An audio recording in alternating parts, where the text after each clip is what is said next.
Chapter 25. The residence of Henry A. Mollenhauer was, at that time, in a section of the city which was almost as new as that in which Butler was living. It was on South Broad Street, near a handsome library building which had been recently erected. It was a spacious house, of the type usually affected by men of new wealth in those days, a structure 4 stories in height, of yellow brick and white stone built after no school, which one could readily identify, but not unattractive in its architectural composition. A broad flight of steps leading to a wide veranda gave into a decidedly ornate door, which was set on either side by narrow windows, and ornamented to the right and left by pale blue jardinières of considerable charm of outline. The interior, divided into 20 rooms, was panelled and parqueted in the most expensive manner for homes of that day. There was a great reception hall, a large parlour or drawing-room, a dining-room at least 30 feet square, panelled in oak, and on the second floor were a music-room devoted to the talents of Mollenhauer's 3 ambitious daughters, a library and private office for himself, a boudoir and bath for his wife, and a conservatory. Mollenhauer was, and felt himself to be, a very important man. His financial and political judgment was exceedingly keen.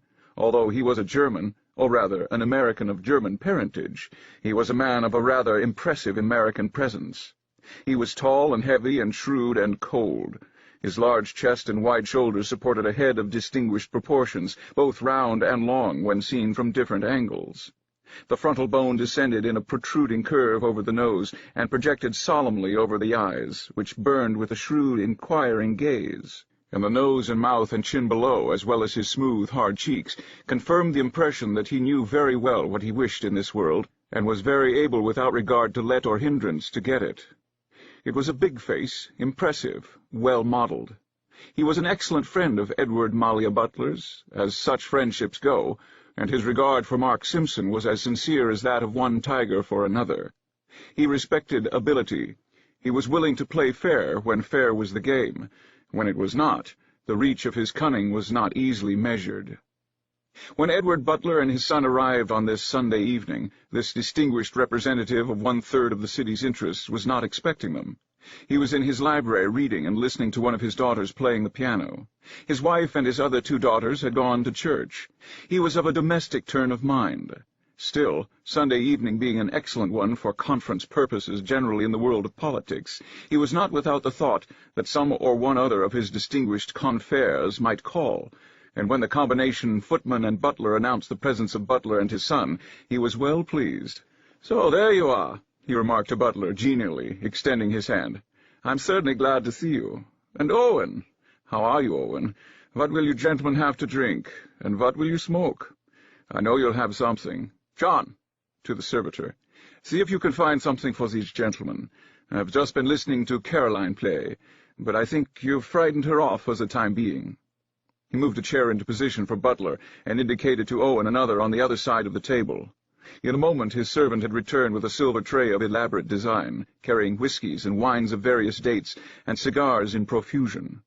Owen was the new type of young financier who neither smoked nor drank. His father temperately did both.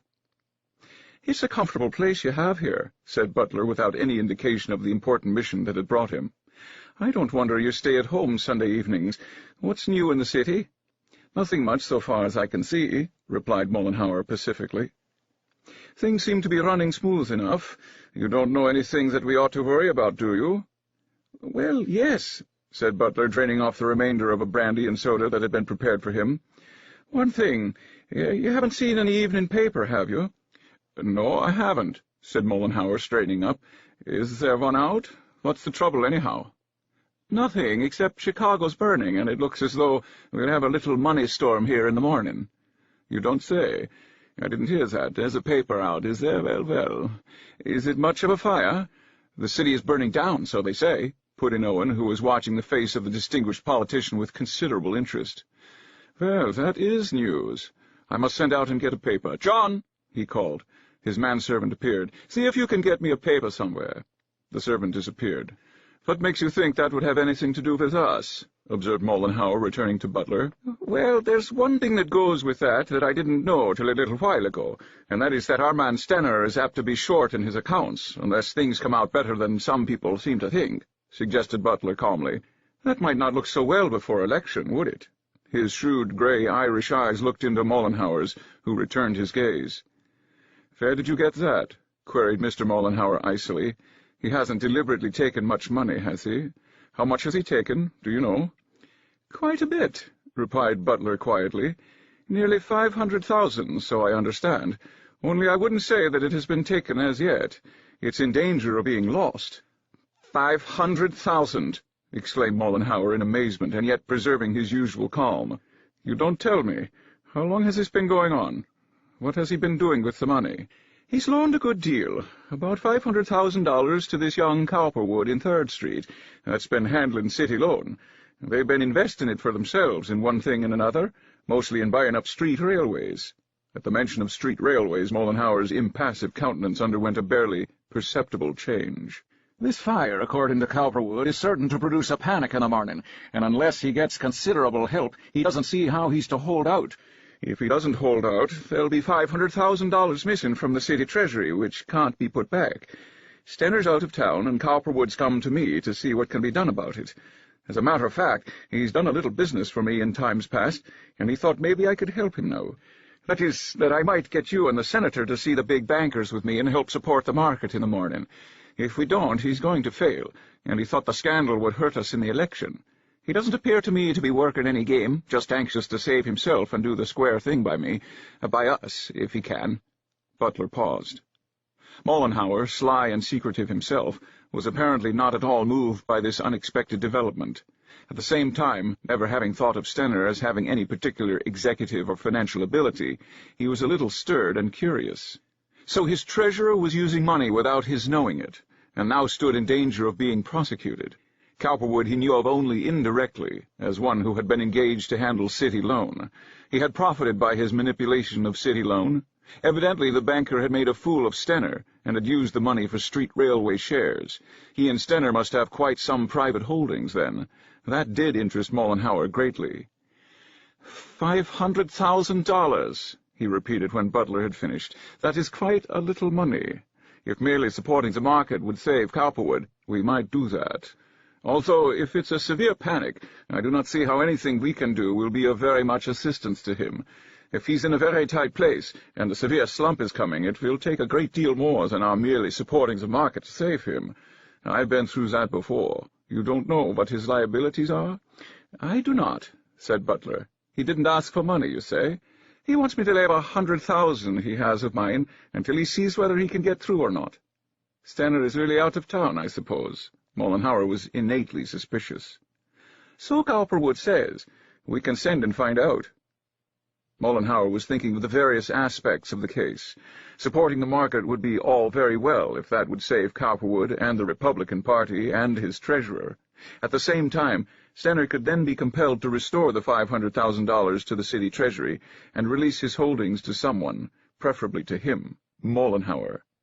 But here was Butler also to be considered in this matter. What might he not want? He consulted with Butler and learned that Cowperwood had agreed to return the $500,000 in case he could get it together. The various streetcar holdings were not asked after. But what assurance had anyone that Cowperwood could be so saved, and could or would get the money together? And if he were saved, would he give the money back to Stener? If he required actual money, who would loan it to him in a time like this, in case a sharp panic was imminent? What security could he give? On the other hand, under pressure from the right parties, he might be made to surrender all his street railway holdings for a song, his and Stener's. If he, Mollenhauer, could get them, he would not particularly care whether the election was lost this fall or not, although he felt satisfied, as had Owen, that it would not be lost. It could be bought as usual. The defalcation, if Cowperwood's failure made Stener's loan into one, could be concealed long enough, Mollenhauer thought, to win. Personally, as it came to him now, he would prefer to frighten Stener into refusing Cowperwood additional aid, and then raid the latter's street railway stock in combination with everybody else's, for that matter, Simpson and Butler's included. One of the big sources of future wealth in Philadelphia lay in these lines. For the present, however, he had to pretend an interest in saving the party at the polls. "I can't speak for the senator, that's sure," pursued Mollenhauer reflectively. "I don't know what he may think. As for myself, I am perfectly willing to do what I can to keep up the price of stocks, if that will do any good. I would do so naturally in order to protect my loans. The thing that we ought to be thinking about, in my judgment, is how to prevent exposure in case Mr. Cowperwood does fail until after election. We have no assurance, of course, that however much we support the market, we will be able to sustain it. We have not, replied Butler solemnly. Owen thought he could see Cowperwood's approaching doom quite plainly. At that moment the doorbell rang. A maid, in the absence of the footman, brought in the name of Senator Simpson. "Just the man," said Mollenhauer. "Show him up. You can see what he thinks." "Perhaps I'd better leave you alone now," suggested Owen to his father. "Perhaps I can find Miss Caroline, and she will sing for me. I'll wait for you, father," he added. Mollenhauer cast him an ingratiating smile, and as he stepped out, Senator Simpson walked in. A more interesting type of his kind than Senator Mark Simpson never flourished in the state of Pennsylvania, which has been productive of interesting types. Contrasted with either of the two men who now greeted him warmly and shook his hand, he was physically unimpressive. He was small, 5 feet 9 inches, to Mollenhauer's 6 feet, and Butler's 5 feet 11 inches and a half, and then his face was smooth, with a receding jaw. In the other two this feature was prominent. Nor were his eyes as frank as those of Butler, nor as defiant as those of Mollenhauer, but for subtlety they were unmatched by either. Deep, strange, receding, cavernous eyes which contemplated you as might those of a cat looking out of a dark hole, and suggesting all the artfulness that has ever distinguished the feline family. He had a strange mop of black hair sweeping down over a fine, low, white forehead, and a skin as pale and bluish as poor health might make it. But there was, nevertheless, resident here a strange, resistant, capable force that ruled men, the subtlety with which he knew how to feed cupidity with hope and gain, and the ruthlessness with which he repaid those who said him nay. He was a still man, as such a man might well have been, feeble and fish-like in his handshake, wan and slightly lackadaisical in his smile, but speaking always with eyes that answered for every defect.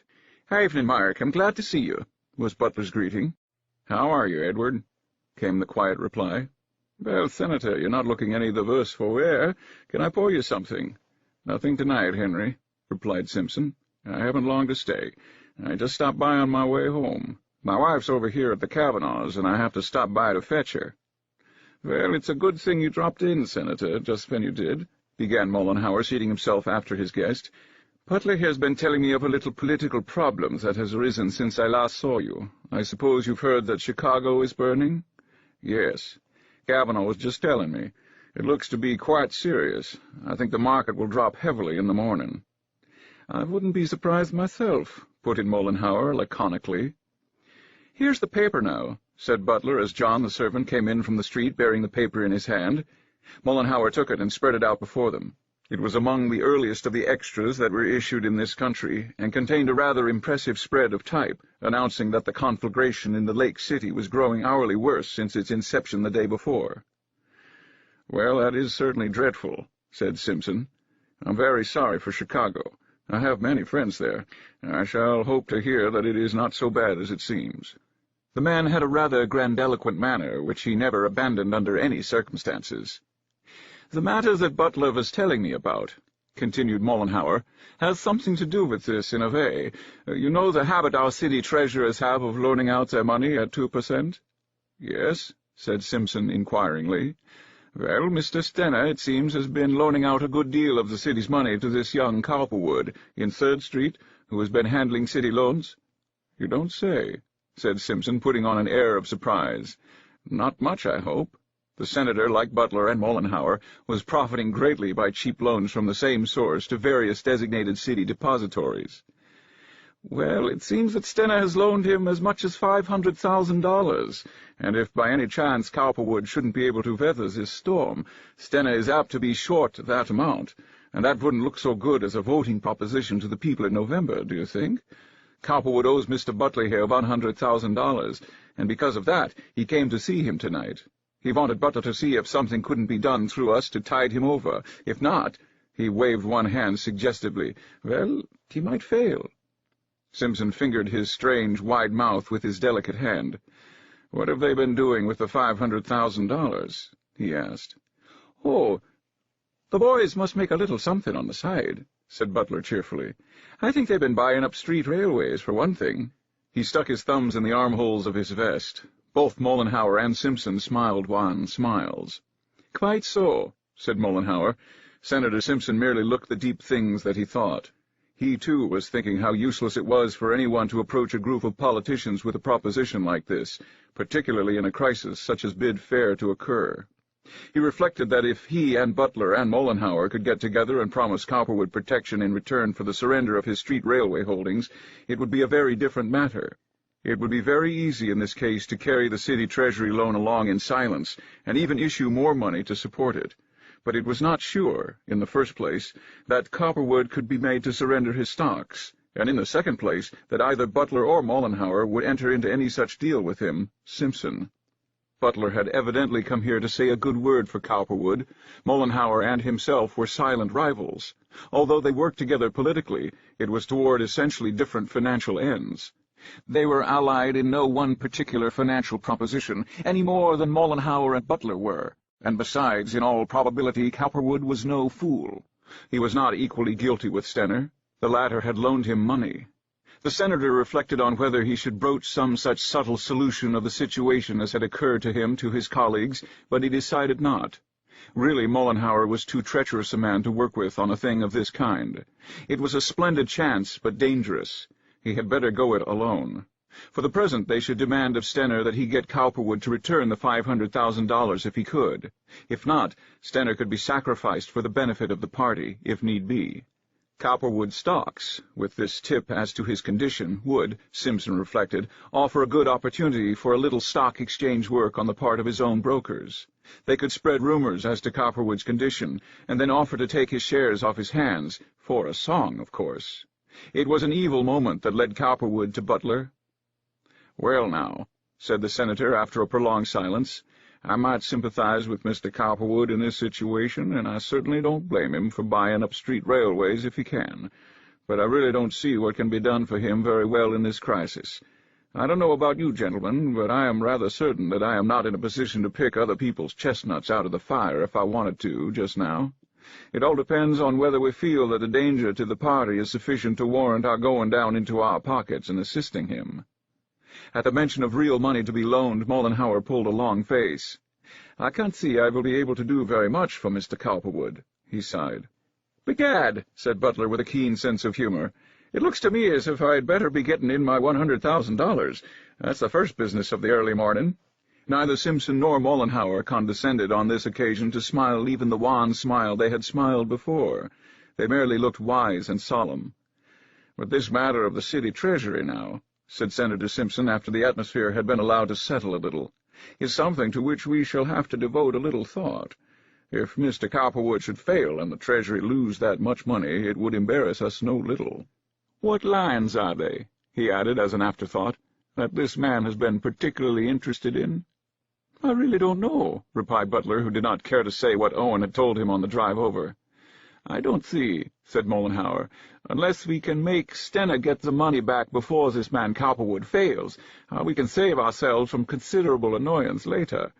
But if we did anything which would look as though we were going to compel restitution, he would probably shut up shop anyhow, so there's no remedy in that direction. And it wouldn't be very kind to our friend Edward here to do it until we hear how he comes out in this affair." He was referring to Butler's loan. "Certainly not," said Senator Simpson with true political sagacity and feeling. "I'll have that $100,000 in the morning," said Butler, "and never fear." "I think," said Simpson, "if anything comes of this matter, that we will have to do our best to hush it up until after the election. The newspapers can just as well keep silent on that score as not. There's one thing I would suggest," and he was now thinking of the street railway properties which Cowperwood had so judiciously collected, "and that is that the city treasurer be cautioned against advancing any more money in a situation of this kind. He might readily be compromised into advancing much more. I suppose a word from you, Henry, would prevent that." "Yes, I can do that," said Mollenhauer solemnly.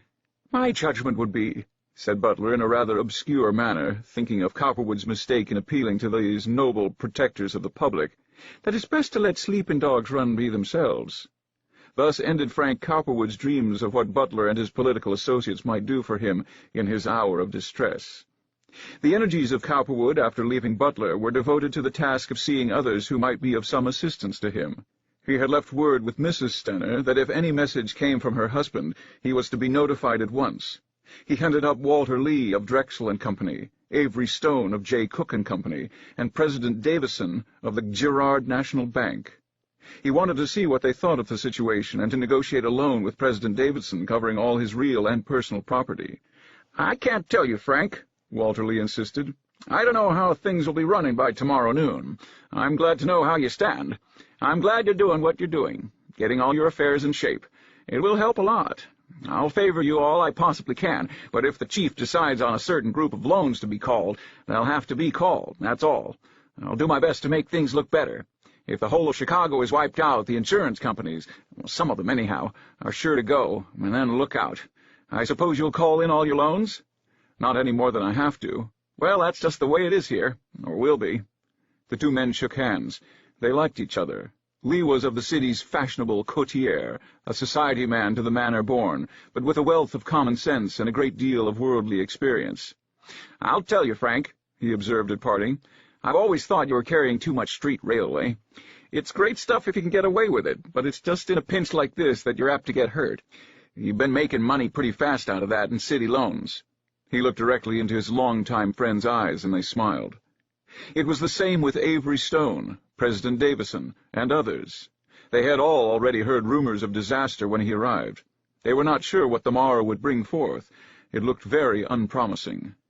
Cowperwood decided to stop and see Butler again, for he felt certain his interview with Mollenhauer and Simpson was now over. Butler, who had been meditating what he should say to Cowperwood, was not unfriendly in his manner.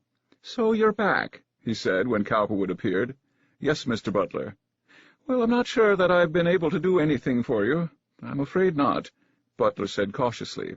"It's a hard job you set me. Mollenhauer seems to think that he'll support the market on his own account. I think he will. Simpson has interests which he has to protect. I'm going to buy for myself, of course." He paused to reflect. "I couldn't get them to call a conference with any of the big-moneyed men as yet," he added warily. "They'd rather wait and see what happens in the morning. Still, I wouldn't be downhearted if I were you. If things turn out very bad, they may change their minds. I had to tell them about Stenner. It's pretty bad, but they're hoping you'll come through and straighten that out." "I hope so. About my own loan?" "Well, I'll see how things are in the morning. If I reasonably can, I'll leave it with you. You'd better see me again about it. I wouldn't try to get any more money out of Stenner if I were you. It's pretty bad as it is." Cowperwood saw at once that he was to get no aid from the politicians. The one thing that disturbed him was this reference to Stenner. Had they already communicated with him, warned him? If so, his own coming to Butler had been a bad move, and yet from the point of view of his possible failure on the morrow, it had been advisable. At least now the politicians knew where he stood. If he got in a very tight corner, he could come to Butler again. The politicians could assist him or not, as they chose. If they did not help him, and he failed, and the election were lost, it was their own fault. Anyhow, if he could see Stenner first, the latter would not be such a fool as to stand in his own light in a crisis like this. "Things look rather dark tonight, Mr. Butler," he said smartly. "But I still think I'll come through. I hope so, anyhow. I'm sorry to have to put you to so much trouble. I wish, of course, that you gentlemen could see your way clear to assist me, but if you can't, you can't. And I have a number of things that I can do. I hope that you will leave your loan as long as you can." He went briskly out, and Butler meditated. "A clever young chap, that," he said. "It's too bad, but he may come out all right at that." Cowperwood hurried to his own home only to find his father awake and brooding. To him he talked with that strong vein of sympathy and understanding which is usually characteristic of those drawn by ties of flesh and blood. He liked his father. He sympathized with his painstaking effort to get up in the world. He could not forget that as a boy he had had the loving sympathy and interest of his father. The loan which he had from the Third National, on somewhat weak Union Street Railway shares, he could probably replace, if stocks did not drop too tremendously. He must replace this at all costs. But his father's investments in street railways, which had risen with his own ventures, and which now involved an additional $200,000, how could he protect those? The shares were hypothecated, and the money was used for other things. Additional collateral would have to be furnished to the several banks carrying them. It was nothing except loans, loans, loans, and the need of protecting them. If he could only get an additional deposit of $200,000 or $300,000 from Stenner, but that, in the face of possible financial difficulties, was rank criminality. All depended on the morrow. Monday, the 9th, dawned gray and cheerless. He was up with the first ray of light, shaved and dressed, and went over, under the gray-green pergola, to his father's house. He was up, also, and stirring about, for he had not been able to sleep. His gray eyebrows and gray hair looked rather shaggy and disheveled, and his side-whiskers anything but decorative. The old gentleman's eyes were tired, and his face was gray. Cowperwood could see that he was worrying. He looked up from a small ornate escritoire of buhl, which Ellsworth had found somewhere, and where he was quietly tabulating a list of his resources and liabilities. Cowperwood winced. He hated to see his father worried, but he could not help it. He had hoped sincerely, when they built their houses together, that the days of worry for his father had gone forever. "Counting up?" he asked familiarly with a smile. He wanted to hearten the old gentleman as much as possible.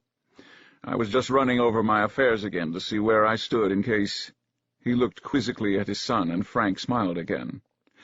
"I wouldn't worry, Father. I told you how I fixed it so that Butler and that crowd will support the market. I have Rivers and Targool and Harry Eltinge on 'change helping me sell out, and they are the best men there. They'll handle the situation carefully. I couldn't trust Ed or Joe in this case, for the moment they began to sell, everybody would know what was going on with me. This way my men will seem like bears hammering the market, but not hammering too hard. I ought to be able to unload enough at 10 points off to raise $500,000. The market may not go lower than that. You can't tell. It isn't going to sink indefinitely. If I just knew what the big insurance companies were going to do. The morning paper hasn't come yet, has it?" He was going to pull a bell, but remembered that the servants would scarcely be up as yet. He went to the front door himself. There were the press and the public ledger lying damp from the presses. He picked them up and glanced at the front pages. His countenance fell.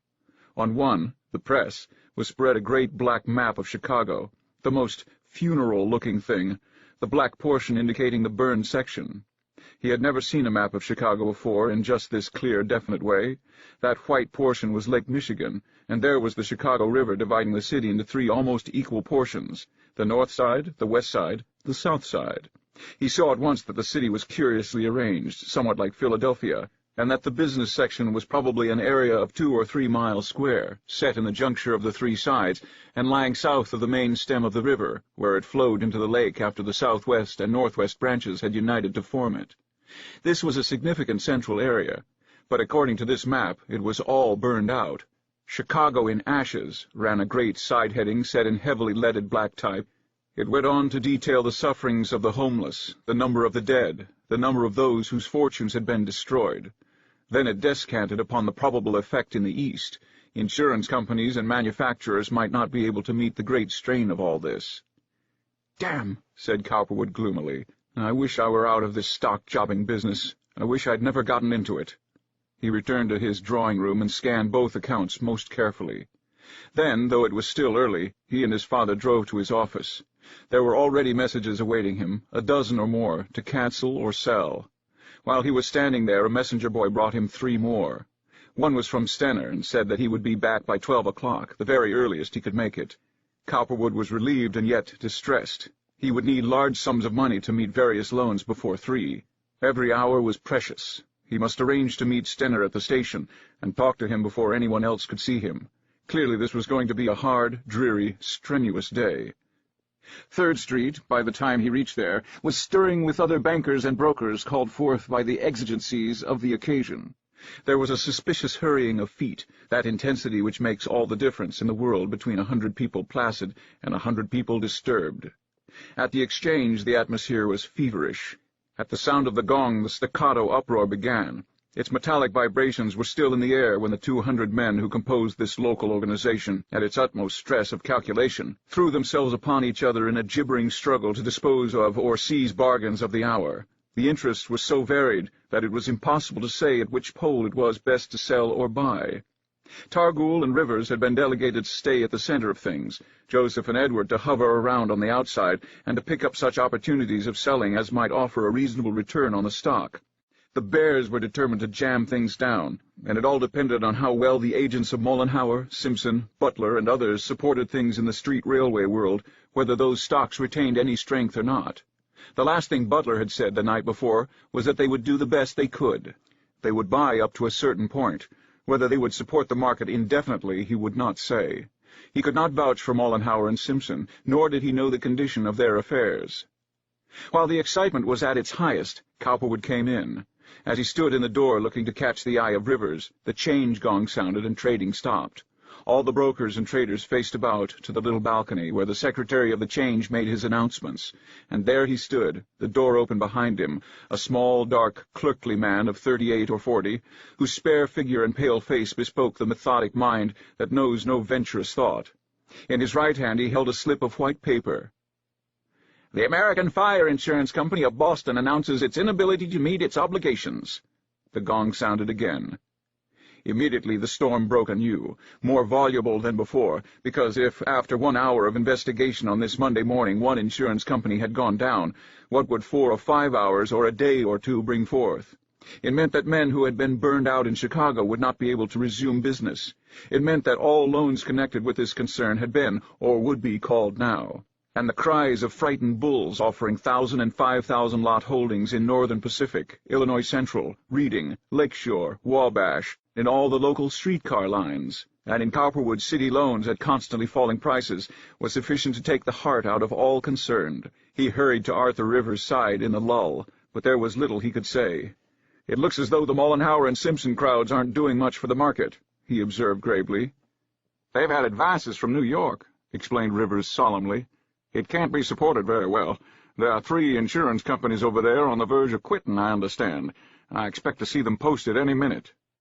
They stepped apart from the pandemonium to discuss ways and means. Under his agreement with Stenner, Cowperwood could buy up to $100,000 of city loan, above the customary wash sales or market manipulation by which they were making money. This was in case the market had to be genuinely supported. He decided to buy $60,000 worth now and use this to sustain his loans elsewhere. Stenner would pay him for this instantly, giving him more ready cash. It might help him in one way and another. And anyhow, it might tend to strengthen the other securities long enough at least to allow him to realize a little something now at better than ruinous rates. If only he had the means to go short on this market. If only doing so did not really mean ruin to his present position. It was characteristic of the man that even in this crisis he should be seeing how the very thing that of necessity, because of his present obligations, might ruin him, might also, under slightly different conditions, yield him a great harvest. He could not take advantage of it, however. He could not be on both sides of this market. It was either bear or bull, and of necessity he was bull. It was strange but true. His subtlety could not avail him here. He was about to turn and hurry to see a certain banker who might loan him something on his house when the gong struck again. Once more trading ceased. Arthur Rivers, from his position at the State Securities Post, where city loan was sold, and where he had started to buy for Cowperwood, looked significantly at him. Newton Targool hurried to Cowperwood's side. "You're up against it," he exclaimed. "I wouldn't try to sell against this market. It's no use. They're cutting the ground from under you. The bottom's out. Things are bound to turn in a few days. Can't you hold out? Here's more trouble." He raised his eyes to the announcer's balcony. "The Eastern and Western Fire Insurance Company of New York announces that it cannot meet its obligations." A low sound, something like "ha!" broke forth. The announcer's gavel struck for order.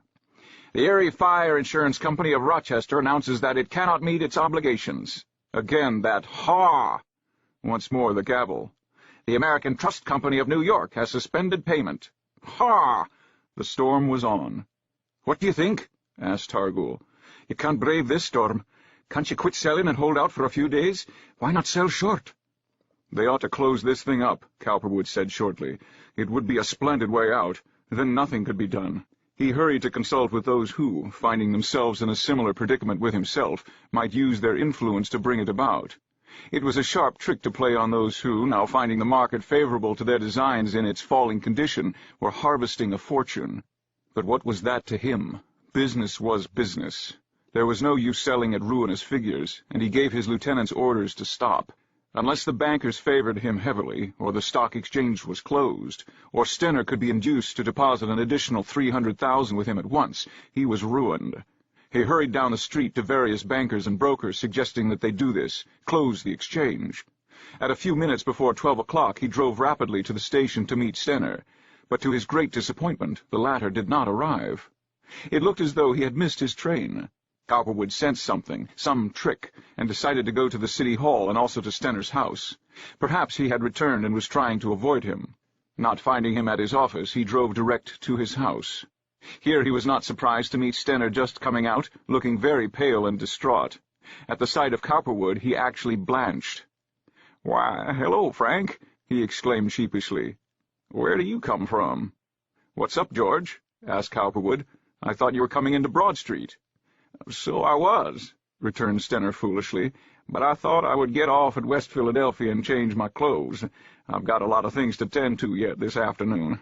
I was coming in to see you." After Cowperwood's urgent telegram, this was silly, but the young banker let it pass. "Jump in, George," he said. "I have something very important to talk to you about.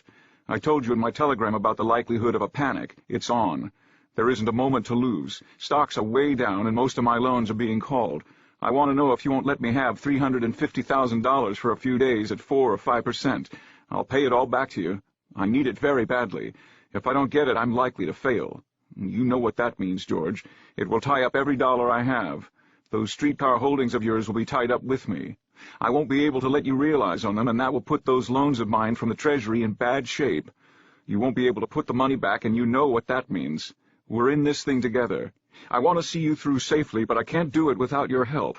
I had to go to Butler last night to see about a loan of his, and I'm doing my best to get money from other sources, but I can't see my way through on this. I'm afraid, unless you're willing to help me—" Cowperwood paused. He wanted to put the whole case clearly and succinctly to him before he had a chance to refuse, to make him realize it as his own predicament. As a matter of fact, what Cowperwood had keenly suspected was literally true. Stener had been reached. The moment Butler and Simpson had left him the night before, Mollenhauer had sent for his very able secretary, Abner Sengstack, and dispatched him to learn the truth about Stener's whereabouts. Sengstack had then sent a long wire to Strobick, who was with Stener, urging him to caution the latter against Cowperwood. The state of the Treasury was known. Stener and Strobick were to be met by Sengstack at Wilmington, this to forfend against the possibility of Cowperwood's reaching Stener first, and the whole state of affairs made perfectly plain. No more money was to be used under penalty of prosecution. If Stener wanted to see anyone, he must see Mollenhauer. Sengstack, having received a telegram from Strobick informing him of their proposed arrival at noon the next day, had proceeded to Wilmington to meet them. The result was that Stener did not come direct into the business heart of the city, but instead got off at West Philadelphia, proposing to go first to his house to change his clothes, and then to see Mollenhauer before meeting Cowperwood. He was very badly frightened and wanted time to think. "I can't do it, Frank," he pleaded piteously. "I'm in pretty bad in this matter. Mollenhauer's secretary met the train out at Wilmington just now to warn me against this situation, and Strobick is against it. They know how much money I've got outstanding. You or somebody has told them. I can't go against Mollenhauer. I owe everything I've got to him, in a way. He got me this place. Listen, George, whatever you do at this time, don't let this political loyalty stuff cloud your judgment. You're in a very serious position, and so am I. If you don't act for yourself with me now, no one is going to act for you, now or later, no one. And later will be too late. I proved that last night when I went to Butler to get help for the two of us. They all know about this business of our street railway holdings, and they want to shake us out, and that's the big and little of it. Nothing more and nothing less. It's a case of dog-eat-dog in this game, in this particular situation, and it's up to us to save ourselves against everybody or go down together, and that's just what I'm here to tell you. Mollenhauer doesn't care any more for you today than he does for that lamp-post. It isn't that money you've paid out to me that's worrying him, but who's getting something for it, and what? Well, they know that you and I are getting street railways, don't you see? And they don't want us to have them. Once they get those out of our hands, they won't waste another day on you or me. Can't you see that? Once we've lost all we've invested, you're down and so am I, and no one is going to turn a hand for you or me politically, or in any other way. I want you to understand that, George, because it's true, and before you say you won't or will do anything because Mollenhauer says so, you want to think over what I have to tell you. He was in front of Stener now, looking him directly in the eye, and by the kinetic force of his mental way attempting to make Stener take the one step that might save him, Cowperwood, however little in the long run it might do for Stener. And more interesting still, he did not care. Stenner, as he saw him now, was a pawn in the whosoever's hands he happened to be at the time, and despite Mr. Mollenhauer and Mr. Simpson and Mr. Butler, he proposed to attempt to keep him in his own hands if possible. And so he stood there looking at him as might a snake at a bird, determined to galvanize him into selfish self-interest, if possible. But Stenner was so frightened that at the moment it looked as though there was little to be done with him. His face was a grayish blue, his eyelids and eye-rings puffy, and his hands and lips moist. God, what a hole he was in now.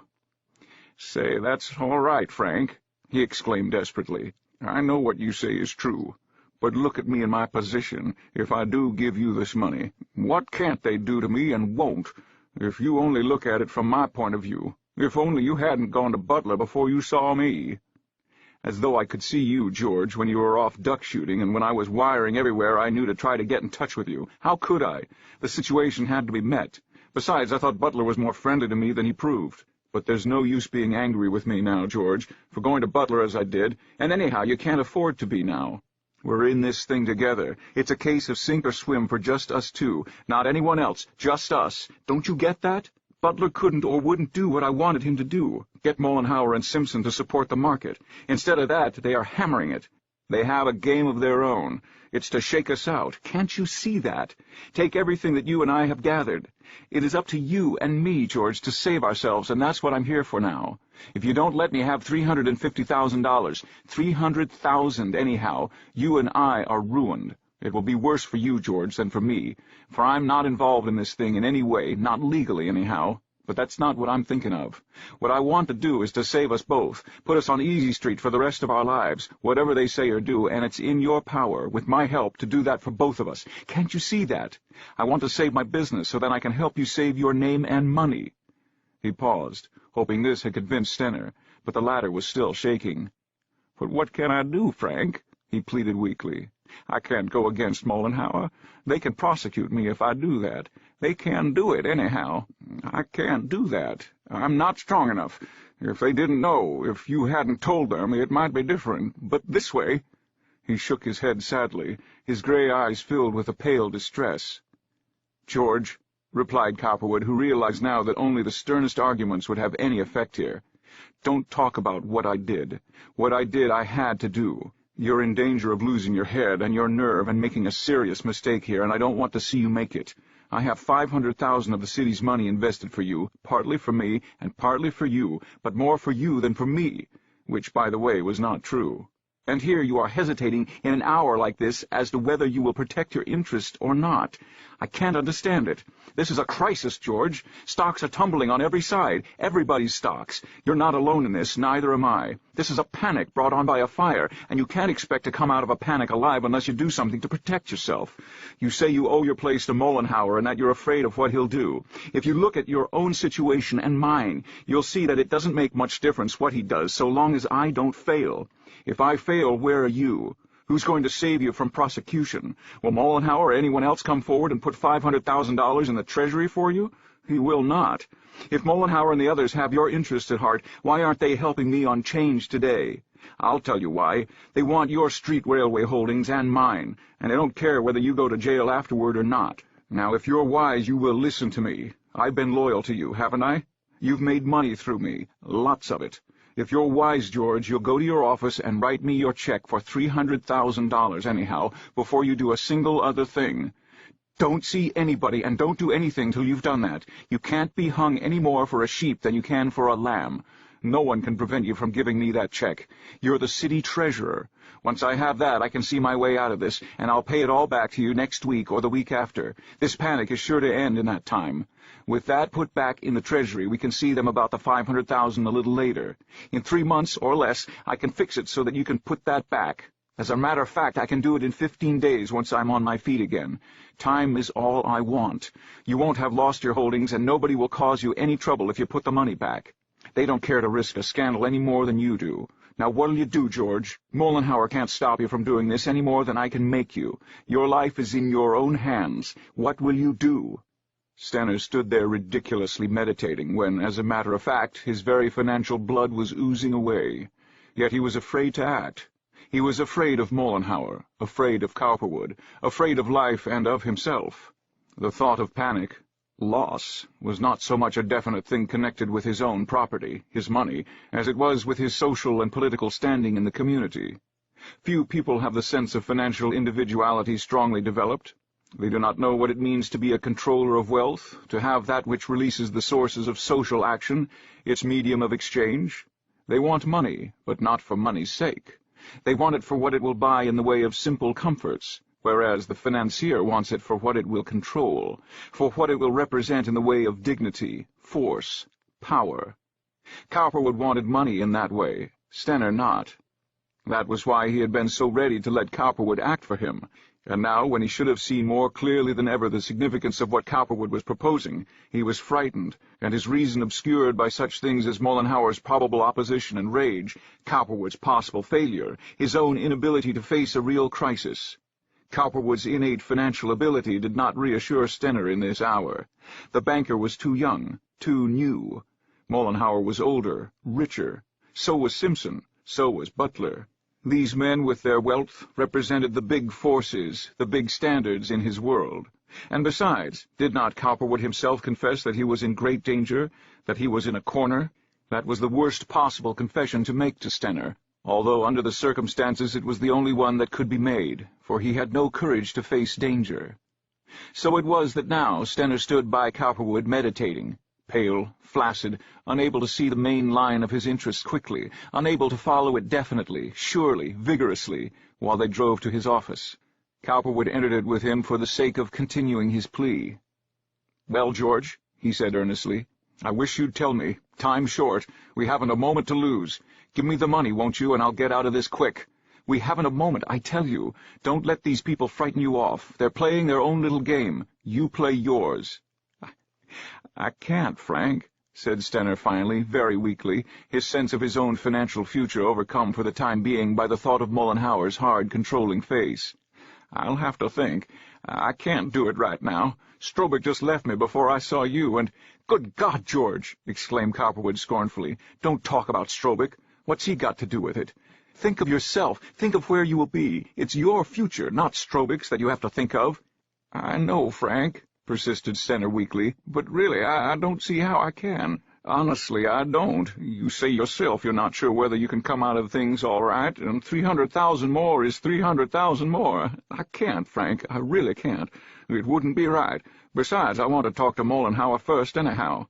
"Good God, how you talk!" exploded Cowperwood angrily, looking at him with ill-concealed contempt. "Go ahead, see Mollenhauer.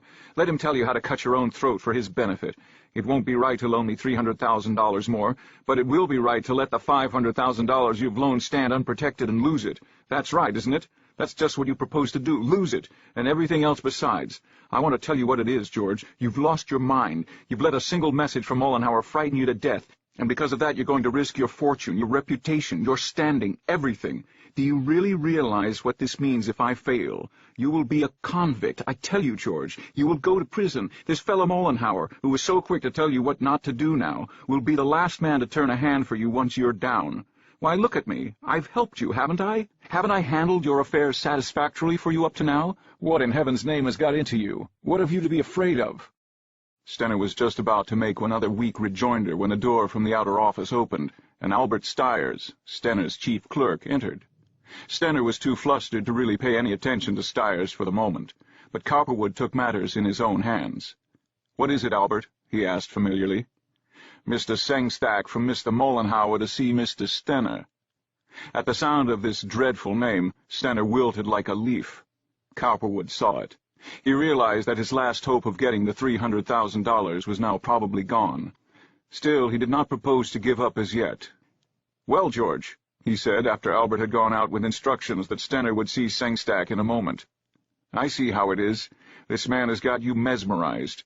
You can't act for yourself now. You're too frightened. I'll let it rest for the present. I'll come back. But for heaven's sake, pull yourself together. Think what it means. I'm telling you exactly what's going to happen if you don't. You'll be independently rich if you do. You'll be a convict if you don't." And deciding he would make one more effort in the street before seeing Butler again, he walked out briskly, jumped into his light spring runabout waiting outside, a handsome little yellow-glazed vehicle with a yellow leather cushion seat, drawn by a young, high-stepping bay mare, and sent her scudding from door to door, throwing down the lines indifferently and bounding up the steps of banks and into office doors. But all without avail. All were interested, considerate, but things were very uncertain. The Girard National Bank refused an hour's grace, and he had to send a large bundle of his most valuable securities to cover his stock shrinkage there. Word came from his father at 2 that, as president of the Third National, he would have to call for his $150,000 due there. The directors were suspicious of his stocks. He at once wrote a check against $50,000 of his deposits in that bank, took $25,000 of his available office funds, called a loan of $50,000 against Tighe Company, and sold 60,000 green and coats, a line he had been tentatively dabbling in, for 1/3 their value, and, combining the general results, sent them all to the Third National. His father was immensely relieved from one point of view, but sadly depressed from another. He hurried out at the noon hour to see what his own holdings would bring. He was compromising himself in a way by doing it, but his parental heart, as well as his own financial interests, were involved. By mortgaging his house and securing loans on his furniture, carriages, lots, and stocks, he managed to raise $100,000 in cash and deposited in his own bank to Frank's credit. But it was a very light anchor to windward in this swirling storm at that. Frank had been counting on getting all his loans extended 3 or 4 days at least. Reviewing his situation at 2 o'clock of this Monday afternoon, he said to himself thoughtfully but grimly, "Well, Stenner has to loan me $300,000. That's all there is to it. And I'll have to see Butler now, or he'll be calling his loan before 3. He hurried out and was off to Butler's house, driving like mad. Chapter 26. Things had changed greatly since last Cowperwood had talked with Butler.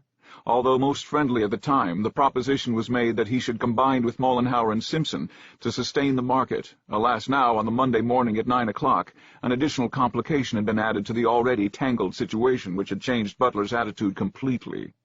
As he was leaving his home to enter his runabout, at 9 o'clock in the morning of this same day in which Cowperwood was seeking Stenner's aid, the postman, coming up, had handed Butler 4 letters, all of which he paused for a moment to glance at. One was from a subcontractor by the name of O'Higgins. The second was from Father Michael, his confessor, of St. Timothy's, thanking him for a contribution to the parish poor fund.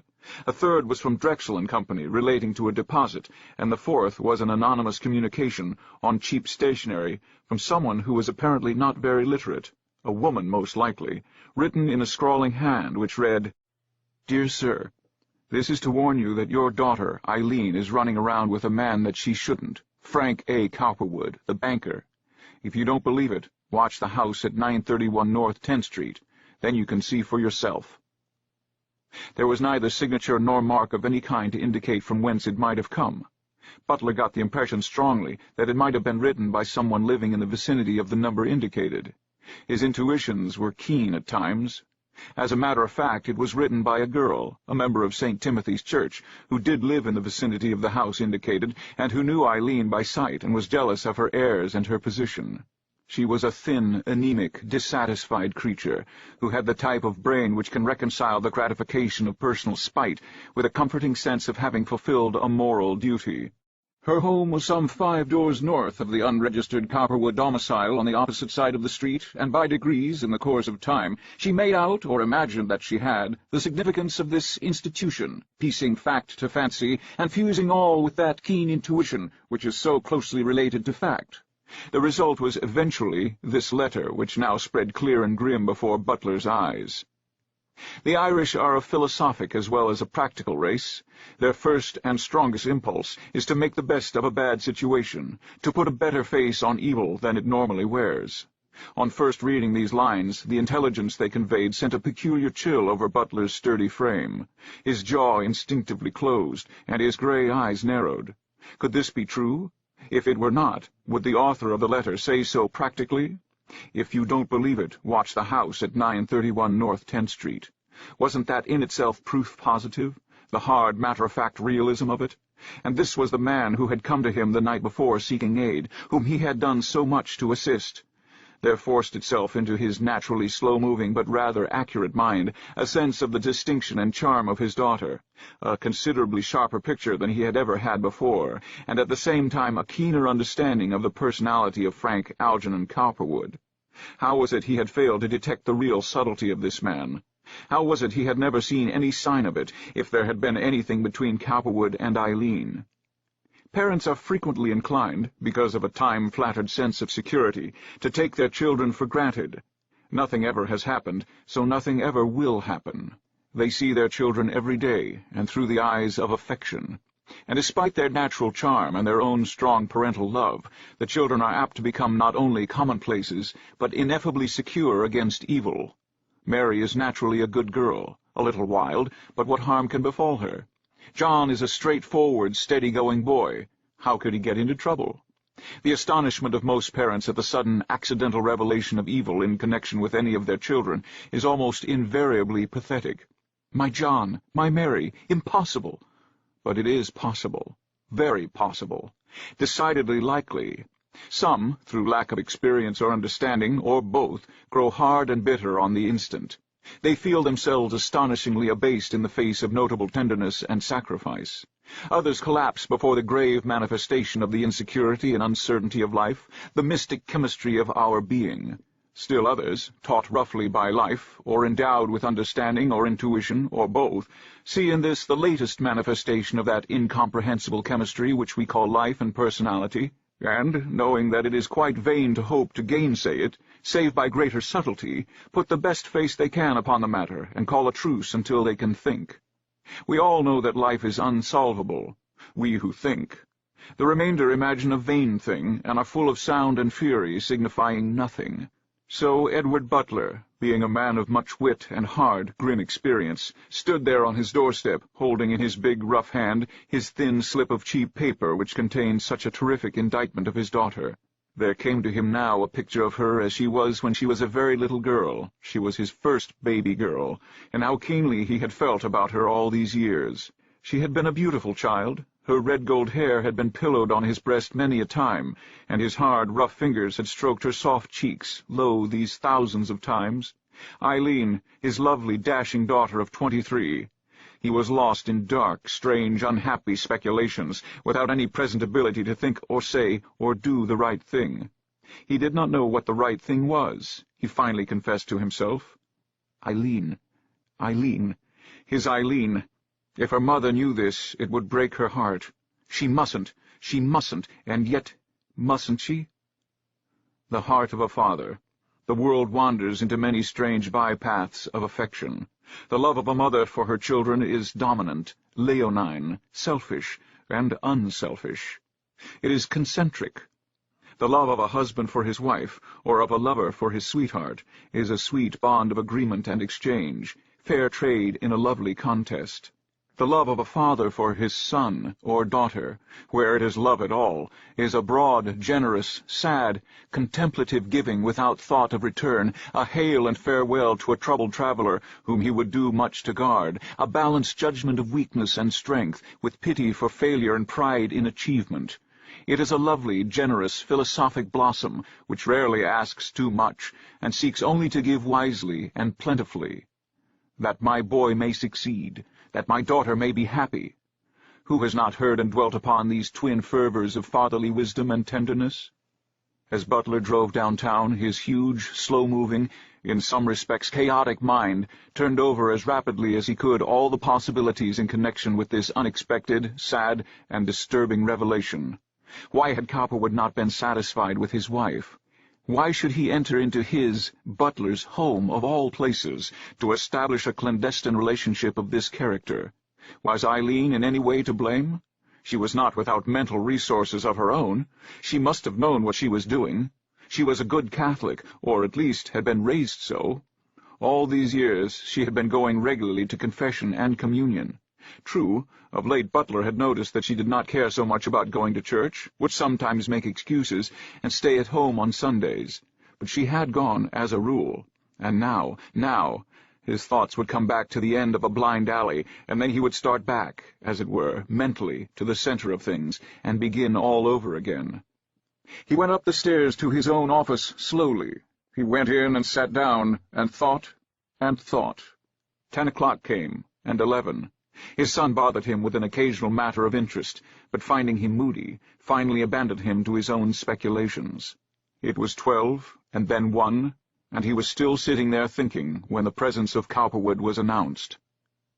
Cowperwood, on finding Butler not at home and not encountering Eileen, had hurried up to the office of the Edward Butler Contracting Company, which was also the center of some of Butler's street railway interests.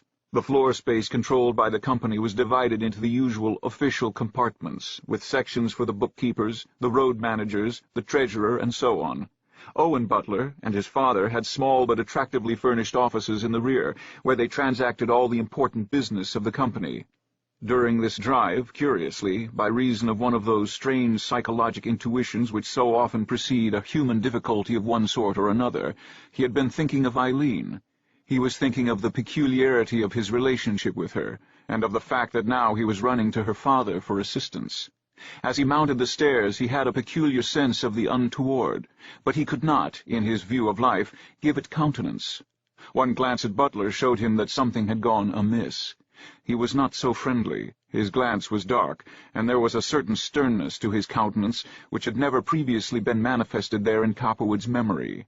He perceived at once that here was something different from a mere intention to refuse him aid and call his loan. What was it? Eileen? It must be that. Somebody had suggested something. They had been seen together. Well, even so, nothing could be proved. Butler would obtain no sign from him. But his loan, that was to be called, surely. And as for an additional loan, he could see now, before a word had been said, that that thought was useless. "I came to see you about that loan of yours, Mr. Butler," he observed briskly, with an old-time jaunty air. You could not have told from his manner or his face that he had observed anything out of the ordinary. Butler, who was alone in the room, Owen having gone into an adjoining room, merely stared at him from under his shaggy brows. "I'll have to have that money," he said brusquely, darkly. An old-time Irish rage suddenly welled up in his bosom as he contemplated this jaunty, sophisticated undoer of his daughter's virtue. He fairly glared at him as he thought of him and her. "I judged from the way things were going this morning that you might want it," Cowperwood replied quietly, without sign of tremor. "The bottom's out, I see. The bottom's out, and it'll not be put back soon, I'm thinking. I'll have to have what's belonging to me today. I haven't any time to spare." "Very well," replied Cowperwood, who saw clearly how treacherous the situation was. The old man was in a dour mood. His presence was an irritation to him, for some reason, a deadly provocation. Cowperwood felt clearly that it must be Eileen, that he must know or suspect something. He must pretend business hurry and end this. "I'm sorry. I thought I might get an extension. But that's all right. I can get the money, though. I'll send it right over." He turned and walked quickly to the door. Butler got up. He had thought to manage this differently. He had thought to denounce or even assault this man. He was about to make some insinuating remark which would compel an answer, some direct charge, but Cowperwood was out and away as jaunty as ever. The old man was flustered, enraged, disappointed. He opened the small office door which led into the adjoining room and called, "Owen!" "Yes, father." "Send over to Cowperwood's office and get that money." "You decided to call it, eh?" "I have." Owen was puzzled by the old man's angry mood. He wondered what it all meant, but thought he and Cowperwood might have had a few words. He went out to his desk to write a note and call a clerk. Butler went to the window and stared out. He was angry, bitter, brutal in his vein. "The dirty dog," he suddenly exclaimed to himself in a low voice. "I'll take every dollar he's got before I'm through with him. I'll send him to jail, I will. I'll break him, I will. Wait." He clenched his big fists and his teeth. "I'll fix him. I'll show him. The dog, the damn scoundrel." Never in his life before had he been so bitter, so cruel, so relentless in his mood. He walked his office floor thinking what he could do. Question Eileen. That was what he would do. If her face or her lips told him that his suspicion was true, he would deal with Cowperwood later. This city treasurer business now. It was not a crime insofar as Cowperwood was concerned, but it might be made to be. So now, telling the clerk to say to Owen that he had gone down the street for a few moments, he boarded a streetcar and rode out to his home, where he found his elder daughter just getting ready to go out. She wore a purple velvet street dress edged with narrow, flat gilt braid, and a striking gold and purple turban. She had on dainty new boots of bronze kid and long gloves of lavender suede. In her ears was one of her latest affectations, a pair of long jet earrings. The old Irishman realized on this occasion, when he saw her, perhaps more clearly than he had ever in his life, that he had grown a bird of rare plumage. "Where are you going, daughter?" he asked, with a rather unsuccessful attempt to conceal his fear, distress, and smoldering anger. "To the library," she said easily, and yet with a sudden realization that all was not right with her father. His face was too heavy and gray. He looked tired and gloomy. "Come up to my office a minute," he said. "I want to see you before you go." Eileen heard this with a strange feeling of curiosity and wonder. It was not customary for her father to want to see her in his office just when she was going out, and his manner indicated, in this instance, that the exceptional procedure portended a strange revelation of some kind. Eileen, like every other person who offends against a rigid convention of the time, was conscious of and sensitive to the possible disastrous results which would follow exposure. She had often thought about what her family would think if they knew what she was doing. She had never been able to satisfy herself in her mind as to what they would do. Her father was a very vigorous man, but she had never known him to be cruel or cold in his attitude toward her or any other member of the family, and especially not toward her. Always he seemed too fond of her to be completely alienated by anything that might happen, yet she could not be sure. Butler led the way, planting his big feet solemnly on the steps as he went up. Eileen followed with a single glance at herself in the tall pier mirror which stood in the hall, realizing at once how charming she looked and how uncertain she was feeling about what was to follow. What could her father want? It made the color leave her cheeks for the moment, as she thought what he might want. Butler strolled into his stuffy room and sat down in the big leather chair, disproportioned to everything else in the chamber, but which, nevertheless, accompanied his desk. Before him, against the light, was the visitor's chair, in which he liked to have those sit whose faces he was anxious to study. When Eileen entered, he motioned her to it, which was also ominous to her, and said, "Sit down there." She took the seat, not knowing what to make of his procedure. On the instant, her promise to Cowperwood to deny everything, whatever happened, came back to her. If her father was about to attack her on that score, he would get no satisfaction, she thought. She owed it to Frank. Her pretty face strengthened and hardened on the instant. Her small white teeth set themselves in 2 even rows.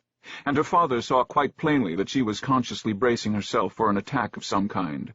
He feared by this that she was guilty, and he was all the more distressed, ashamed, outraged, made wholly unhappy. He fumbled in the left-hand pocket of his coat and drew forth from among the various papers the fatal communication so cheap in its physical texture.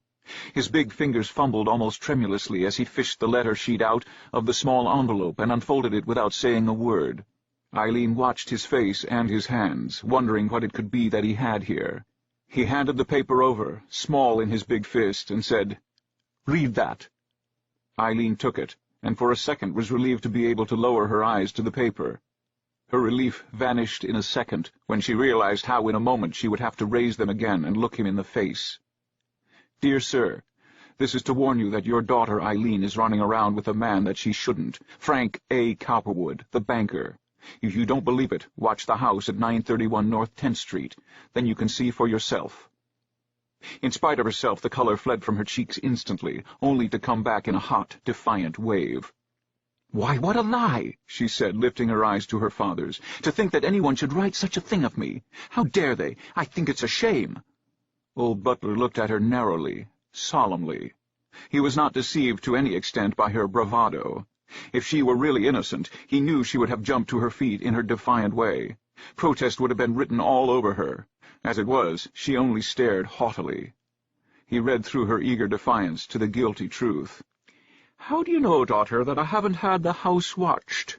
he said quizzically. "How do you know that you haven't been seen going in there?"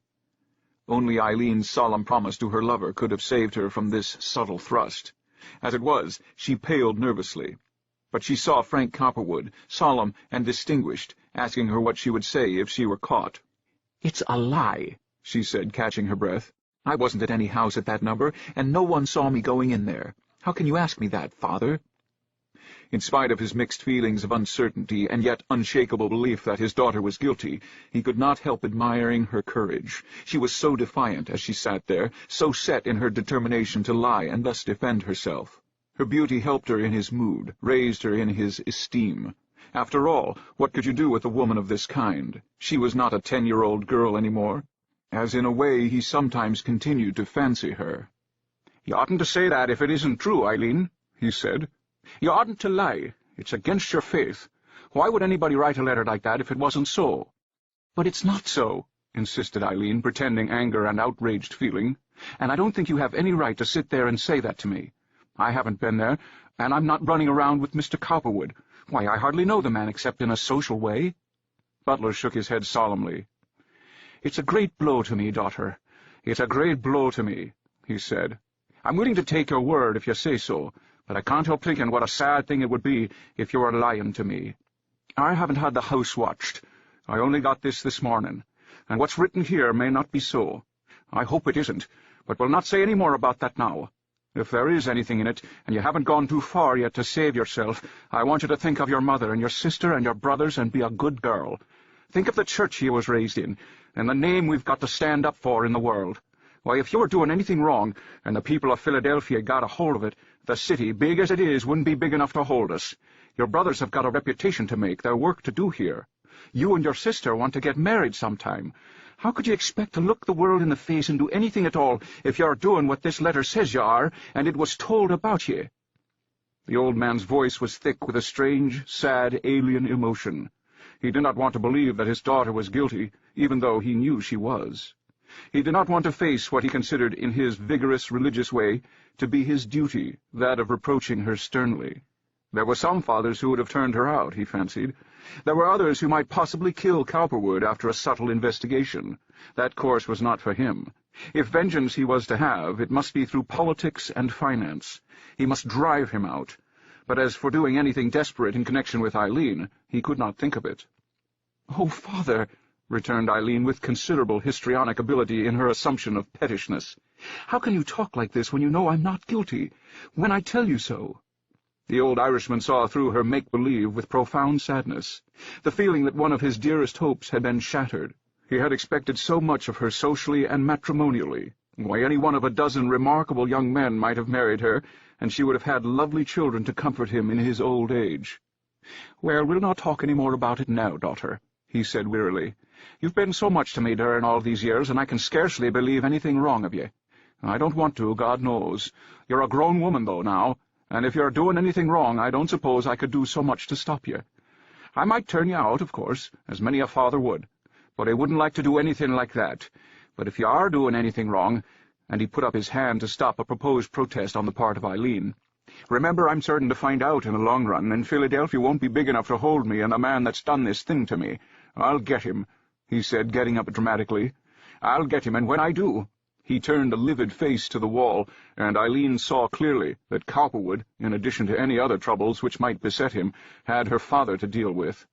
Was this why Frank had looked so sternly at her the night before? "Why, your mother would die of a broken heart if she thought there was anybody could say the least word against you," pursued Butler in a shaken voice. "This man has a family, a wife and children. You oughtn't to want to do anything to hurt them. They'll have trouble enough, and if I'm not mistaken, facing what's coming to them in the future." And Butler's jaw hardened just a little. "You're a beautiful girl. You're young, you have money. There's dozens of young men be proud to make you their wife. Whatever you may be thinking or doing, don't throw away your life. Don't destroy your immortal soul. Don't break my heart entirely." Eileen, not ungenerous, full of mingled affection and passion, could now have cried. She pitied her father from her heart, but her allegiance was to Cowperwood, her loyalty unshaken. She wanted to say something, to protest much more, but she knew that it was useless. Her father knew that she was lying. "Well, there's no use of my saying anything more, father," she said, getting up. The light of day was fading in the windows. The downstairs door closed with a light slam, indicating that one of the boys had come in. Her proposed trip to the library was now without interest to her. "You won't believe me anyhow. I tell you, though, that I'm innocent just the same." Butler lifted his big brown hand to command silence. She saw that this shameful relationship, as far as her father was concerned, had been made quite clear, and this trying conference was now at an end. She turned and walked shamefacedly out. He waited until he heard her steps fading into faint nothings down the hall toward her room. Then he arose. Once more he clenched his big fists. "The scoundrel!" he said. "The scoundrel! I'll drive him out of Philadelphia if it takes the last dollar I have in the world." Chapter 27. For the first time in his life, Cowperwood felt conscious of having been in the presence of that interesting social phenomenon, the outraged sentiment of a parent. While he had no absolute knowledge as to why Butler had been so enraged, he felt that Eileen was the contributing cause. He himself was a father. His boy, Frank, Jr., was to him not so remarkable. But little Lillian, with her dainty little slip of a body and bright aureoled head, had always appealed to him. She was going to be a charming woman one day, he thought, and he was going to do much to establish her safety. He used to tell her that she had eyes like buttons, feet like a pussycat, and hands that were just 5 cents worth, they were so little. The child admired her father, and would often stand by his chair in the library or the sitting-room, or his desk in his private office, or by his seat at the table, asking him questions. This attitude toward his own daughter made him see clearly how Butler might feel toward Eileen. He wondered how he would feel if it were his own little Lillian, and still he did not believe he would make much fuss over the matter, either with himself or with her, if she were as old as Eileen. Children and their lives were more or less above the willing of parents, anyhow, and it would be a difficult thing for any parent to control any child, unless the child were naturally docile-minded and willing to be controlled. It also made him smile, in a grim way, to see how fate was raining difficulties on him. The Chicago fire, Stener's early absence, Butler, Mollenhauer, and Simpson's indifference to Stener's fate and his. And now this probable revelation in connection with Eileen. He could not be sure as yet, but his intuitive instincts told him that it must be something like this. Now he was distressed as to what Eileen would do, say if suddenly she were confronted by her father. If he could only get to her. But if he was to meet Butler's call for his loan, and the others which would come yet today or on the morrow, there was not a moment to lose. If he did not pay, he must assign at once. Butler's rage, Eileen, his own danger, were brushed aside for the moment. His mind concentrated wholly on how to save himself financially. He hurried to visit George Waterman, David Wiggin, his wife's brother, who was now fairly well-to-do, Joseph Zimmerman, the wealthy dry-goods dealer who had dealt with him in the past, Judge Kitchen, a private manipulator of considerable wealth, Frederick Van Nostrand, the state treasurer, who was interested in local street railway stocks, and others. Of all those to whom he appealed, one was actually not in a position to do anything for him. Another was afraid. A third was calculating eagerly to drive a hard bargain. A fourth was too deliberate, anxious to have much time. All scented the true value of his situation. All wanted time to consider, and he had no time to consider. Judge Kitchen did agree to lend him $30,000, a paltry sum. Joseph Zimmerman would only risk $25,000. He could see where, all told, he might raise $75,000 by hypothecating double the amount in shares. But this was ridiculously insufficient. He had figured again to $1, and he must have at least $250,000 above all his present holdings, or he must close his doors. Tomorrow at 2 o'clock he would know. If he didn't, he would be written down as failed on a score of ledgers in Philadelphia. What a pretty pass for one to come to whose hopes had so recently run so high. There was a loan of $100,000 from the Girard National Bank, which he was particularly anxious to clear off. This bank was the most important in the city, and if he retained its goodwill by meeting this loan promptly, he might hope for favors in the future, whatever happened. Yet, at the moment, he did not see how he could do it. He decided, however, after some reflection, that he would deliver the stocks which Judge Kitchen, Zimmerman, and others had agreed to take, and get their checks or cash yet this night. Then he would persuade Stener to let him have a check for the $60,000 worth of city loan he had purchased this morning on change. Out of it he could take $25,000 to make up the balance due the bank, and still have $35,000 for himself. The one unfortunate thing about such an arrangement was that by doing it he was building up a rather complicated situation in regard to these same certificates. Since their purchase in the morning, he had not deposited them in the sinking fund where they belonged. They had been delivered to his office by 1:30 in the afternoon, but on the contrary had immediately hypothecated them over to cover another loan. It was a risky thing to have done, considering that he was in danger of failing, and that he was not absolutely sure of being able to take them up in time. But he reasoned he had a working agreement with the city treasurer, illegal, of course, which would make such a transaction rather plausible, and almost all right, even if he failed, and that was that none of his accounts were supposed necessarily to be put straight until the end of the month. If he failed, and the certificates were not in the sinking fund, he could say, as was the truth, that he was in the habit of taking his time and had forgotten. This collecting of a check, therefore, for these as yet undeposited certificates would be technically, if not legally and morally, plausible. The city would be out only an additional $60,000, making $560,000 all told, which in view of its probable loss of $500,000 did not make so much difference. But his caution clashed with his need on this occasion, and he decided that he would not call for the check unless Stenner finally refused to aid him with $300,000 more, in which case he would claim it as his right. In all likelihood, Stenner would not think to ask whether the certificates were in the sinking fund or not. If he did, he would have to lie. That was all. He drove rapidly back to his office, and finding Butler's note, as he expected, wrote a check on his father's bank for the $100,000, which had been placed to his credit by his loving parent, and sent it around to Butler's office. There was another note from Albert Stiers, Stenner's secretary, advising him not to buy or sell any more city loan, that until further notice such transactions would not be honored.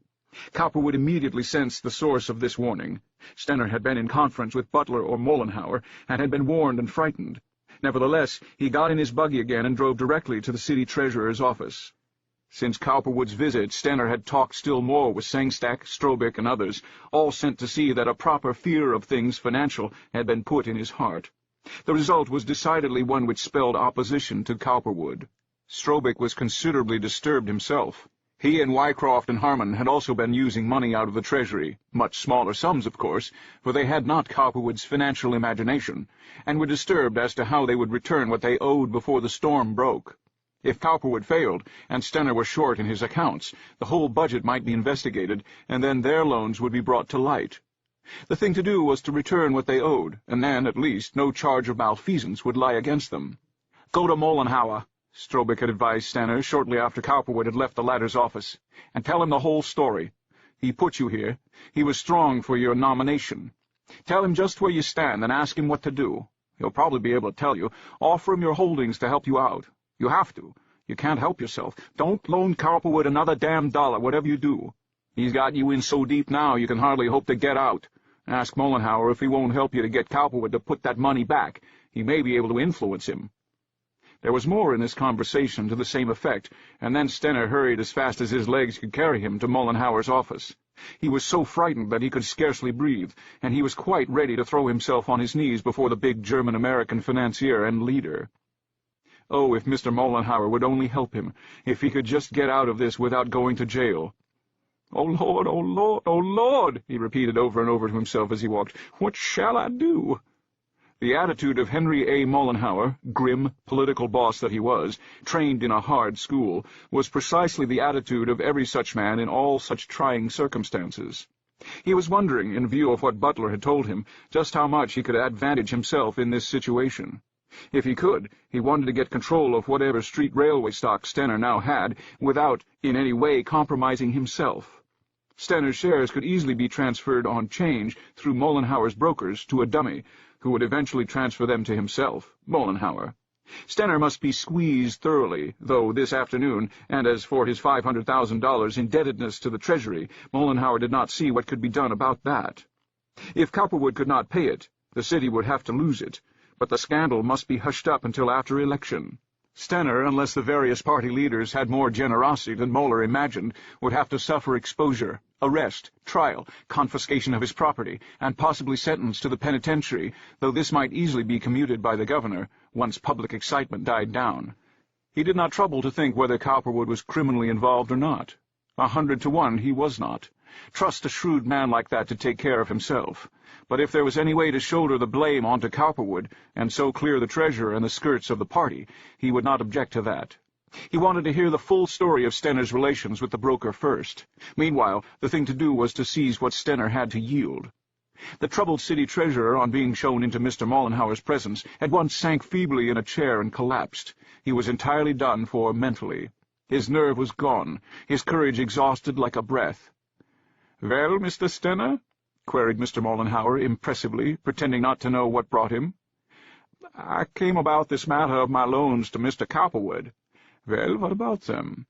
"Well, he owes me, or the city treasury, rather, $500,000, and I understand that he is going to fail, and that he can't pay it back." "Who told you that?" "Mr. Sangstack, and since then Mr. Cowperwood has been to see me. He tells me he must have more money, or he will fail, and he wants to borrow $300,000 more. He says he must have it." "So," said Mr. Mollenhauer impressively, and with an air of astonishment which he did not feel. "You would not think of doing that, of course. You're too badly involved as it is. If he wants to know why, refer him to me. Don't advance him another dollar. If you do, and this case comes to trial, no court would have any mercy on you. It's going to be difficult enough to do anything for you as it is. However, if you don't advance him any more, we will see. It may be possible, I can't say, but at any rate no more money must leave the Treasury to bolster up this bad business. It's much too difficult as it is now." He stared at Stenner warningly, and he, shaken and sick, yet because of the faint suggestion of mercy involved somewhere in Mollenhauer's remarks, now slipped from his chair to his knees and folded his hands in the uplifted attitude of a devotee before a sacred image.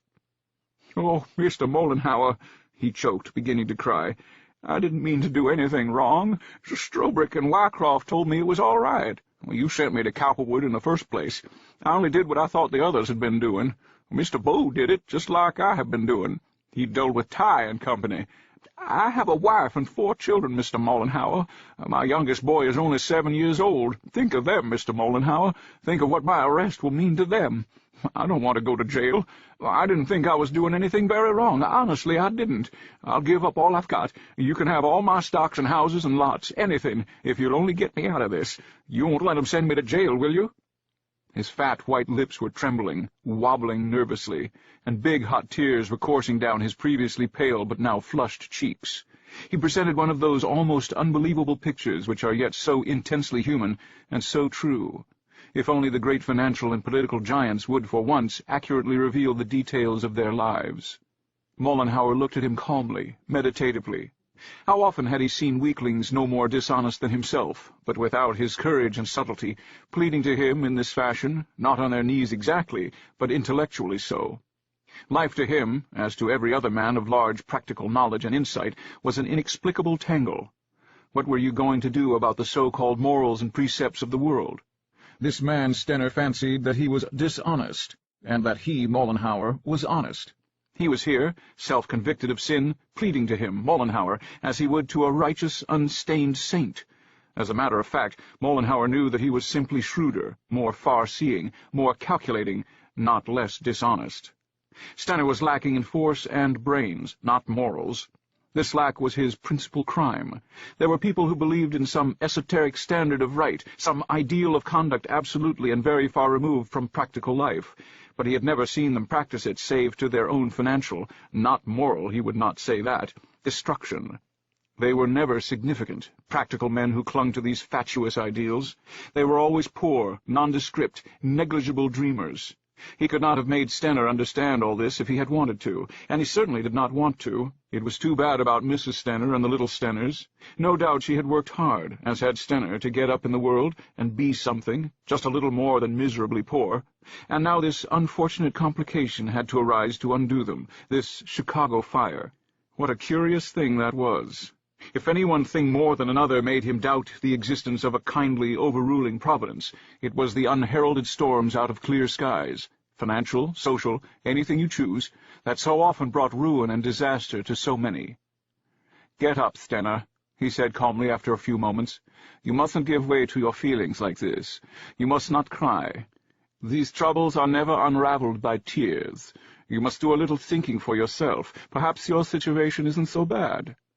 As he was saying this, Stenner was putting himself back in his chair, getting out his handkerchief, and sobbing hopelessly in it. "I'll do what I can, Stenner. I won't promise anything. I can't tell you what the result will be. There are many peculiar political forces in this city. I may not be able to save you, but I am perfectly willing to try. You must put yourself absolutely under my direction. You must not say or do anything without first consulting with me. I will send my secretary to you from time to time. He will tell you what to do. You must not come to me unless I send for you. Do you understand that thoroughly?" "Yes, Mr. Mollenhauer." "Well, now, dry your eyes. I don't want you to go out of this office crying. Go back to your office, and I will send Sangstack to see you. He will tell you what to do. Follow him exactly, and whenever I send for you, come at once." He got up, large, self-confident, reserved. Stenner, buoyed up by the subtle reassurance of his remarks, recovered to a degree his equanimity. Mr. Mollenhauer, the great, powerful Mr. Mollenhauer, was going to help him out of his scrape. He might not have to go to jail after all. He left after a few moments, his face a little red from weeping, but otherwise free of telltale marks, and returned to his office. 3/4 of an hour later, Sangstack called on him for the second time that day. Abner Sangstack, small, dark-faced, club-footed, a great sole of leather 3 inches thick under his short, withered right leg, his slightly Slavic, highly intelligent countenance burning with a pair of keen, piercing, inscrutable black eyes. Sangstack was a fit secretary for Mollenhauer. You could see at one glance that he would make Stenner do exactly what Mollenhauer suggested. His business was to induce Stenner to part with his street railway holdings at once, through Tighe Company, Butler's brokers, to the political sub-agent, who would eventually transfer them to Mollenhauer. What little Stenner received for them might well go into the treasury. Tighe Company would manage the change subtleties of this without giving anyone else a chance to bid, while at the same time making it appear an open market transaction. At the same time, Sangstack went carefully into the state of the Treasurer's office for his master's benefit, finding out what it was that Strobick, Wycroft, and Harman had been doing with their loans. Via another source, they were ordered to disgorge at once or face prosecution. They were a part of Mollenhauer's political machine. Then, having cautioned Stenner not to set over the remainder of his property to anyone, and not to listen to anyone, most of all to the Machiavellian counsel of Cowperwood, Sangstack left. Needless to say, Mollenhauer was greatly gratified by this turn of affairs. Cowperwood was now most likely in a position where he would have to come and see him, or if not, a good share of the properties he controlled were already in Mollenhauer's possession. If by some hook or crook he could secure the remainder, Simpson and Butler might well talk to him about this street railway business. His holdings were now as large as any, if not quite the largest. Chapter 28. It was in the face of this very altered situation that Cowperwood arrived at Stenner's office late this Monday afternoon. Stenner was quite alone, worried and distraught. He was anxious to see Cowperwood, and at the same time afraid. "George," began Cowperwood briskly on seeing him, "I haven't much time to spare now, but I've come, finally, to tell you that you'll have to let me have 300,000 more if you don't want me to fail. Things are looking very bad today. They've caught me in a corner on my loans. But this storm isn't going to last. You can see by the very character of it that it can't." He was looking at Stenner's face and seeing fear and a pained and yet very definite necessity for opposition written there. "Chicago is burning, but it will be built up again. Business will be all the better for it later on. Now, I want you to be reasonable and help me. Don't get frightened." Stenner stirred uneasily. "Don't let these politicians scare you to death. It will all blow over in a few days, and then we'll be better off than ever. Did you see Mollenhauer?" "Yes." "Well, what did he have to say?" "He said just what I thought he'd say. He won't let me do this." "I can't, Frank, I tell you," exclaimed Stenner, jumping up. He was so nervous that he had a hard time keeping his seat during this short, direct conversation. "I can't. They've got me in a corner. They're after me. They all know what we've been doing. Oh, say, Frank," he threw up his arms wildly, "you've got to get me out of this. You've got to let me have that 500,000 back and get me out of this. If you don't and you should fail, they'll send me to the penitentiary. I've got a wife and 4 children, Frank. I can't go on in this. It's too big for me. I never should have gone in on it in the first place. I never would have if you hadn't persuaded me, in a way. I never thought when I began that I would ever get in as bad as all this. I can't go on, Frank, I can't. I'm willing you should have all my stock. Only give me back that 500,000 and we'll call it even."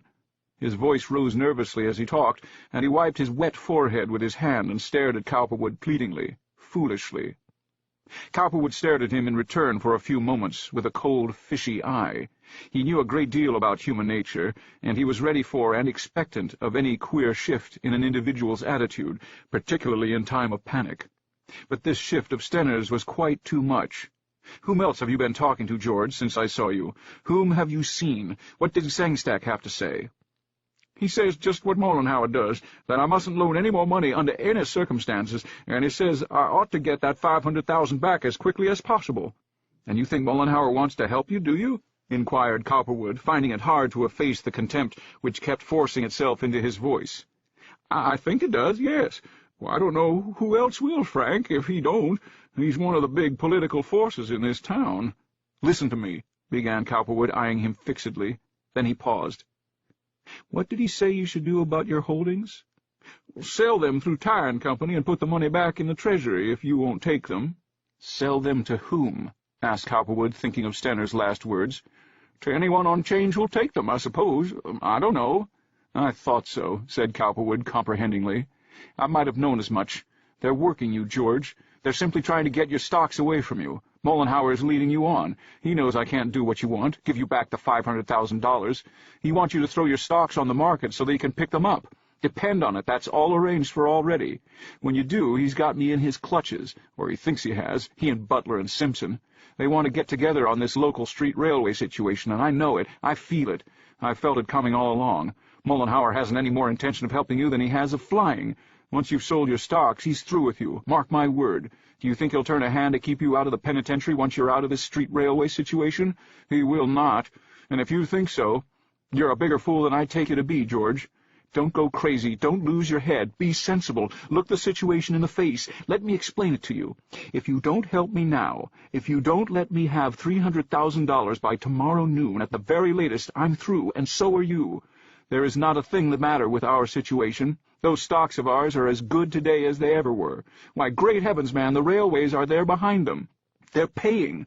The 17th and 19th Street line is earning $1,000 a day right now. What better evidence do you want than that? Green & Coates is earning $500. You're frightened, George. These damn political schemers have scared you. Why, you've as good a right to loan that money as Bode and Murtaugh had before you. They did it. You've been doing it for Mollenhauer and the others. Only so long as you do it for them, it's all right. What's a designated city depository but a loan? Cowperwood was referring to the system under which certain portions of city money, like the sinking fund, were permitted to be kept in certain banks at a low rate of interest or no rate, banks in which Mollenhauer and Butler and Simpson were interested. This was their safe graft. Don't throw your chances away, George. Don't quit now. You'll be worth millions in a few years, and you won't have to turn a hand. All you will have to do will be to keep what you have. If you don't help me, mark my word, they'll throw you over the moment I'm out of this, and they'll let you go to the penitentiary. Who's going to put up $500,000 for you, George? Where is Mollenhauer going to get it, or Butler, or anybody in these times? They can't. They don't intend to. When I'm through, you're through, and you'll be exposed quicker than anyone else. They can't hurt me, George. I'm an agent. I didn't ask you to come to me. You came to me in the first place of your own accord. If you don't help me, you're through, I tell you, and you're going to be sent to the penitentiary as sure as there are jails. Why don't you take a stand, George? Why don't you stand your ground? You have your wife and children to look after. You can't be any worse off loaning me $300,000 more than you are right now. What difference does it make? $500,000 or $800,000? It's all one and the same thing, if you're going to be tried for it. Besides, if you loan me this, there isn't going to be any trial. I'm not going to fail. This storm will blow over in a week or 10 days, and we'll be rich again. For heaven's sake, George, don't go to pieces this way. Be sensible. Be reasonable. He paused, for Stenner's face had become a jelly-like mass of woe. I can't, Frank, he wailed. I tell you I can't. They'll punish me worse than ever if I do that. They'll never let up on me. You don't know these people. In Stenner's crumpling weakness, Cowperwood read his own fate. What could you do with a man like that? How brace him up? You couldn't. And with a gesture of infinite understanding, disgust, noble indifference, he threw up his hands and started to walk out. At the door he turned. "George," he said, "I'm sorry. I'm sorry for you, not for myself. I'll come out of things all right eventually. I'll be rich. But, George, you're making the one great mistake of your life. You'll be poor, you'll be a convict, and you'll have only yourself to blame. There isn't a thing the matter with this money situation except the fire. There isn't a thing wrong with my affairs except this slump in stocks, this panic. You sit there, a fortune in your hands, and you allow a lot of schemers, high-binders, who don't know any more of your affairs or mine than a rabbit, and who haven't any interest in you except to plan what they can get out of you, to frighten you and prevent you from doing the one thing that will save your life. 300,000 paltry dollars that, in 3 or 4 weeks from now, I can pay back to you 4 and 5 times over, and for that you will see me go broke and yourself to the penitentiary. "I can't understand it, George. You're out of your mind. You're going to rue this the longest day that you live." He waited a few moments to see if this, by any twist of chance, would have any effect. Then, noting that Stenner still remained a wilted, helpless mass of nothing, he shook his head gloomily and walked out. It was the first time in his life that Cowperwood had ever shown the least sign of weakening or despair. He had felt all along as though there were nothing to the Greek theory of being pursued by the Furies. Now, however, there seemed an untoward fate which was pursuing him. It looked that way. Still, fate or no fate, he did not propose to be daunted. Even in this very beginning of a tendency to feel despondent, he threw back his head, expanded his chest, and walked as briskly as ever. In the large room outside Stenner's private office, he encountered Albert Stiers, Stenner's chief clerk and secretary. He and Albert had exchanged many friendly greetings in times past, and all the little minor transactions in regard to city loan had been discussed between them, for Albert knew more of the intricacies of finance and financial bookkeeping than Stenner would ever know. At the sight of Stiers, the thought in regard to the $60,000 worth of city loan certificates, previously referred to, flashed suddenly through his mind. He had not deposited them in the sinking fund, and did not intend to, for the present, could not, unless considerable free money were to reach him shortly, for he had used them to satisfy other pressing demands, and had no free money to buy them back, or, in other words, release them, and he did not want to just at this moment. Under the law governing transactions of this kind with the city treasurer, he was supposed to deposit them at once to the credit of the city, and not to draw his pay, therefore, from the city treasurer until he had. To be very exact, the city treasurer, under the law, was not supposed to pay him for any transaction of this kind until he or his agents presented a voucher from the bank or other organization carrying the sinking fund for the city, showing that the certificate so purchased had actually been deposited there. As a matter of fact, under the custom which had grown up between him and Stenner, the law had long been ignored in this respect. He could buy certificates of city loan for the sinking fund up to any reasonable amount, hypothecate them where he pleased, and draw his pay from the city without presenting a voucher. At the end of the month, sufficient certificates of city loan could usually be gathered from one source and another to make up the deficiency, or the deficiency could actually be ignored, as had been done on more than one occasion for long periods of time, while he used money secured by hypothecating the shares for speculative purposes. This was actually illegal, but neither Cowperwood nor Stenner saw it in that light or cared. The trouble with this particular transaction was the note that he had received from Stenner ordering him to stop both buying and selling, which put his relations with the city treasury on a very formal basis. He had bought these certificates before receiving this note, but had not deposited them. He was going now to collect his check, but perhaps the old easy system of balancing matters at the end of the month might not be said to obtain any longer. Stiers might ask him to present a voucher of deposit.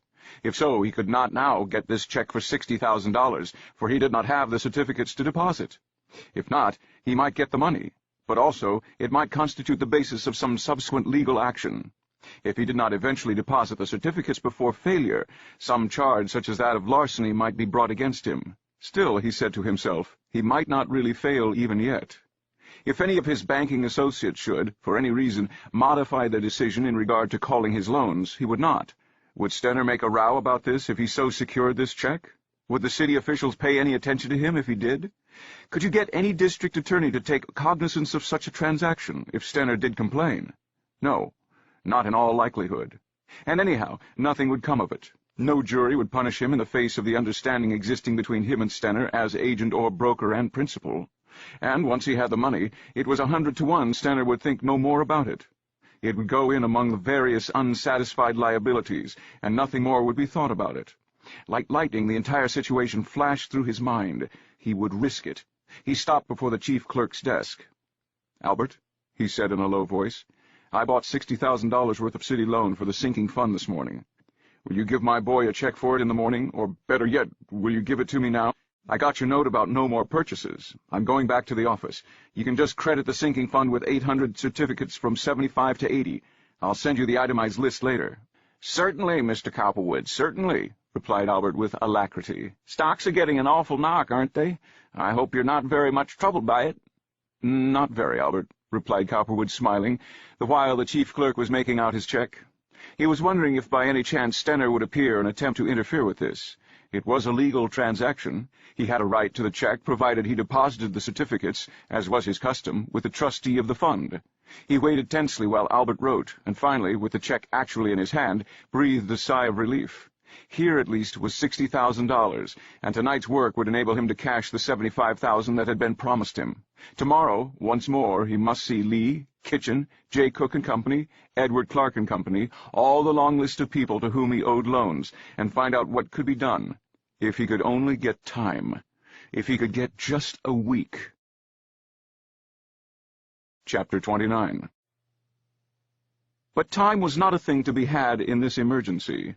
With the $75,000 his friends had extended to him, and $60,000 secured from Stiers, Cowperwood met the Girard call and placed the balance, $35,000, in a private safe in his own home.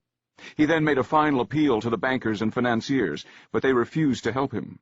He did not, however, commiserate himself in this hour. He looked out of his office window into the little court and sighed. What more could he do? He sent a note to his father, asking him to call for lunch. He sent a note to his lawyer, Harper Steger, a man of his own age whom he liked very much, and asked him to call also. He evolved in his own mind various plans of delay, addresses to creditors and the like, but alas, he was going to fail. And the worst of it was that this matter of the city treasurer's loan was bound to become a public, and more than a public, a political scandal. And the charge of conniving, if not illegally, at least morally, at the misuse of the city's money was the one thing that would hurt him most. How industriously his rivals would advertise this fact. He might get on his feet again if he failed, but it would be uphill work. And his father would be pulled down with him. It was probable that he would be forced out of the presidency of his bank. With these thoughts, Cowperwood sat there waiting. As he did so, Eileen Butler was announced by his office boy, and at the same time Albert Stiers. "Show in Miss Butler," he said, getting up. "Tell Mr. Stiers to wait." Eileen came briskly, vigorously in, her beautiful body clothed as decoratively as ever. The street suit that she wore was of a light golden-brown broadcloth, faceted with small dark-red buttons. Her head was decorated with a brownish-red shako, of a type she had learned was becoming to her, brimless and with a trailing plume, and her throat was graced by a three-strand necklace of gold beads. Her hands were smoothly gloved, as usual, and her little feet daintily shod. There was a look of girlish distress in her eyes, which, however, she was trying hard to conceal. "Honey," she exclaimed on seeing him, her arms extended, "what is the trouble? I wanted so much to ask you the other night. You're not going to fail, are you? I heard Father and Owen talking about you last night." "What did they say?" he inquired, putting his arm around her and looking quietly into her nervous eyes. "Oh, you know, I think Papa's very angry with you. He suspects. Someone sent him an anonymous letter. He tried to get it out of me last night, but he didn't succeed. I denied everything. I was in here twice this morning to see you, but you were out. I was so afraid that he might see you first, and that you might say something." "Me, Eileen?" "Well, no, not exactly. I didn't think that. I don't know what I thought. Oh, honey, I've been so worried. You know, I didn't sleep at all. I thought I was stronger than that, but I was so worried about you.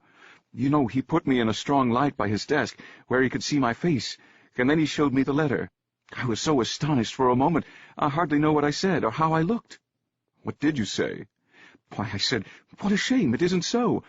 But I didn't say it right away. My heart was going like a trip hammer. I'm afraid he must have been able to tell something from my face. I could hardly get my breath." "He's a shrewd man, your father," he commented. "He knows something about life. Now you see how difficult these situations are. It's a blessing he decided to show you the letter instead of watching the house. I suppose he felt too bad to do that. He can't prove anything now, but he knows. You can't deceive him." "How do you know he knows?" "I saw him yesterday." "Did he talk to you about it?" "No, I saw his face. He simply looked at me." "Honey, I'm so sorry for him." "I know you are. So am I. But it can't be helped now. We should have thought of that in the first place." "But I love you so. Oh, honey, he will never forgive me. He loves me so. He mustn't know. I won't admit anything, but, oh, dear." She put her hands tightly together on his bosom, and he looked consolingly into her eyes. Her eyelids were trembling, and her lips. She was sorry for her father, herself, Cowperwood. Through her he could sense the force of Butler's parental affection, the volume and danger of his rage. There were so many, many things, as he saw it now, converging to make a dramatic denouement. "Never mind," he replied. "It can't be helped now. Where is my strong, determined Eileen? I thought you were going to be so brave. Aren't you going to be? I need to have you that way now. Do you? Yes. Are you in trouble? I think I'm going to fail, dear. Oh, no. Yes, honey. I'm at the end of my rope. I don't see any way out just at present. I sent for my father and my lawyer. You mustn't stay here, sweet. Your father may come in here at any time. We must meet somewhere. Tomorrow, say. Tomorrow afternoon. You remember Indian Rock, out on the Wissahickon? Yes. Could you be there at 4? Yes. Look out for who's following. If I'm not there by 4:30, don't wait. You know why. It will be because I think someone is watching. There won't be, though, if we work it right. And now you must run, sweet. We can't use 931 anymore. I'll have to rent another place somewhere else. Oh, honey, I'm so sorry. Aren't you going to be strong and brave? You see, I need you to be. He was almost, for the first time, a little sad in his mood. Yes, dear, yes, she declared, slipping her arms under his and pulling him tight. Oh, yes, you can depend on me. Oh, Frank, I love you so. I'm so sorry. Oh, I do hope you don't fail. But it doesn't make any difference, dear, between you and me, whatever happens, does it? We will love each other just the same. I'll do anything for you, honey. I'll do anything you say. You can trust me. They shan't know anything from me. She looked at his still, pale face, and a sudden strong determination to fight for him welled up in her heart. Her love was unjust, illegal, outlawed, but it was love just the same, and had much of the fiery daring of the outcast from justice. I love you, I love you, I love you, Frank, she declared. He unloosed her hands. Run, sweet. Tomorrow at 4. Don't fail, and don't talk, and don't admit anything, whatever you do. I won't. And don't worry about me. I'll be all right. He barely had time to straighten his tie, to assume a nonchalant attitude by the window, when in hurried Stener's chief clerk, pale, disturbed, obviously out of key with himself. Mr. Cowperwood, you know that check I gave you last night?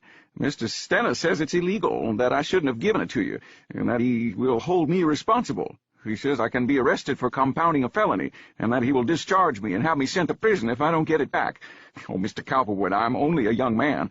I'm just really starting out in life. I've got my wife, a little boy to look after. You won't let him do that to me. You'll give me that check back, won't you? I can't go back to the office without it. He says you're going to fail, and that you knew it, and that you haven't any right to it. Cowperwood looked at him curiously. He was surprised at the variety and character of these emissaries of disaster. Surely, when troubles chose to multiply, they had great skill in presenting themselves in rapid order. Stener had no right to make any such statement. The transaction was not illegal. The man had gone wild. True, he, Cowperwood, had received an order after these securities were bought not to buy or sell any more city loan, but that did not invalidate previous purchases. Stener was browbeating and frightening his poor underling, a better man than himself, in order to get back this $60,000 check. What a petty creature he was! How true it was, as somebody had remarked, that you could not possibly measure the petty meanness to which a fool could stoop. You go back to Mr. Stener, Albert, and tell him that it can't be done. The certificates of loan were purchased before his order arrived, and the records of the exchange will prove it. There is no illegality here. I am entitled to that check, and could have collected it in any qualified court of law. The man has gone out of his head, and I haven't failed yet, and you are not in any danger of any legal proceedings, and if you are, I'll help defend you. I can't give you the check back because I haven't it to give, and if I had, I wouldn't. That would be allowing a fool to make a fool of me. I'm sorry, very, but I can't do anything for you. Oh, Mr. Cowperwood! Tears were in Steyer's eyes. He'll discharge me. He'll forfeit my sureties.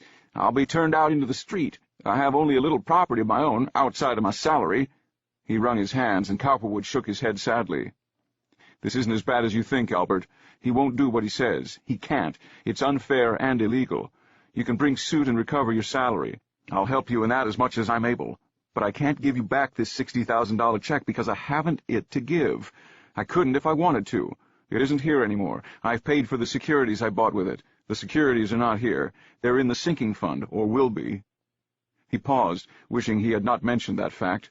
It was a slip of the tongue, one of the few he ever made, due to the peculiar pressure of the situation. Steyers pleaded longer. It was no use, Cowperwood told him. Finally he went away, crestfallen, fearsome, broken. There were tears of suffering in his eyes. Cowperwood was very sorry. And then his father was announced.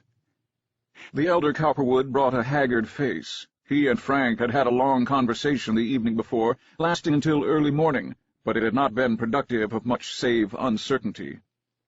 "Hello, Father," exclaimed Cowperwood cheerfully, noting his father's gloom. He was satisfied that there was scarcely a coal of hope to be raked out of these ashes of despair, but there was no use admitting it. "Well," said his father, lifting his sad eyes in a peculiar way. "Well, it looks like stormy weather, doesn't it? I've decided to call a meeting of my creditors, Father, and ask for time. There isn't anything else to do. I can't realize enough on anything to make it worthwhile talking about. I thought Stenner might change his mind, but he's worse rather than better. His head bookkeeper just went out of here." "What did he want?" asked Henry Cowperwood. "He wanted me to give him back a check for $60,000 that he paid me for some city loan I bought yesterday morning." Frank did not explain to his father, however, that he had hypothecated the certificates this check had paid for, and used the check itself to raise money enough to pay the Girard National Bank, and to give himself $35,000 in cash besides. "Well, I declare," replied the old man. "You'd think he'd have better sense than that." "That's a perfectly legitimate transaction. When did you say he notified you not to buy a city loan?" "Yesterday noon. He's out of his mind," Cowperwood Sr. commented laconically. "It's Mollenhauer and Simpson and Butler, I know. They want my street railway lines. Well, they won't get them. They'll get them through a receivership, and after the panic's all over. Our creditors will have first chance at these. If they buy, they'll buy from them. If it weren't for that $500,000 loan, I wouldn't think a thing of this. My creditors would sustain me nicely, but the moment that gets noised around, and this election, I hypothecated those city loan certificates because I didn't want to get on the wrong side of Davison. I expected to take in enough by now to take them up. They ought to be in the sinking fund, really." The old gentleman saw the point at once and winced. "They might cause you trouble there, Frank." "It's a technical question," replied his son. "I might have been intending to take them up. As a matter of fact, I will if I can before 3. I've been taking 8 and 10 days to deposit them in the past. In a storm like this, I'm entitled to move my pawns as best I can." Cowperwood, the father, put his hand over his mouth again. He felt very disturbed about this. He saw no way out, however. He was at the end of his own resources. He felt the side whiskers on his left cheek. He looked out of the window into the little green court. Possibly it was a technical question. Who should say? The financial relations of the city treasury with other brokers before Frank had been very lax. Every banker knew that. Perhaps precedent would or should govern in this case. He could not say. Still, it was dangerous, not straight. If Frank could get them out and deposit them, it would be so much better. "I'd take them up if I were you, and I could," he added. "I will if I can. How much money have you?" "Oh, 20,000 all told. If I suspend, though, I'll have to have a little ready cash." "I have 8 or 10,000, or will have by night, I hope." He was thinking of someone who would give him a second mortgage on his house. Cowperwood looked quietly at him. There was nothing more to be said to his father. "I'm going to make one more appeal to Stenner after you leave here," he said. "I'm going over there with Harper Steger when he comes. If he won't change, I'll send out notice to my creditors and notify the Secretary of the Exchange. I want you to keep a stiff upper lip, whatever happens. I know you will, though. I'm going into this thing head down. If Stenner had any sense—" He paused. But what's the use talking about a damn fool? He turned to the window, thinking of how easy it would have been, if Eileen and he had not been exposed by this anonymous note, to have arranged all with Butler. Rather than injure the party, Butler, in extremis, would have assisted him. Now— His father got up to go. He was as stiff with despair as though he were suffering from cold. "Well," he said wearily. Cowperwood suffered intensely for him. What a shame! His father! He felt a great surge of sorrow sweep over him, but a moment later mastered it and settled to his quick, defiant thinking. As the old man went out, Harper Steger was brought in. They shook hands and at once started for Stenner's office, but Stenner had sunk in on himself like an empty gas bag, and no efforts were sufficient to inflate him. They went out, finally, defeated. "I tell you, Frank," said Steger, "I wouldn't worry. We can tie this thing up legally until election and after, and that'll give all this row a chance to die down. Then you can get your people together and talk sense to them. They're not going to give up good properties like this, even if Stenner does go to jail." Steger did not know of the $60,000 worth of hypothecated securities as yet. Neither did he know of Eileen Butler and her father's boundless rage. Chapter 30. There was one development in connection with all of this of which Cowperwood was as yet unaware. The same day that brought Edward Butler the anonymous communication in regard to his daughter brought almost a duplicate of it to Mrs. Frank Algernon Cowperwood, only in this case the name of Eileen Butler had curiously been omitted. Perhaps you don't know that your husband is running with another woman. If you don't believe it, watch the house at 931 North 10th Street. Mrs. Cowperwood was in the conservatory watering some plants when this letter was brought by her maid Monday morning. She was most placid in her thoughts, for she did not know what all the conferring of the night before meant. Frank was occasionally troubled by financial storms, but they did not seem to harm him. "Lay it on the table in the library, Annie. I'll get it." She thought it was some social note. In a little while, such was her deliberate way, she put down her sprinkling pot and went into the library. There it was lying on the green leather sheepskin which constituted a part of the ornamentation of the large library table. She picked it up, glanced at it curiously because it was on cheap paper, and then opened it. Her face paled slightly as she read it, and then her hand trembled. Not much. Hers was not a soul that ever loved passionately, hence she could not suffer passionately. She was hurt, disgusted, enraged for the moment, and frightened, but she was not broken in spirit entirely. 13 years of life with Frank Cowperwood had taught her a number of things. He was selfish, she knew now, self-centered, and not as much charmed by her as he had been. The fear she had originally felt as to the effect of her preponderance of years had been to some extent justified by the lapse of time. Frank did not love her as he had. He had not for some time. She had felt it. What was it? She had asked herself at times almost, who was it? Business was engrossing him so. Finance was his master. Did this mean the end of her regime, she queried? Would he cast her off? Where would she go? What would she do? She was not helpless, of course, for she had money of her own which he was manipulating for her. Who was this other woman? Was she young, beautiful, of any social position? Was it— Suddenly she stopped. Was it? Could it be by any chance? Her mouth opened. Eileen Butler? She stood still, staring at this letter, for she could scarcely countenance her own thought. She had observed often, in spite of all their caution, how friendly Eileen had been to him, and he to her. He liked her. He never lost a chance to defend her. Lillian had thought of them at times as being curiously suited to each other temperamentally. He liked young people, but of course he was married, and Eileen was infinitely beneath him socially, and he had 2 children and herself.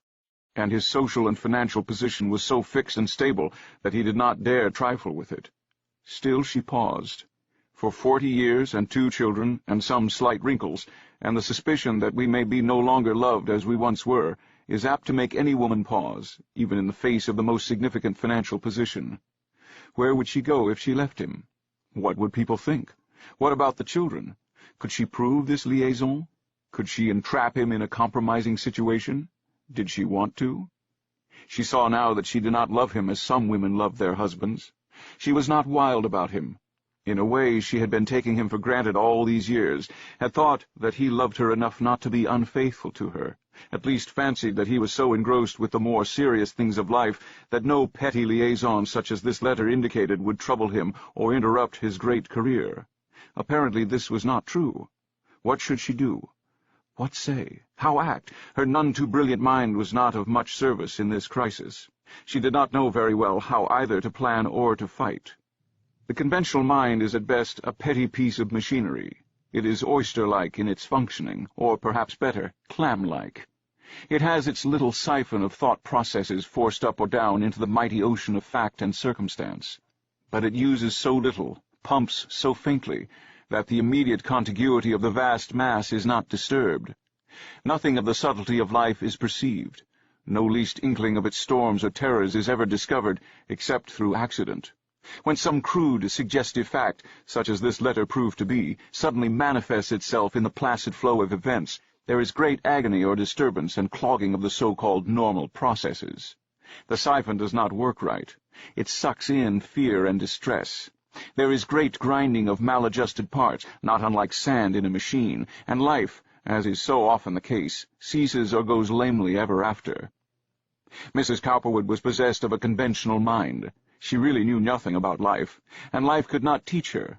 Reaction in her from salty thought processes was not possible. She was not alive in the sense that Eileen Butler was, and yet she thought that she was very much alive. All illusion. She wasn't. She was charming if you loved placidity. If you did not, she was not. She was not engaging, brilliant, or forceful. Frank Cowperwood might well have asked himself in the beginning why he married her. He did not do so now, because he did not believe it was wise to question the past as to one's failures and errors. It was, according to him, most unwise to regret. He kept his face and thoughts to the future. But Mrs. Cowperwood was truly distressed in her way, and she went about the house thinking, feeling wretchedly. She decided, since the letter asked her to see for herself, to wait. She must think how she would watch this house, if at all. Frank must not know. If it were Eileen Butler by any chance, but surely not, she thought she would expose her to her parents. Still, that meant exposing herself. She determined to conceal her mood as best she could at dinner-time, but Cowperwood was not able to be there. He was so rushed, so closeted with individuals, so closely in conference with his father and others, that she scarcely saw him this Monday night, nor the next day, nor for many days. For on Tuesday afternoon at 2:30 he issued a call for a meeting of his creditors, and at 5:30 he decided to go into the hands of a receiver. And yet, as he stood before his principal creditors, a group of 30 men, in his office, he did not feel that his life was ruined. He was temporarily embarrassed. Certainly things looked very black. The city treasurership deal would make a great fuss. Those hypothecated city loan certificates, to the extent of $60,000, would make another, if Stenner chose. Still, he did not feel that he was utterly destroyed. "Gentlemen," he said in closing his address of explanation at the meeting, quite as erect, secure, defiant, convincing as he had ever been, "you see how things are. These securities are worth just as much as they ever were. There is nothing the matter with the properties behind them. If you will give me 15 days or 20, I am satisfied that I can straighten the whole matter out. I am almost the only one who can, for I know all about it. The market is bound to recover. Business is going to be better than ever. It's time I want. Time is the only significant factor in this situation. I want to know if you won't give me 15 or 20 days, a month if you can. That's all I want." He stepped aside and out of the general room, where the blinds were drawn, into his private office, in order to give his creditors an opportunity to confer privately in regard to his situation. He had friends in the meeting who were for him. He waited 1, 2, nearly 3 hours while they talked. Finally, Walter Lee, Judge Kitchen, Avery Stone of Tighe Company, and several others came in. They were a committee appointed to gather further information. "Nothing more can be done today, Frank," Walter Lee informed him quietly. "The majority want the privilege of examining the books. There is some uncertainty about this entanglement with the city treasurer which you say exists. They feel that you'd better announce a temporary suspension anyhow, and if they want to let you resume later, they can do so." "I'm sorry for that, gentlemen," replied Cowperwood, the least bit depressed. "I would rather do anything than suspend for 1 hour, if I could help it, for I know just what it means. You will find assets here far exceeding the liabilities if you take the stocks at their normal market value, but that won't help any if I close my doors. The public won't believe in me. I ought to keep open." "Sorry, Frank, old boy," observed Lee, pressing his hand affectionately. "If it were left to me personally, you could have all the time you want. There's a crowd of old fogies out there that won't listen to reason. They're panic-struck. I guess they're pretty hard hit themselves. You can scarcely blame them. You'll come out all right, though. I wish you didn't have to shut up shop. We can't do anything with them, however. Why, damn it, man, I don't see how you can fail, really. In 10 days these stocks will be all right." Judge Kitchen commiserated with him also. But what good did that do? He was being compelled to suspend. An expert accountant would have to come in and go over his books.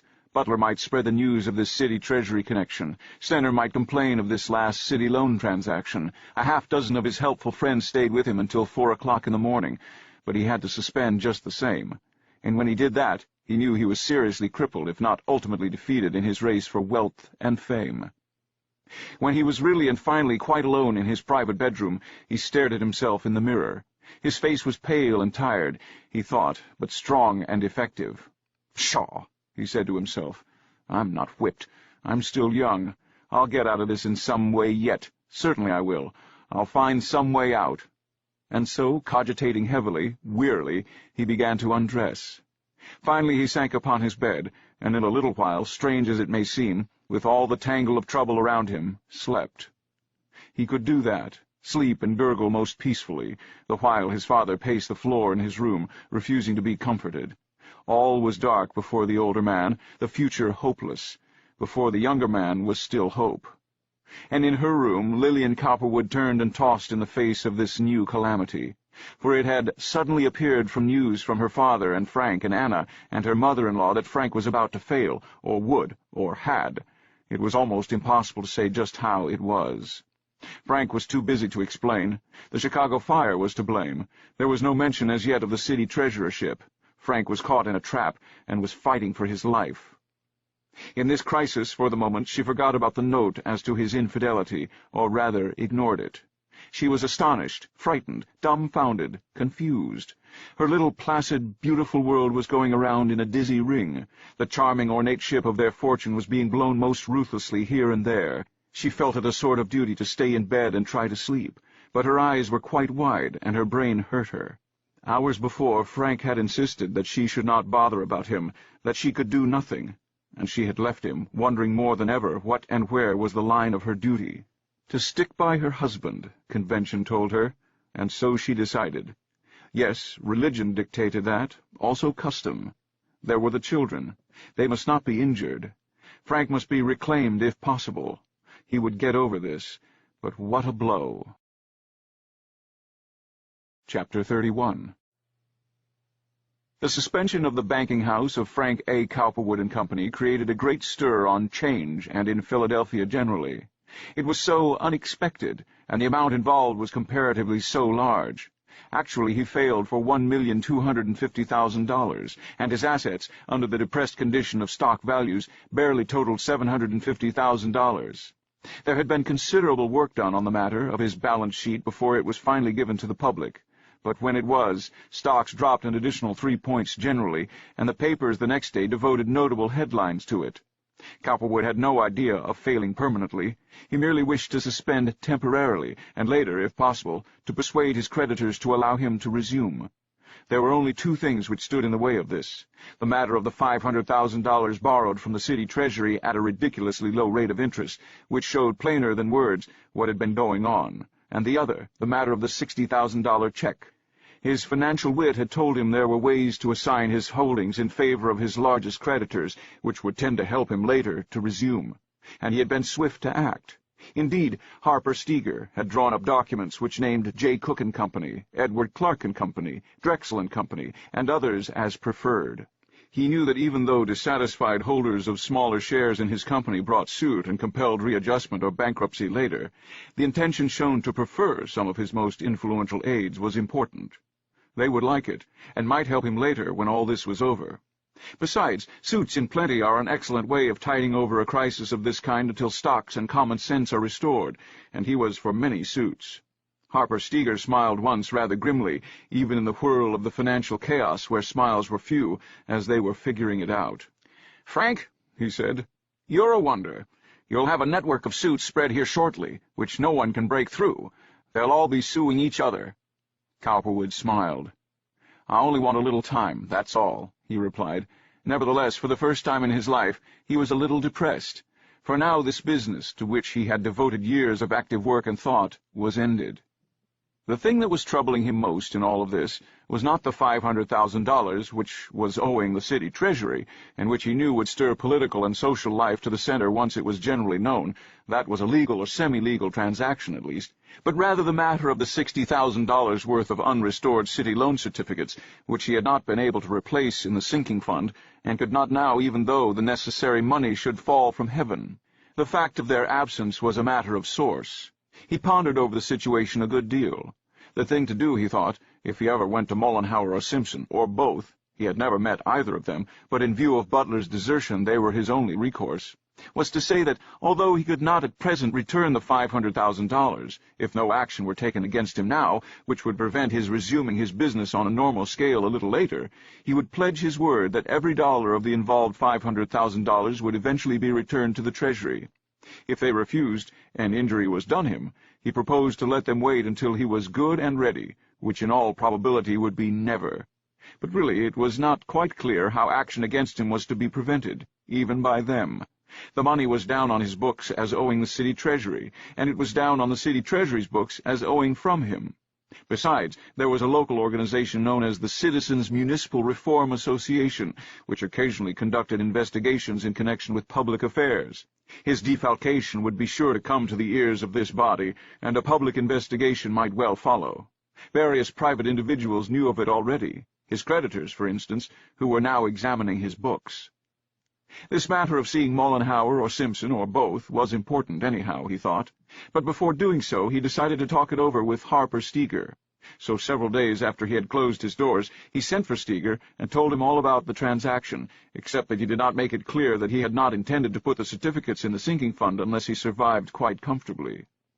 Harper Steger was a tall, thin, graceful, rather elegant man, of gentle voice and perfect manners, who walked always as though he were a cat and a dog were prowling somewhere in the offing. He had a longish, thin face of a type that is rather attractive to women.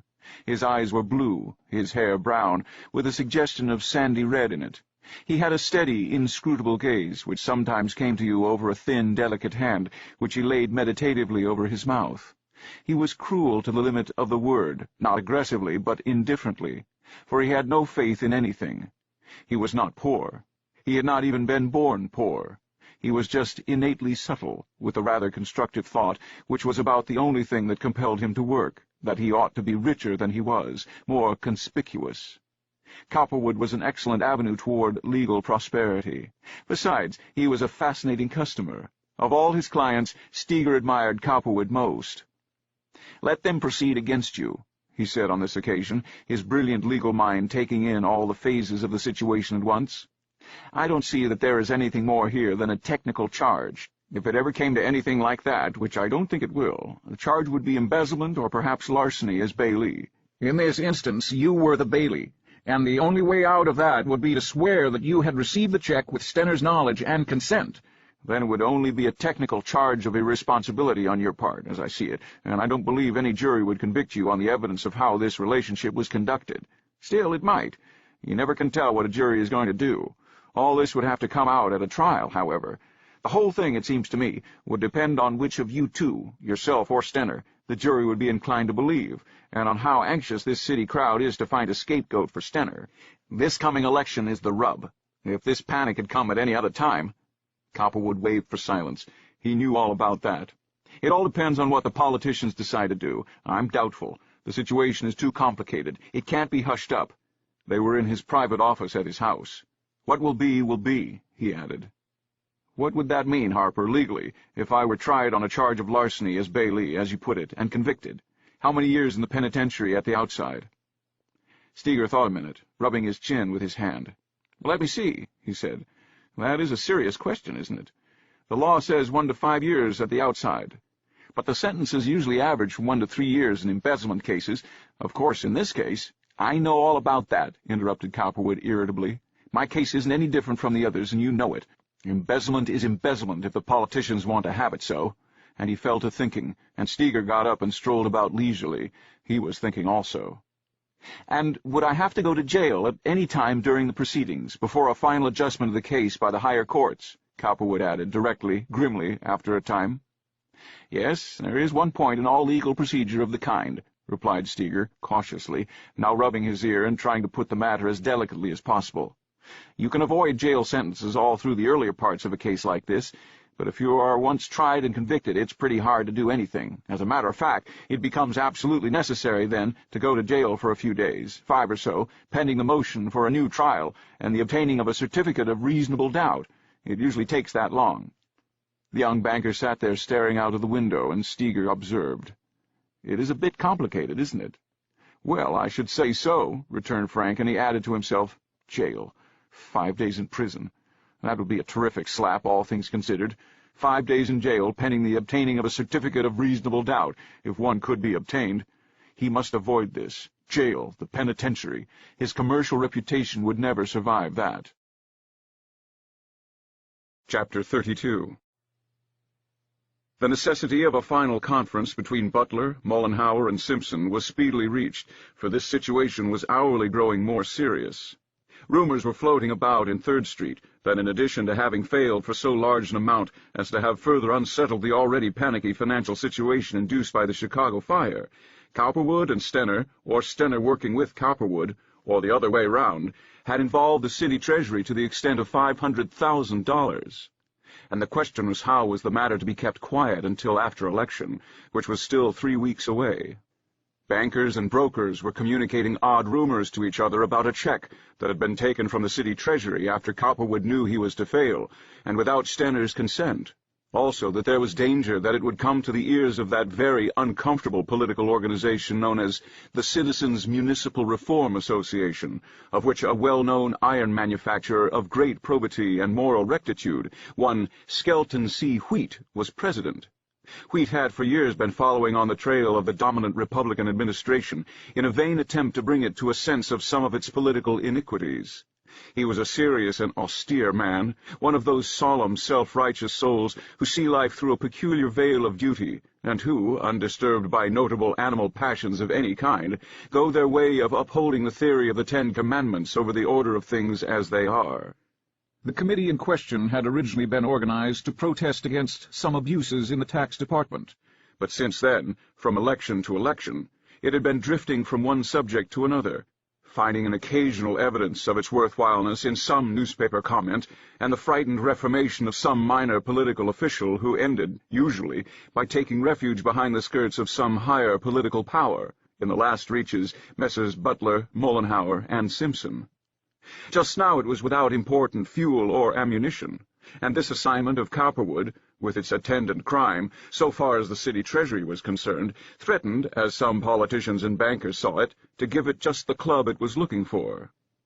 However, the decisive conference took place between Cowperwood and the reigning political powers some 5 days after Cowperwood's failure, at the home of Senator Simpson, which was located in Rittenhouse Square, a region central for the older order of wealth in Philadelphia.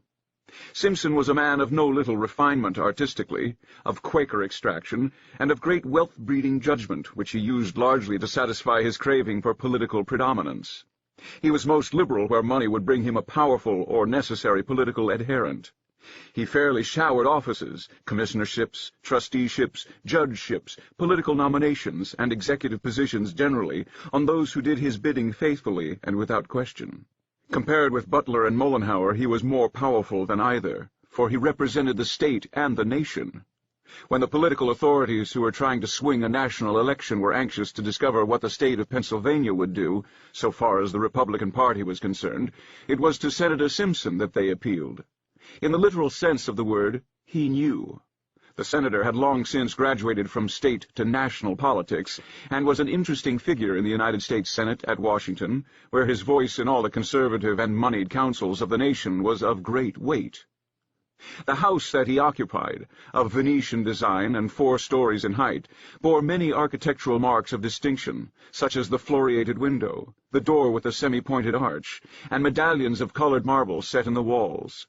The senator was a great admirer of Venice. He had been there often, as he had to Athens and Rome, and had brought back many artistic objects representative of the civilizations and refinements of older days.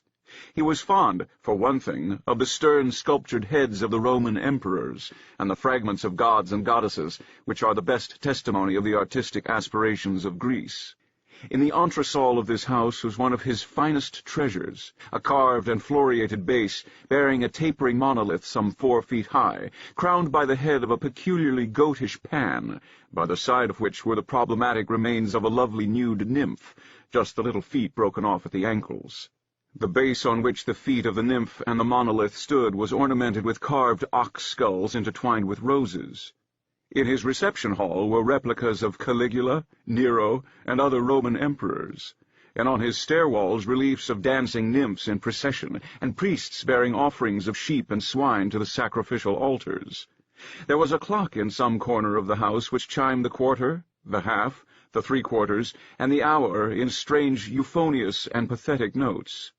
On the walls of the rooms were tapestries of Flemish origin, and in the reception hall, the library, the living room, and the drawing room, richly carved furniture after the standards of the Italian Renaissance. The senator's taste in the matter of paintings was inadequate, and he mistrusted it. But such as he had were of distinguished origin and authentic. He cared more for his curio cases filled with smaller imported bronzes, Venetian glass, and Chinese jade. He was not a collector of these in any notable sense, merely a lover of a few choice examples.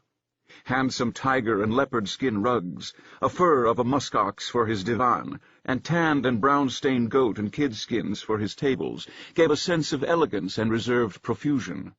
In addition, the senator had a dining room done after the Jacobean idea of artistic excellence, and a wine cellar which the best of the local vintners looked after with extreme care. He was a man who loved to entertain lavishly, and when his residence was thrown open for a dinner, a reception, or a ball, the best of local society was to be found there. The conference was in the senator's library, and he received his colleagues with the genial air of one who has much to gain and little to lose.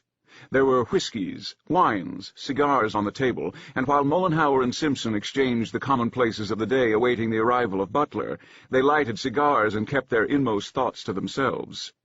It so happened that upon the previous afternoon Butler had learned from Mr. David Petty, the district attorney, of the $60,000 check transaction. At the same time, the matter had been brought to Mollenhauer's attention by Stenner himself. It was Mollenhauer, not Butler, who saw that by taking advantage of Cowperwood's situation, he might save the local party from blame, and at the same time most likely fleece Cowperwood out of his street railway shares without letting Butler or Simpson know anything about it.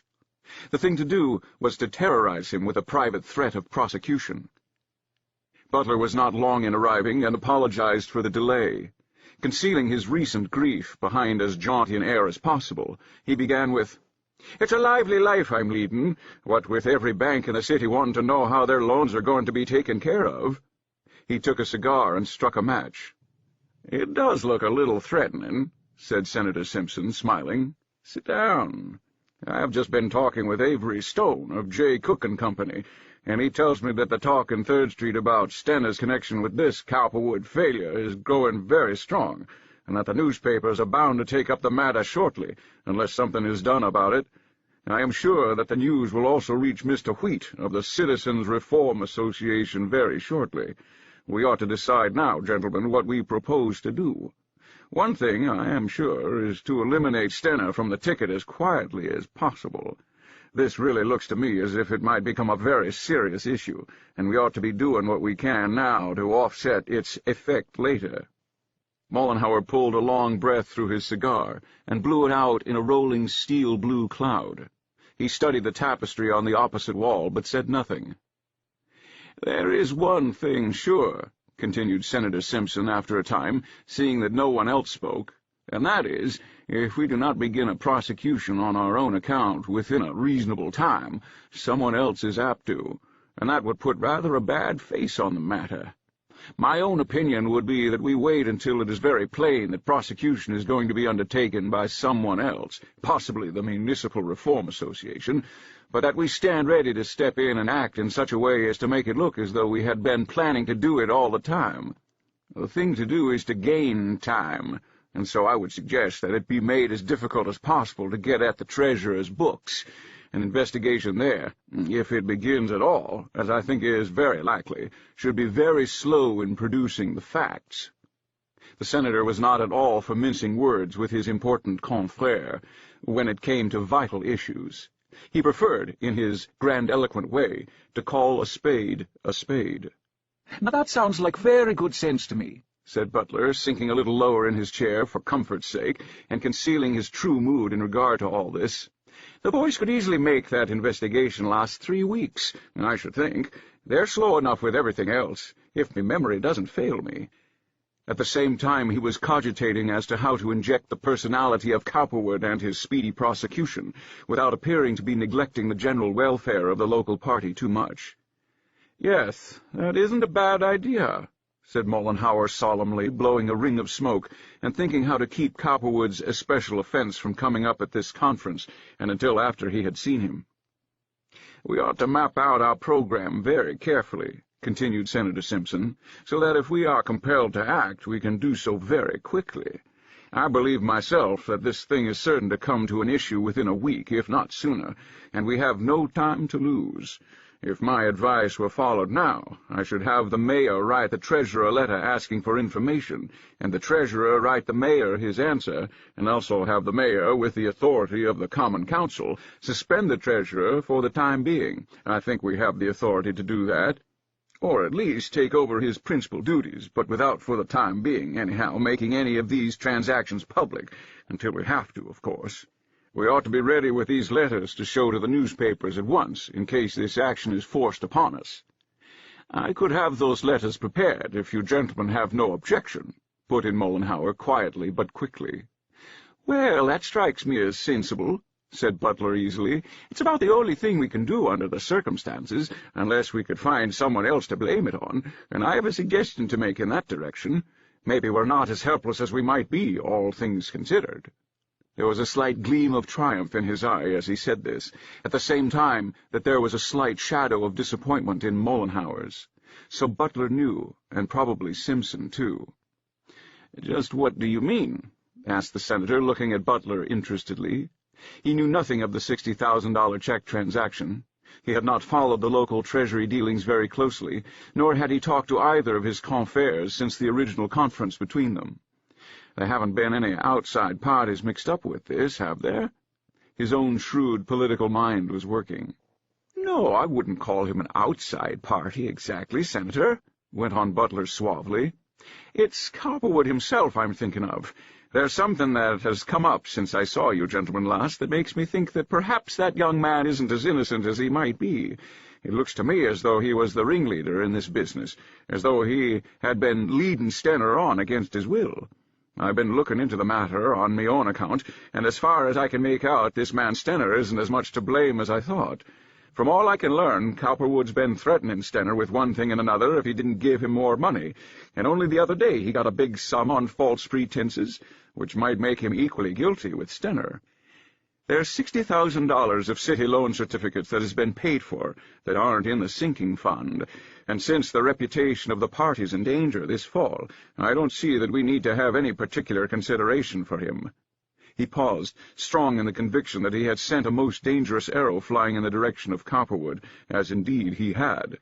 Yet at this moment both the senator and Mollenhauer were not a little surprised, seeing at their last meeting he had appeared rather friendly to the young banker, and this recent discovery seemed scarcely any occasion for a vicious attitude on his part. Mollenhauer in particular was surprised, for he had been looking on Butler's friendship for Cowperwood as a possible stumbling block. You don't tell me," observed Senator Simpson, thoughtfully, stroking his mouth with his pale hand.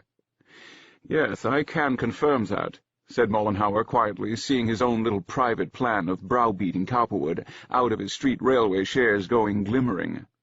"I had a talk with Stenner the other day about this very matter, and he told me that Cowperwood had been trying to force him to give him $300,000 more, and that when he refused, Cowperwood managed to get $60,000 further without his knowledge or consent." "How could he do that?" asked Senator Simpson incredulously.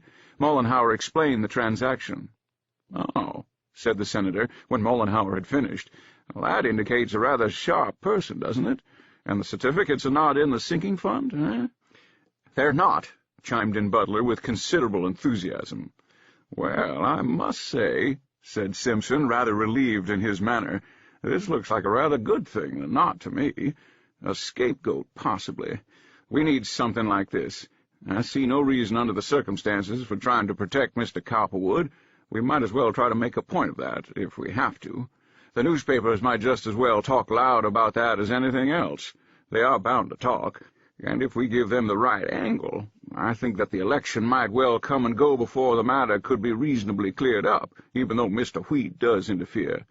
I will be glad to undertake to see what can be done with the papers."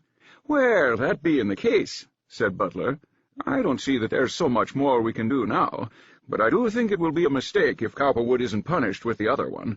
He's equally guilty with Stenner, if not more so, and I, for one, want to see him get what he deserves. He belongs in the penitentiary, and that's where he'll go if I have my say." Both Mollenhauer and Simpson turned a reserved and inquiring eye on their usually genial associate. What could be the reason for his sudden determination to have Cowperwood punished? Cowperwood, as Mollenhauer and Simpson saw it, and as Butler would ordinarily have seen it, was well within his human, if not his strictly legal rights. They did not blame him half as much for trying to do what he had done as they blamed Stenner for letting him do it. But since Butler felt as he did, and there was an actual technical crime here, they were perfectly willing that the party should have the advantage of it, even if Cowperwood went to the penitentiary. "You may be right," said Senator Simpson cautiously. "You might have those letters prepared, Henry, and if we have to bring any actions at all against anybody before election, it would perhaps be advisable to bring it against Cowperwood. Include Stenner if you have to, but not unless you have to. I leave it to you two, as I am compelled to start for Pittsburgh next Friday, but I know you will not overlook any point." The senator arose. His time was always valuable. Butler was highly gratified by what he had accomplished. He had succeeded in putting the triumvirate on record against Cowperwood as the first victim, in case of any public disturbance or demonstration against the party. All that was now necessary was for that disturbance to manifest itself, and, from what he could see of local conditions, it was not far off. There was now the matter of Cowperwood's disgruntled creditors to look into, and if by buying in these he should succeed in preventing the financier from resuming business, he would have him in a very precarious condition indeed. It was a sad day for Cowperwood, Butler thought, the day he had first tried to lead Eileen astray, and the time was not far off when he could prove it to him. Chapter 33. In the meanwhile, Cowperwood, from what he could see and hear, was becoming more and more certain that the politicians would try to make a scapegoat of him, and that shortly. For one thing, Stiers had called only a few days after he closed his doors and imparted a significant bit of information. Albert was still connected with the city treasury, as was Stenner, and engaged with Sengstack and another personal appointee of Mollenhauer's in going over the treasurer's books and explaining their financial significance. Stiers had come to Cowperwood primarily to get additional advice in regard to the $60,000 check and his personal connection with it.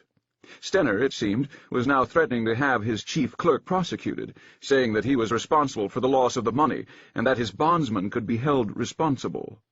Cowperwood had merely laughed and assured Stiers that there was nothing to this. "Albert," he had said smilingly, "I tell you positively, there's nothing in it. You're not responsible for delivering that check to me.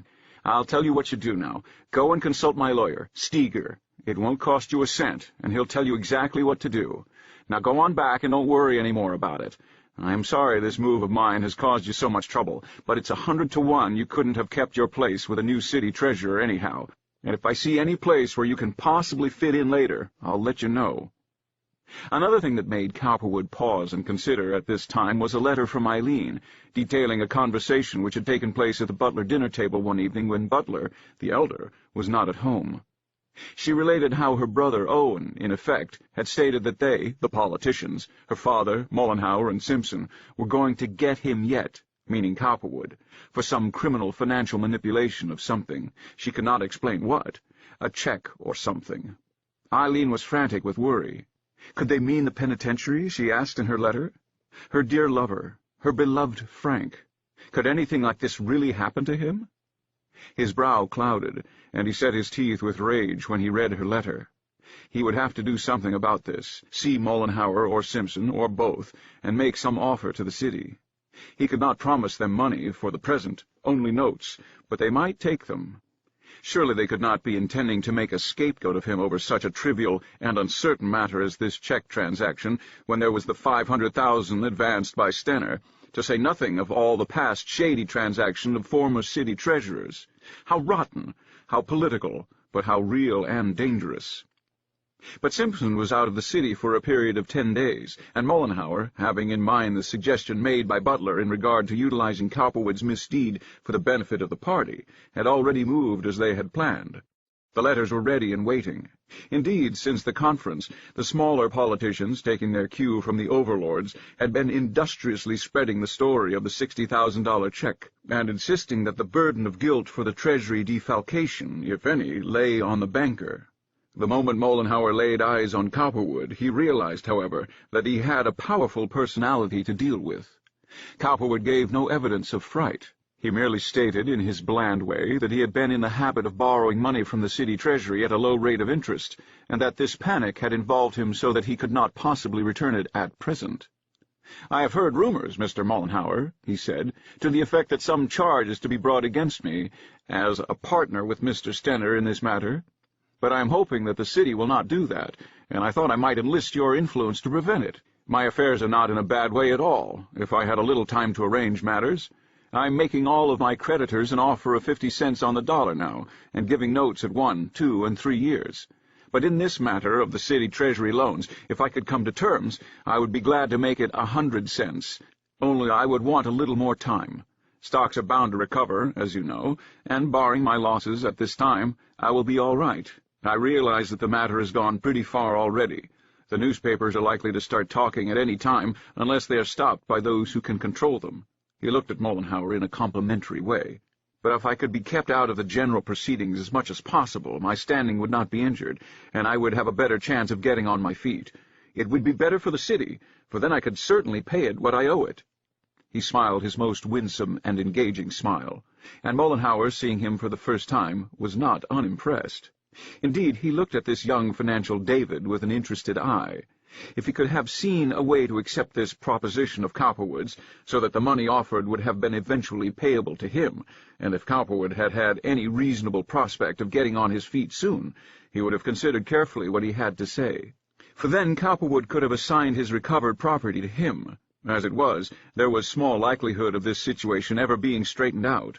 The Citizens' Municipal Reform Association, from all he could hear, was already on the move, investigating, or about to, and once they had set their hands to this, would unquestionably follow it closely to the end.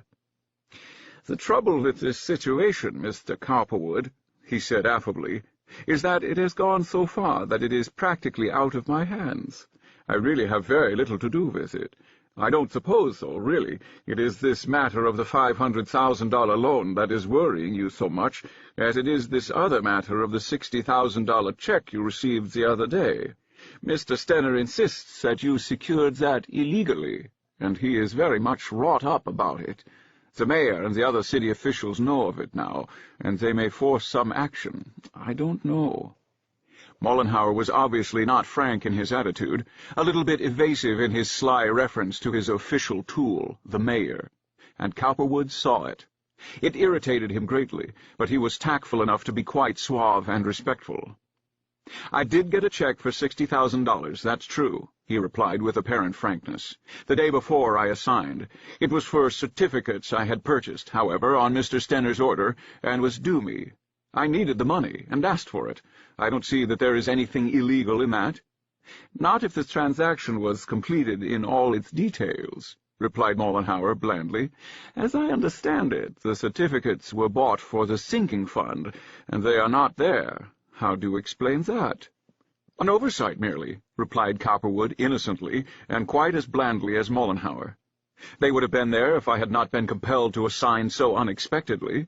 It was not possible for me to attend to everything in person. It has not been our custom to deposit them at once. Mr. Stenner will tell you that, if you ask him." "You don't say," replied Mollenhauer.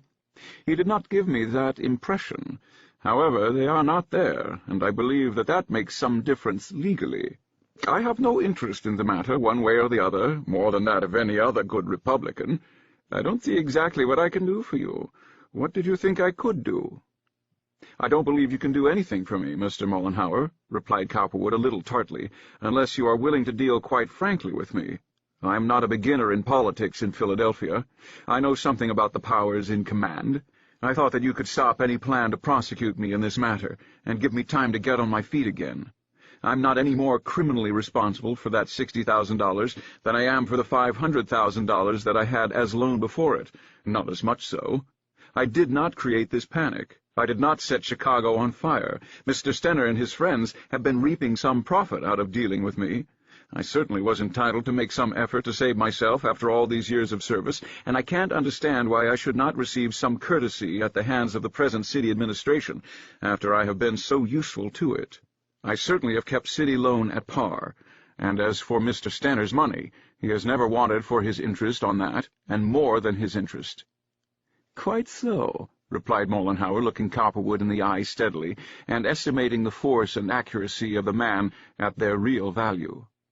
"I understand exactly how it has all come about, Mr. Cowperwood. No doubt Mr. Stenner owes you a debt of gratitude, as does the remainder of the city administration. I'm not saying what the city administration ought or ought not to do. All I know is that you find yourself wittingly or unwittingly in a dangerous situation, and that public sentiment in some quarters is already very strong against you. I personally have no feeling one way or the other, and if it were not for the situation itself, which looks to be out of hand, would not be opposed to assisting you in any reasonable way. But how? The Republican Party is in a very bad position, so far as this election is concerned. In a way, however innocently, you have helped to put it there, Mr. Cowperwood.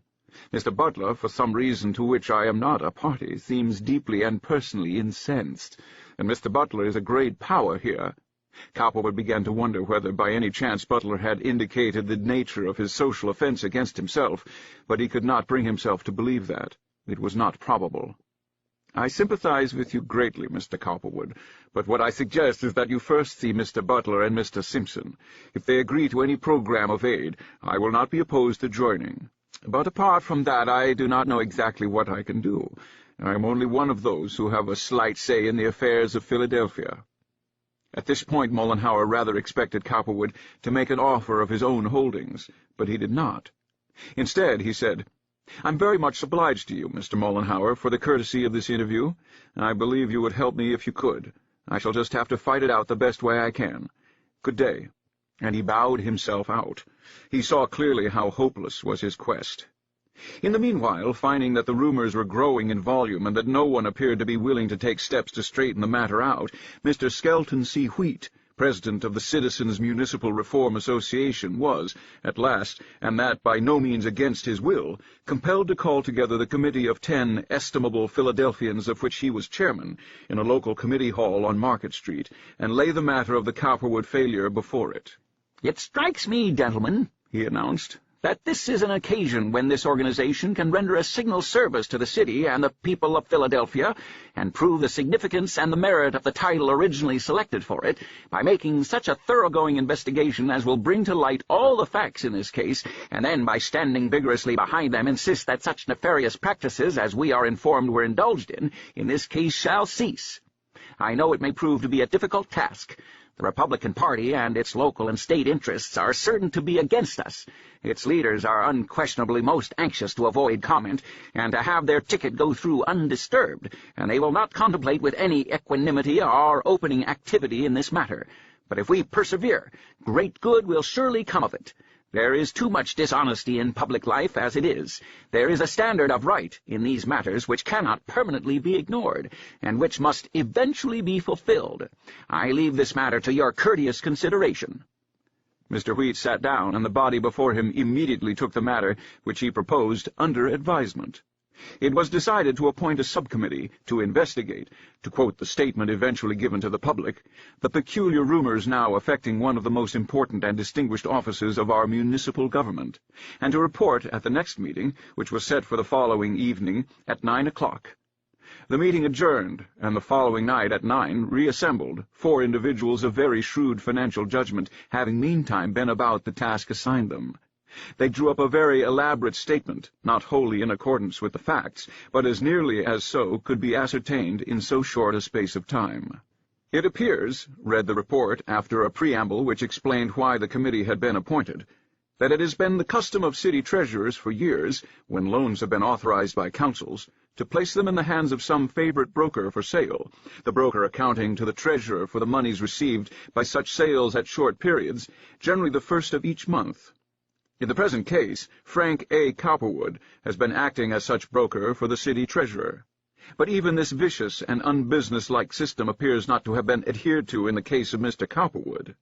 The accident of the Chicago fire, the consequent depression of stock values, and the subsequent failure of Mr. Frank A. Cowperwood have so involved matters temporarily that the committee has not been able to ascertain with accuracy that regular accounts have been rendered. But from the manner in which Mr. Cowperwood has had possession of bonds, city loan, for hypothecation, etc., It would appear that he has been held to no responsibility in these matters, and that there have always been under his control several $100,000 of cash or securities belonging to the city, which he has manipulated for various purposes. But the details of the results of these transactions are not easily available. Some of the operations consisted of hypothecation of large amounts of these loans before the certificates were issued, the lender seeing that the order for the hypothecated securities was duly made to him on the books of the treasurer.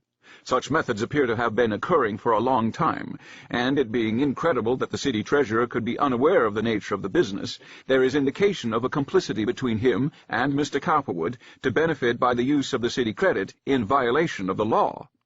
Furthermore, at the very time these hypothecations were being made, and the city paying interest upon such loans, the money representing them was in the hands of the treasurer's broker, and bearing no interest to the city.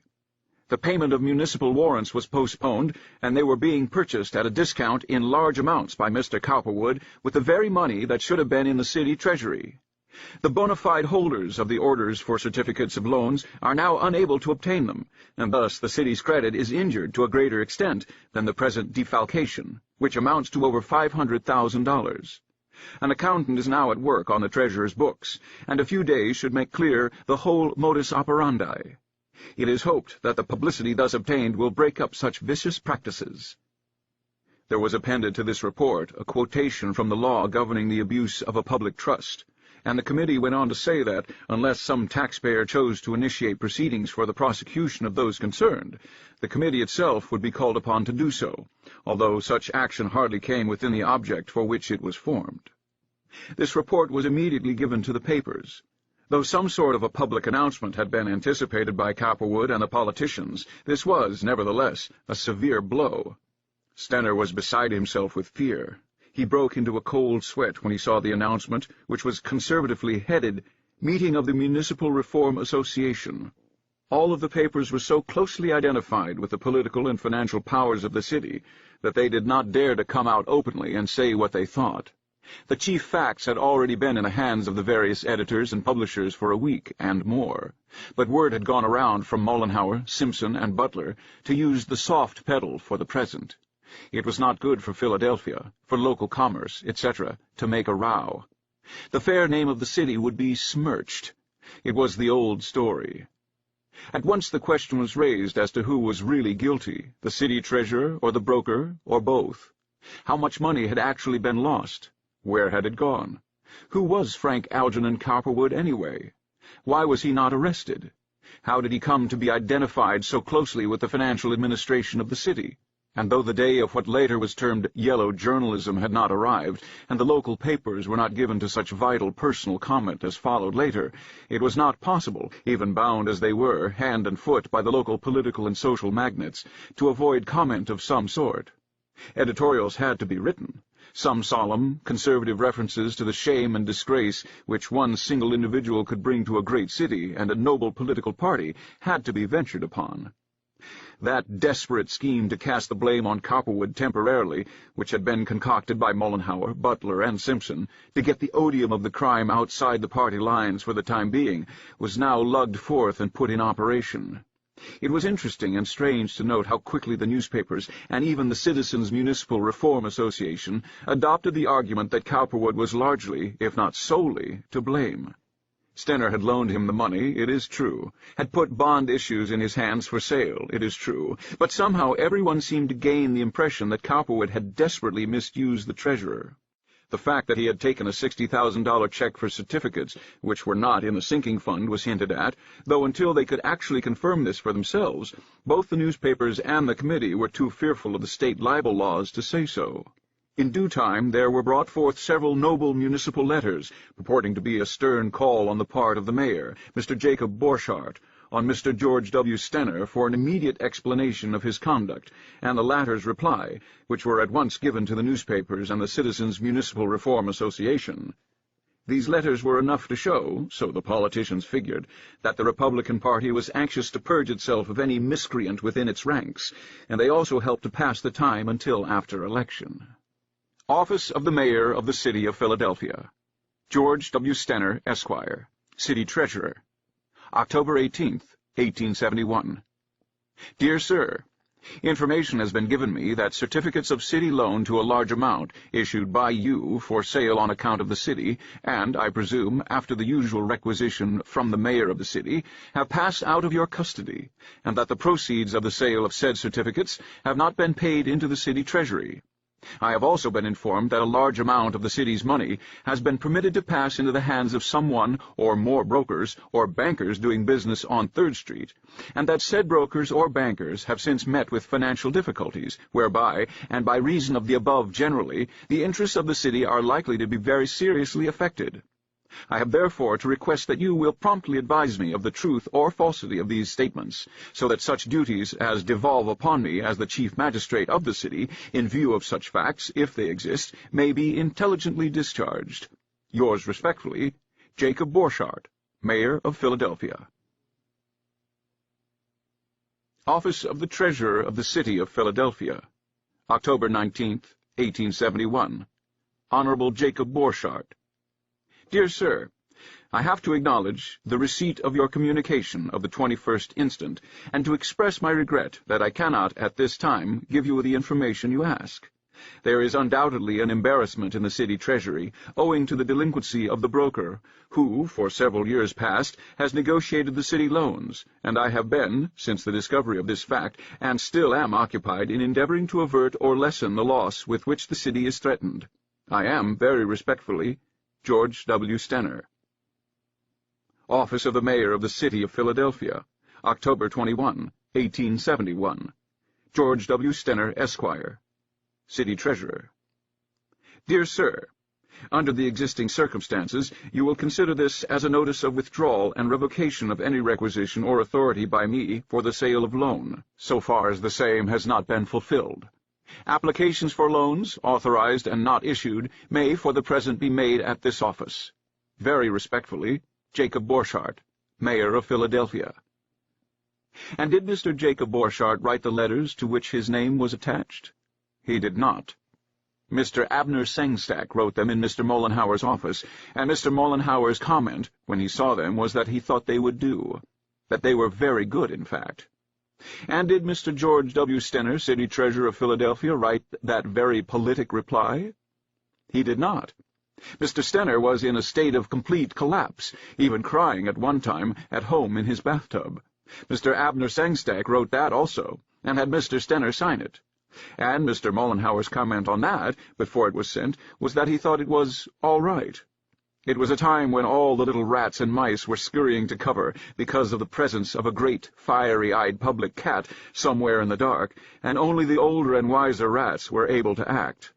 Indeed, at this very time, and for some days past now, Messrs. Mollenhauer, Butler, and Simpson were, and had been, considering with Mr. Petty, the district attorney, just what could be done about Cowperwood, if anything, and in order to further emphasize the blame in that direction, and just what defense, if any, could be made for Stenner.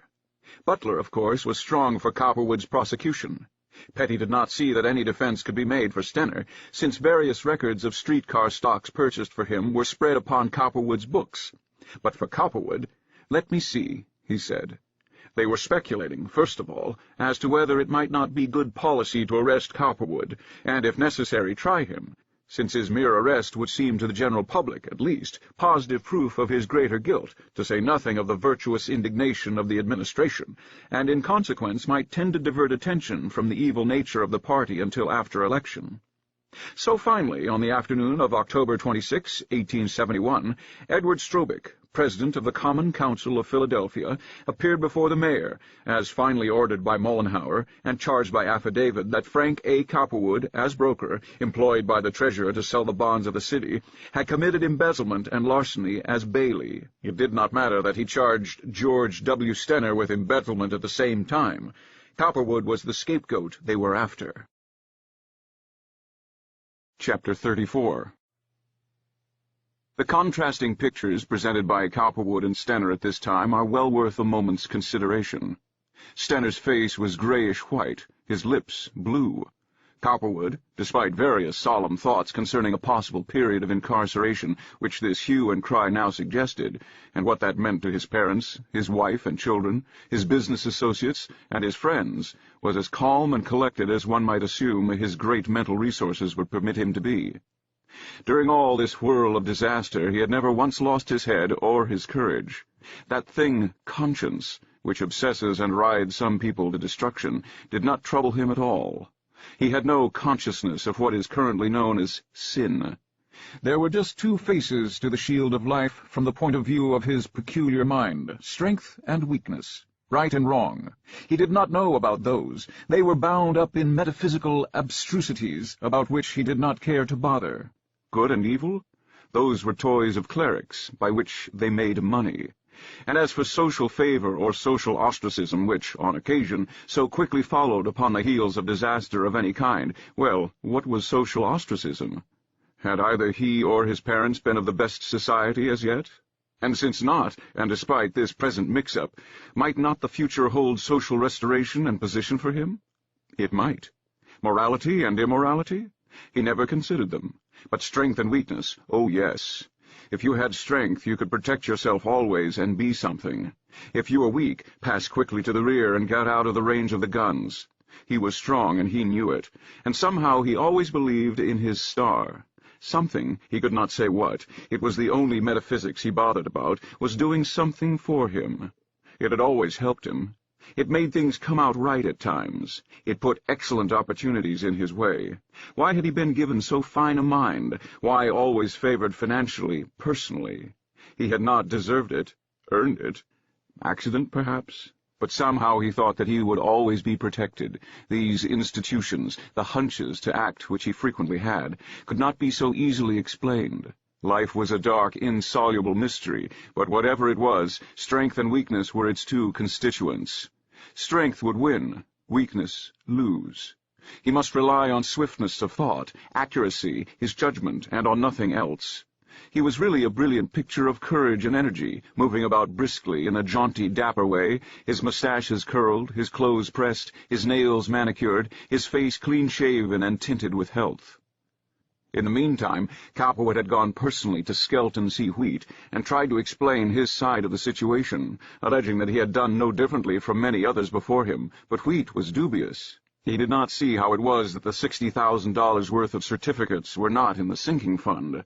Cowperwood's explanation of custom did not avail. Nevertheless, Mr. Wheat saw that others in politics had been profiting quite as much as Cowperwood in other ways, and he advised Cowperwood to turn state's evidence. This, however, he promptly refused to do. He was no squealer, and indicated as much to Mr. Wheat, who only smiled wryly. Butler Sr. was delighted, concerned though he was about party success at the polls, for now he had this villain in the toils, and he would have a fine time getting out of this. The incoming district attorney, to succeed David Petty if the Republican Party won, would be, as was now planned, an appointee of Butler's, a young Irishman who had done considerable legal work for him, one Dennis Shannon. The other two party leaders had already promised Butler that. Shannon was a smart, athletic, good-looking fellow, all of 5 feet 10 inches in height, sandy-haired, pink-cheeked, blue-eyed, considerable of an orator and a fine legal fighter. He was very proud to be in the old man's favor, to be promised a place on the ticket by him, and would, he said, if elected, do his bidding to the best of his knowledge and ability. There was only one fly in the ointment, so far as some of the politicians were concerned, and that was that if Cowperwood were convicted, Stenner must needs be also. There was no escape in so far as anyone could see for the city treasurer. If Cowperwood was guilty of securing by trickery $60,000 worth of the city money, Stenner was guilty of securing $500,000. The prison term for this was 5 years. He might plead not guilty, and by submitting as evidence that what he did was due to custom, save himself from the odious necessity of pleading guilty. But he would be convicted nevertheless. No jury could get by the fact in regard to him. In spite of public opinion, when it came to a trial, there might be considerable doubt in Cowperwood's case. There was none in Stenner's. The practical manner in which the situation was furthered, after Cowperwood and Stenner were formally charged, may be quickly noted. Steger, Cowperwood's lawyer, learned privately beforehand that Cowperwood was to be prosecuted. He arranged at once to have his client appear before any warrant could be served, and to forestall the newspaper palaver which would follow it if he had to be searched for. The mayor issued a warrant for Cowperwood's arrest, and in accordance with Steger's plan, Cowperwood immediately appeared before Borchardt in company with his lawyer and gave bail in $20,000, W.C. Davison, president of the Girard National Bank, being his surety, for his appearance at the Central Police Station on the following Saturday for a hearing. Marcus Oldslaw, a lawyer, had been employed by Strobick as president of the Common Council to represent him in prosecuting the case for the city. The mayor looked at Cowperwood curiously, for he, being comparatively new to the political world of Philadelphia, was not so familiar with him as others were, and Cowperwood returned the look pleasantly enough. "This is a great dumb show, Mr. Mayor," he observed once to Borchardt quietly, and the latter replied, with a smile and a kindly eye, that as far as he was concerned, it was a form of procedure which was absolutely unavoidable at this time. "You know how it is, Mr. Cowperwood," he observed. The latter smiled. "I do indeed," he said. Later there followed several more or less perfunctory appearances in a local police court, known as the Central Court, where, when arraigned, he pleaded not guilty, and finally his appearance before the November grand jury, where, owing to the complicated nature of the charge drawn up against him by Petty, he thought it wise to appear. He was properly indicted by the latter body, Shannon, the newly elected district attorney, making a demonstration in force, and his trial ordered for December 5th before a certain Judge Paterson in Part 1 of Quarter Sessions, which was the local branch of the state courts dealing with crimes of this character. His indictment did not occur, however, before the coming and going of the much-mooted fall election, which resulted, thanks to the clever political manipulations of Mollenhauer and Simpson, ballot-box stuffing and personal violence at the polls not barred, in another victory by, however, a greatly reduced majority. The Citizens' Municipal Reform Association, in spite of a resounding defeat at the polls, which could not have happened except by fraud, continued to fire courageously away at those whom it considered to be the chief malefactors. Eileen Butler, during all this time, was following the trend of Cowperwood's outward vicissitudes as heralded by the newspapers and the local gossip, with as much interest and bias and enthusiasm for him as her powerful physical and affectional nature would permit. She was no great reasoner where affection entered in, but shrewd enough without it, and although she saw him often and he told her much as his natural caution would permit, she yet gathered from the newspapers and private conversation, at her own family's table and elsewhere, that, as bad as they said he was not as bad as he might be. One item only, clipped from the Philadelphia Public Ledger, soon after Cowperwood had been publicly accused of embezzlement, comforted and consoled her. She cut it out and carried it in her bosom, for somehow it seemed to show that her adored Frank was far more sinned against than sinning. It was a part of one of those very numerous pronunciamentos or reports issued by the Citizens' Municipal Reform Association, and it ran, "The aspects of the case are graver than have yet been allowed to reach the public. $500,000 of the deficiency arises not from city bonds sold and not accounted for, but from loans made by the treasurer to his broker. The committee is also informed, on what it believes to be good authority, that the loans sold by the broker were accounted for in the monthly settlements at the lowest prices current during the month, and that the difference between this rate and that actually realized was divided between the treasurer and the broker, thus making it to the interest of both parties to bear the market at some time during the month, so as to obtain a low quotation for settlement. Nevertheless, the committee can only regard the prosecution instituted against the broker, Mr. Cowperwood, as an effort to divert public attention from more guilty parties, while those concerned may be able to fix matters to suit themselves." There, thought Eileen when she read it, there you have it. These politicians, her father among them, as she gathered after his conversation with her, were trying to put the blame of their own evil deeds on her Frank.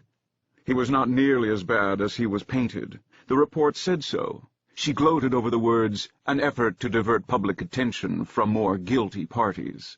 That was just what her Frank had been telling her in those happy private hours when they had been together recently in one place and another, particularly the new rendezvous in South 6th Street, which he had established since the old one had to be abandoned. He had stroked her rich hair, caressed her body, and told her it was all a prearranged political scheme to cast the blame as much as possible on him and make it as light as possible for Stenner and the party generally. He would come out of it all right, he said, but he cautioned her not to talk. He did not deny his long and profitable relations with Stenner. He told her exactly how it was. She understood, or thought she did. Anyhow, her Frank was telling her, and that was enough. As for the two Cowperwood households, so recently and pretentiously joined in success, now so gloomily tied in failure, the life was going out of them. Frank Algernon was that life. He was the courage and force of his father, and the spirit and opportunity of his brothers, the hope of his children, the estate of his wife, the dignity and significance of the Cowperwood name. All that meant opportunity, force, emolument, dignity, and happiness to those connected with him. He was. And his marvelous sun was waning, apparently, to a black eclipse. Since the fatal morning, for instance, when Lillian Cowperwood had received that utterly destructive note, like a cannonball ripping through her domestic affairs, she had been walking like one in a trance. Each day now, for weeks, she had been going about her duties placidly enough to all outward seeming, but inwardly she was running with a troubled tide of thought. She was so utterly unhappy. Her 40th year had come for her at a time when life ought naturally to stand fixed and firm on a solid base, and here she was, about to be torn bodily from the domestic soil in which she was growing and blooming, and thrown out indifferently to wither in the blistering noonday sun of circumstance. As for Cowperwood, Sr., his situation at his bank and elsewhere was rapidly nearing a climax. As has been said, he had had tremendous faith in his son, but he could not help seeing that an error had been committed, as he thought, and that Frank was suffering greatly for it now. He considered, of course, that Frank had been entitled to try to save himself as he had. But he so regretted that his son should have to put his foot into the trap of any situation which could stir up discussion of the sort that was now being aroused. Frank was wonderfully brilliant. He need never have taken up with the city treasurer or the politicians to have succeeded marvelously. Local street railways and speculative politicians were his undoing. The old man walked the floor all of the days, realizing that his sun was setting, that with Frank's failure he failed, and that this disgrace, these public charges, meant his own undoing. His hair had grown very gray in but a few weeks, his step slow, his face pallid, his eyes sunken. His rather showy side whiskers seemed now like flags or ornaments of a better day that was gone. His only consolation through it all was that Frank had actually got out of his relationship with the Third National Bank without owing it a single dollar. Still, as he knew the directors of that institution could not possibly tolerate the presence of a man whose son had helped loot the city treasury, and whose name was now in the public prints in this connection. Besides, Cowperwood, Sr. was too old. He ought to retire. The crisis for him, therefore, came on the day when Frank was arrested on the embezzlement charge. The old man, through Frank, who had it from Steger, knew it was coming, still had the courage to go to the bank, but it was like struggling under the weight of a heavy stone to do it. But before going, and after a sleepless night, he wrote his resignation to Frewen Casson, the chairman of the board of directors, in order that he should be prepared to hand it to him at once. Casson, a stocky, well-built, magnetic man of 50, breathed an inward sigh of relief at the sight of it. "I know it's hard, Mr. Cowperwood," he said sympathetically. "We, and I can speak for the other members of the board, we feel keenly the unfortunate nature of your position. We know exactly how it is that your son has become involved in this matter. He is not the only banker who has been involved in the city's affairs, by no means. It is an old system. We appreciate, all of us, keenly the services you have rendered this institution during the past 35 years. If there were any possible way in which we could help to tide you over the difficulties at this time, we would be glad to do so, but as a banker yourself, you must realize just how impossible that would be. Everything is in a turmoil. If things were settled, if we knew how soon this would blow over—" He paused, for he felt that he could not go on and say that he or the bank was sorry to be forced to lose Mr. Cowperwood in this way at present. Mr. Cowperwood himself would have to speak. During all this, Cowperwood Sr. had been doing his best to pull himself together in order to be able to speak at all. He had gotten out a large white linen handkerchief and blown his nose, and had straightened himself in his chair, and laid his hands rather peacefully on his desk. Still, he was intensely wrought up. "I can't stand this," he suddenly exclaimed. "I wish you would leave me alone now." Casson, very carefully dressed and manicured, arose and walked out of the room for a few moments. He appreciated keenly the intensity of the strain he had just witnessed. The moment the door was closed, Cowperwood put his head in his hands and shook convulsively. "I never thought I'd come to this," he muttered. "I never thought it." Then he wiped away his salty hot tears and went to the window to look out and to think of what else to do from now on. Chapter 35. As time went on, Butler grew more and more puzzled and restive as to his duty in regard to his daughter. He was sure by her furtive manner and her apparent desire to avoid him that she was still in touch with Cowperwood in some way, and that this would bring about a social disaster of some kind. He thought once of going to Mrs. Cowperwood and having her bring pressure to bear on her husband, but afterwards he decided that that would not do. He was not really positive as yet that Eileen was secretly meeting Cowperwood, and besides, Mrs. Cowperwood might not know of her husband's duplicity. He thought also of going to Cowperwood personally and threatening him, but that would be a severe measure, and again, as in the other case, he lacked proof. He hesitated to appeal to a detective agency, and he did not care to take the other members of the family into his confidence. He did go out and scan the neighborhood of 931 North 10th Street once, looking at the house, but that helped him little. The place was for rent, Cowperwood having already abandoned his connection with it. Finally, he hit upon the plan of having Eileen invited to go somewhere some distance off, Boston or New Orleans, where a sister or his wife lived. It was a delicate matter to engineer, and in such matters he was not exactly the soul of tact, but he undertook it. He wrote personally to his wife's sister at New Orleans, and asked her if she would, without indicating in any way that she had heard from him, write his wife and ask if she would not permit Eileen to come and visit her, writing Eileen an invitation at the same time. But he tore the letter up. A little later, he learned accidentally that Mrs. Mollenhauer and her 3 daughters, Caroline, Felicia, and Alta, were going to Europe early in December to visit Paris, the Riviera, and Rome. And he decided to ask Mollenhauer to persuade his wife to invite Nora and Eileen, or Eileen only, to go along, giving as an excuse that his own wife would not leave him, and that the girls ought to go. It would be a fine way of disposing of Eileen for the present. The party was to be gone 6 months. Mollenhauer was glad to do so, of course. The 2 families were fairly intimate. Mrs. Mollenhauer was willing, delighted from a politic point of view, and the invitation was extended. Nora was overjoyed. She wanted to see something of Europe, and had always been hoping for some such opportunity. Eileen was pleased from the point of view that Mrs. Mollenhauer should invite her. Years before she would have accepted in a flash, but now she felt that it only came as a puzzling interruption, one more of the minor difficulties that were tending to interrupt her relations with Cowperwood. She immediately threw cold water on the proposition, which was made one evening at dinner by Mrs. Butler, who did not know of her husband's share in the matter, but had received a call that afternoon from Mrs. Mollenhauer when the invitation had been extended. "She's very anxious to have you 2 come along, if your father don't mind," volunteered the mother. "And I should think he'd have a fine time. They're going to Paris and the Riviera." "Oh, fine!" exclaimed Nora. "I've always wanted to go to Paris. Haven't you, Oh, wouldn't that be fine?" "I don't know that I want to go," replied Eileen. She did not care to compromise herself by showing any interest at the start. "It's coming on winter, and I haven't any clothes. I'd rather wait and go some other time." "Oh, Eileen Butler!" exclaimed Nora. "How you talk! I've heard you say a dozen times you'd like to go abroad some winter. Now when the chance comes, besides, you can get your clothes made over there." "Couldn't you get something over there?" inquired Mrs. Butler. "Besides, you've got 2 or 3 weeks here yet." "They wouldn't want a man around as a sort of guide and adviser, would they, Mother?" put in Callum. "I might offer my services in that capacity myself," observed Owen reservedly. "I'm sure I don't know," returned Mrs. Butler, smiling, and at the same time chewing a lusty mouthful.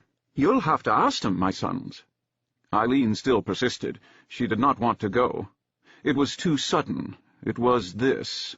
It was that.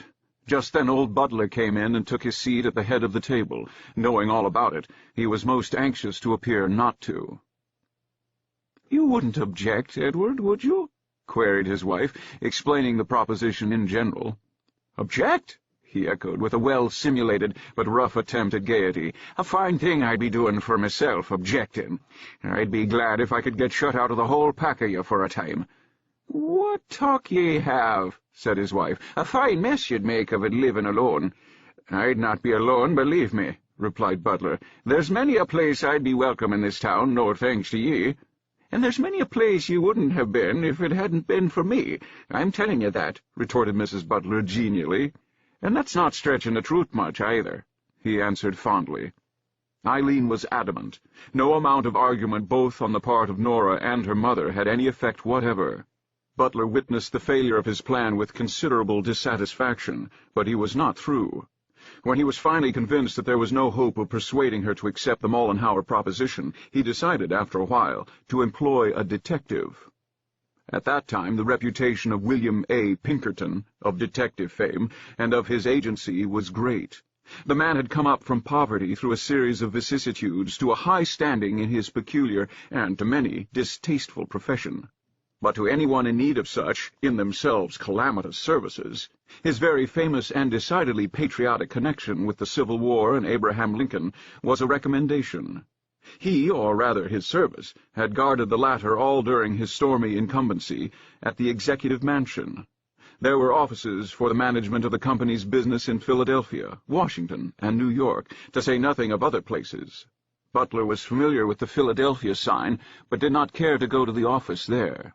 He decided, once his mind was made up on this score, that he would go over to New York, where he was told the principal offices were. He made the simple excuse one day of business, which was common enough in his case, and journeyed to New York, nearly 5 hours away as the trains ran then, arriving at 2 o'clock. At the offices on Lower Broadway, he asked to see the manager, whom he found to be a large, gross-featured, heavy-bodied man of 50, grey-eyed, grey-haired, puffily outlined as to countenance, but keen and shrewd, and with short, fat-fingered hands, which drummed idly on his desk as he talked. He was dressed in a suit of dark brown wool cloth, which struck Butler as peculiarly showy, and wore a large horseshoe diamond pin. The old man himself invariably wore conservative grey. "How do you do?" said Butler, when a boy ushered him into the presence of this worthy, whose name was Martinson, Gilbert Martinson, of American and Irish extraction. The latter nodded and looked at Butler shrewdly, recognizing him at once as a man of force and probably of position. He therefore rose and offered him a chair. "Sit down," he said, studying the old Irishman from under thick, bushy eyebrows. "What can I do for you?" "You're the manager, are you?" asked Butler solemnly, eyeing the man with a shrewd, inquiring eye. "Yes, sir," replied Martinson simply. "That's my position here." "This Mr. Pinkerton that runs this agency, he wouldn't be around this place now, would he?" asked Butler carefully. "I'd like to talk to him personally, if I might, meaning no offense to you." "Mr. Pinkerton is in Chicago at present," replied Mr. Martinson. "I don't expect him back for a week or 10 days. You can talk to me, though, with the same confidence that you could to him. I'm the responsible head here. However, you're the best judge of that." Butler debated with himself in silence for a few moments, estimating the man before him. "Are you a family man yourself?" he asked oddly. "Yes, sir, I'm married," replied Martinson solemnly. "I have a wife and 2 children." Martinson, from long experience, conceived that this must be a matter of family misconduct. A son, daughter, wife. Such cases were not infrequent. "I thought I would like to talk to Mr. Pinkerton himself, but if you're the responsible head—" Butler paused. "I am," replied Martinson. "You can talk to me with the same freedom that you could to Mr. Pinkerton. Won't you come into my private office? We can talk more at ease in there." He led the way into an adjoining room which had 2 windows looking down into Broadway, an oblong table, heavy, brown, smoothly polished, 4 leather-backed chairs, and some pictures of the Civil War battles in which the North had been victorious. Butler followed doubtfully. He hated very much to take anyone into his confidence in regard to Eileen. He was not sure that he would, even now. He wanted to "look these fellies over," as he said in his mind. He would decide then what he wanted to do. He went to one of the windows and looked down into the street, where there was a perfect swirl of omnibuses and vehicles of all sorts. Mr. Martinson quietly closed the door. "Now then, if there's anything I can do for you, Mr.—" Martinson paused. He thought by this little trick to elicit Butler's real name. It often worked, but in this instance the name was not forthcoming. Butler was too shrewd. "I'm not so sure that I want to go into this," said the old man solemnly. "Certainly not if there's any risk of the thing not being handled in the right way. There's something I want to find out about, something that I ought to know, but it's a very private matter with me, and—" He paused to think and conjecture, looking at Mr. Martenson the while. The latter understood his peculiar state of mind. He had seen many such cases. "Let me say right here, to begin with, Mr. "Scanlon," interpolated Butler easily. "That's as good a name as any, if you want to use one. I'm keeping me own to myself for the present." "Scanlon," continued Martenson easily. "I don't really care whether it's your right name or not. I was just going to say that it might not be necessary to have your right name under any circumstances. It all depends on what you want to know. But so far as your private affairs are concerned, they are safe with us, as if you had never told them to anyone. Our business is built upon confidence, and we never betray it. We wouldn't dare. We have men and women who have been in our employ for over 30 years, and we never retire anyone except for cause, and we don't pick people who are likely to need to be retired for cause. Mr. Pinkerton is a good judge of men. There are others here who consider that they are. We handle over 10,000 separate cases in all parts of the United States every year. We work on a case only so long as we are wanted. We try to find out only such things as our customers want. We do not pry unnecessarily into anybody's affairs. If we decide that we cannot find out what you want to know, we are the first to say so. Many cases are rejected right here in this office before we ever begin. Yours might be such a one. We don't want cases merely for the sake of having them, and we are frank to say so. Some matters that involve public policy, or some form of small persecution, we don't touch at all. We won't be a party to them. You can see how that is. You look to me to be a man of the world. I hope I am one. Does it strike you that an organization like ours would be likely to betray anyone's confidence?" He paused and looked at Butler for confirmation of what he had just said. "It wouldn't seem likely," said the latter. "That's the truth. It's not easy to bring your private affairs into the light of day, though," added the old man sadly. They both rested. "Well," said Butler finally, "you look to me to be all right, and I'd like some advice. Mind you, I'm willing to pay for it well enough, and it isn't anything that'll be very hard to find out. I want to know whether a certain man where I live is going with a certain woman, and where. You could find that out easy enough, I believe, couldn't you?" "Nothing easier," replied Martenson. "We are doing it all the time. Let me see if I can help you just a moment, Mr. Scanlon, in order to make it easier for you. It is very plain to me that you don't care to tell any more than you can help, and we don't care to have you tell any more than we absolutely need. We will have to have the name of the city, of course, and the name of either the man or the woman, but not necessarily both of them, unless you want to help us in that way. Sometimes if you give us the name of one party, say the man for illustration, and the description of the woman, an accurate one, or a photograph, we can tell you after a little while exactly what you want to know. Of course, it's always better if we have full information. You suit yourself about that. Tell me as much or as little as you please, and I'll guarantee that we will do our best to serve you, and that you will be satisfied afterward." He smiled genially. "Well, that being the case," said Butler, finally taking the leap, with many mental reservations, however, "I'll be plain with you. My name's not Scanlon, it's Butler. I live in Philadelphia. There's a man there, a banker by the name of Cowperwood, Frank A. Cowperwood." "Wait a moment," said Martenson, drawing up an ample pad out of his pocket and producing a lead pencil. "I want to get that. How do you spell it?" Butler told him. "Yes, now go on." "He has a place in 3rd Street, Frank A. Cowperwood. Anyone can show you where it is. He's just failed there recently." "Oh, that's the man," interpolated Martenson. "I've heard of him. He's mixed up in some city embezzlement case over there. I suppose the reason you didn't go to our Philadelphia office is because you didn't want our local men over there to know anything about it, isn't that it?" "That's the man, and that's the reason," said Butler. "I don't care to have anything of this known in Philadelphia. That's why I'm here. This man has a house on Girard Avenue, 1937. You can find that out, too, when you get over there." "Yes," agreed Mr. Martenson. "Well, it's him that I want to know about. Him and a certain woman, or girl, rather." The old man paused and winced at this necessity of introducing Eileen into the case. He could scarcely think of it. He was so fond of her. He had been so proud of Eileen. A dark, smoldering rage burned in his heart against Cowperwood. "A relative of yours, possibly, I suppose?" remarked Martenson tactfully. "You needn't tell me any more. Just give me a description if you wish. We may be able to work from that." He saw quite clearly what a fine old citizen in his way he was dealing with here, and also that the man was greatly troubled. Butler's heavy, meditative face showed it. "You can be quite frank with me, Mr. Butler," he added. "I think I understand. We only want such information as we must have to help you, nothing more." "Yes," said the old man dourly. "She is a relative. She's my daughter, in fact. You look to me like a sensible, honest man. I'm her father, and I wouldn't do anything for the world to harm her.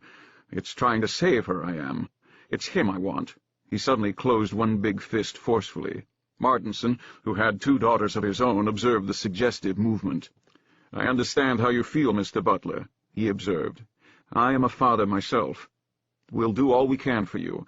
If you can give me an accurate description of her, or let one of my men see her at your house or office, accidentally, of course, I think we can tell you in no time at all if they are meeting with any regularity.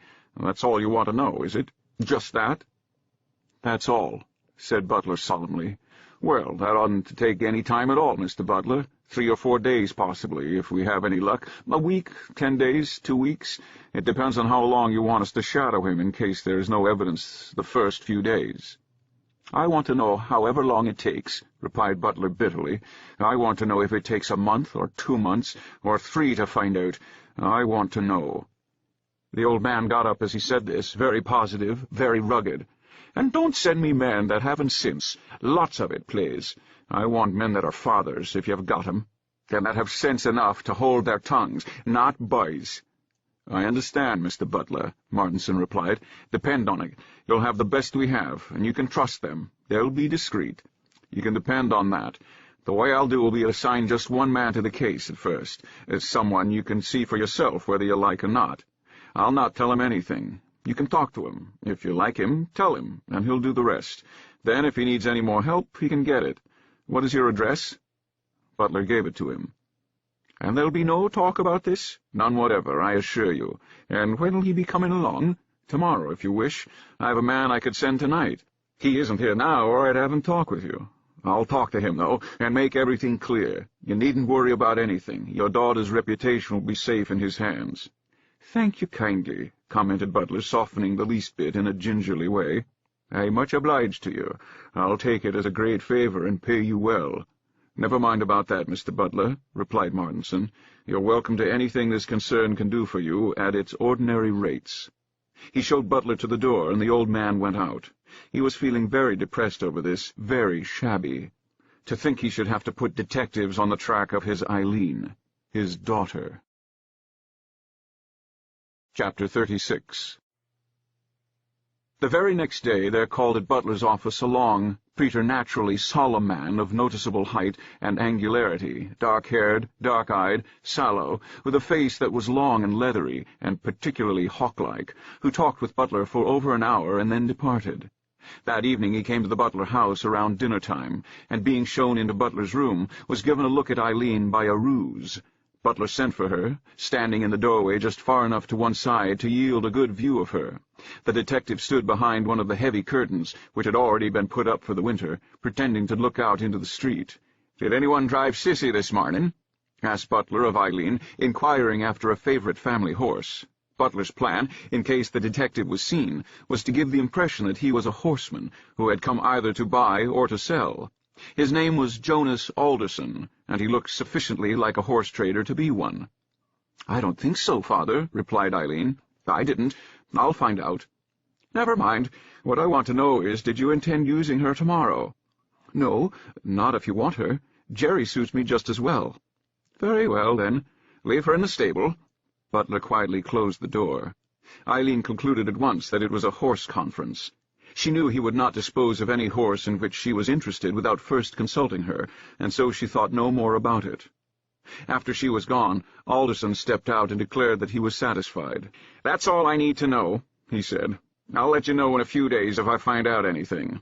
He departed, and within 36 hours the house and office of Cowperwood, the house of Butler, the office of Harper Steger, Cowperwood's lawyer, and Cowperwood and Eileen separately and personally were under complete surveillance.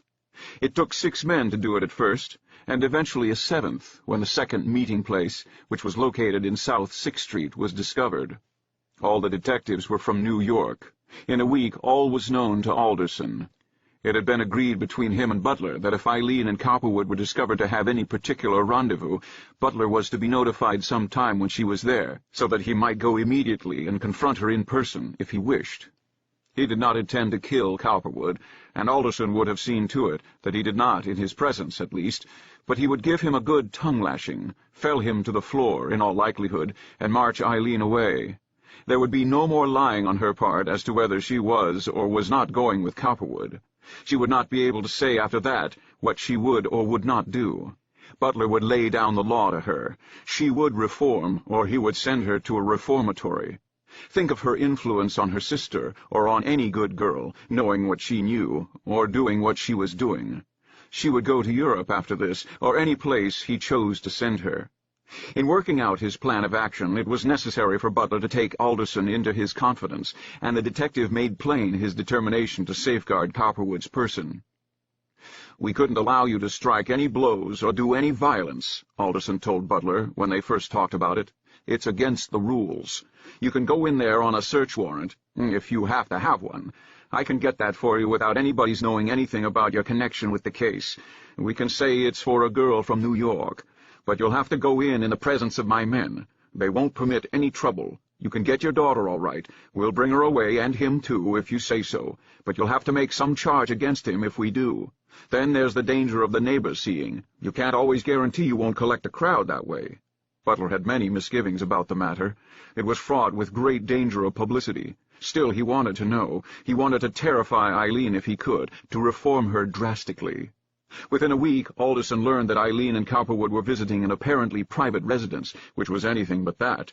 The house on South 6th Street was one of assignation purely, but in its way it was superior to the average establishment of its kind, of red brick, white stone trimmings, 4 stories high, and all the rooms, some 18 in number, furnished in a showy but cleanly way. Its patronage was highly exclusive, only those being admitted who were known to the mistress, having been introduced by others. This guaranteed the privacy which the illicit affairs of this world so greatly required. The mere phrase, "I have an appointment," was sufficient, where either of the parties was known, to cause them to be shown to a private suite. Cowperwood had known of the place from previous experiences, and when it became necessary to abandon the North 10th Street house, he had directed Eileen to meet him here. The matter of entering a place of this kind and trying to find anyone was, as Alderson informed Butler on hearing of its character, exceedingly difficult. It involved the right of search, which was difficult to get. To enter by sheer force was easy enough in most instances where the business conducted was in contradistinction to the moral sentiment of the community, but sometimes one encountered violent opposition from the tenants themselves. It might be so in this case. The only sure way of avoiding such opposition would be to take the woman who ran the place into one's confidence, and by paying her sufficiently, ensure silence. "But I do not advise that in this instance," Alderson had told Butler, "for I believe this woman is particularly friendly to your man. It might be better, in spite of the risk, to take it by surprise." To do that, he explained, it would be necessary to have at least 3 men in addition to the leader, perhaps 4, who, once one man had been able to make his entrance into the hallway, on the door being opened in response to a ring, would appear quickly and enter with and sustain him. Quickness of search was the next thing, the prompt opening of all doors. The servants, if any, would have to be overpowered and silenced in some way. Money sometimes did this. Force accomplished it at other times. Then one of the detectives, simulating a servant, could tap gently at the different doors, Butler and the others standing by, and in case a face appeared, identify it or not, as the case might be. If the door was not opened and the room was not empty, it could eventually be forced. The house was one of a solid block, so that there was no chance of escape, save by the front and rear doors, which were to be safeguarded. It was a daringly conceived scheme. In spite of all this, secrecy in the matter of removing Eileen was to be preserved. When Butler heard of this, he was nervous about the whole terrible procedure. He thought once that without going to the house he would merely talk to his daughter, declaring that he knew, and that she could not possibly deny it. He would then give her choice between going to Europe or going to a reformatory. But a sense of the raw brutality of Eileen's disposition, and something essentially coarse in himself, made him eventually adopt the other method. He ordered Alderson to perfect his plan, and once he found Eileen or Cowperwood entering the house, to inform him quickly. He would then drive there, and with the assistance of these men, confront her. It was a foolish scheme, a brutalizing thing to do, both from the point of view of affection and any corrective theory he might have had. No good ever springs from violence, but Butler did not see that. He wanted to frighten Eileen, to bring her by shock to a realization of the enormity of the offense she was committing. He waited fully a week after his word had been given, and then one afternoon, when his nerves were worn almost thin from fretting, the climax came. Cowperwood had already been indicted and was now awaiting trial. Eileen had been bringing him news, from time to time, of just how she thought her father was feeling toward him. She did not get this evidence direct from Butler, of course. He was too secretive, insofar as she was concerned, to let her know how relentlessly he was engineering Cowperwood's final downfall, but from odd bits confided to Owen, who confided them to Callum, who in turn, innocently enough, confided them to Eileen. For one thing, she had learned in this way of the new district attorney-elect, his probable attitude, for he was a constant caller at the Butler house or office. Owen had told Callum that he thought Shannon was going to do his best to send Cowperwood up, that the old man thought he deserved it. In the next place, she had learned that her father did not want Cowperwood to resume business, did not feel he deserved to be allowed to. "It would be a God's blessing if the community was shut of him," he had said to Owen one morning, apropos of a notice in the papers of Cowperwood's legal struggles. And Owen had asked Callum why he thought the old man was so bitter. The two sons could not understand it. Cowperwood heard all this from her, and more, bits about Judge Paterson, the judge who was to try him, who was a friend of Butler's, also about the fact that Stenner might be sent up for the full term of his crime, but that he would be pardoned soon afterward. Apparently Cowperwood was not very much frightened. He told her that he had powerful financial friends who would appeal to the governor to pardon him in case he was convicted, and anyhow, that he did not think that the evidence was strong enough to convict him. He was merely a political scapegoat through public clamor and her father's influence. Since the latter's receipt of the letter about them, he had been the victim of Butler's enmity, and nothing more. "If it weren't for your father, honey," he declared, "I could have this indictment quashed in no time. Neither Mollenhauer nor Simpson has anything against me personally, I am sure. They want me to get out of the street railway business here in Philadelphia, and, of course, they wanted to make things look better for Stenner at first. But depend upon it, if your father hadn't been against me, they wouldn't have gone to any such length in making me the victim. Your father has this fellow Shannon, and these minor politicians just where he wants them, too. That's where the trouble lies. They have to go on." "Oh, I know," replied Eileen. "It's me, just me, that's all. If it weren't for me and what he suspects, he'd help you in a minute. Sometimes, you know, I think I've been very bad for you. I don't know what I ought to do. If I thought it would help you any, I'd not see you any more for a while, though I don't see what good that would do now. Oh, I love you, Frank. I would do anything for you. I don't care what people think or say. I love you." "Oh, you just think you do," he replied jestingly. "You'll get over it. There are others." "Others?" echoed Eileen resentfully and contemptuously. "After you, there aren't any others. I just want one man, my Frank. If you ever desert me, I'll go to hell. You'll see." "Don't talk like that, Eileen," he replied, almost irritated. "I don't like to hear you. You wouldn't do anything of the sort. I love you. You know I'm not going to desert you. It would pay you to desert me just now." "Oh, how you talk!" she exclaimed. "Desert you? It's likely, isn't it? But if ever you desert me, I'll do just what I say. I swear it. Don't talk like that. Don't talk nonsense. I swear it. I swear by my love. I swear by your success, my own happiness. I'll do just what I say. I'll go to hell." Cowperwood got up. He was a little afraid now of this deep-seated passion he had aroused. It was dangerous. He could not tell where it would lead. It was a cheerless afternoon in November when Alderson, duly informed of the presence of Eileen and Cowperwood in the South 6th Street house by the detective on guard, drove rapidly up to Butler's office and invited him to come with him. Yet even now Butler could scarcely believe that he was to find his daughter there. The shame of it, the horror. What would he say to her? How reproach her? What would he do to Cowperwood? His large hands shook as he thought. They drove rapidly to within a few doors of the place, where a second detective on guard across the street approached. Butler and Alderson descended from the vehicle, and together they approached the door. It was now almost 4:30 in the afternoon. In a room within the house, Cowperwood, his coat and vest off, was listening to Eileen's account of her troubles. The room in which they were sitting at the time was typical of the rather commonplace idea of luxury which then prevailed.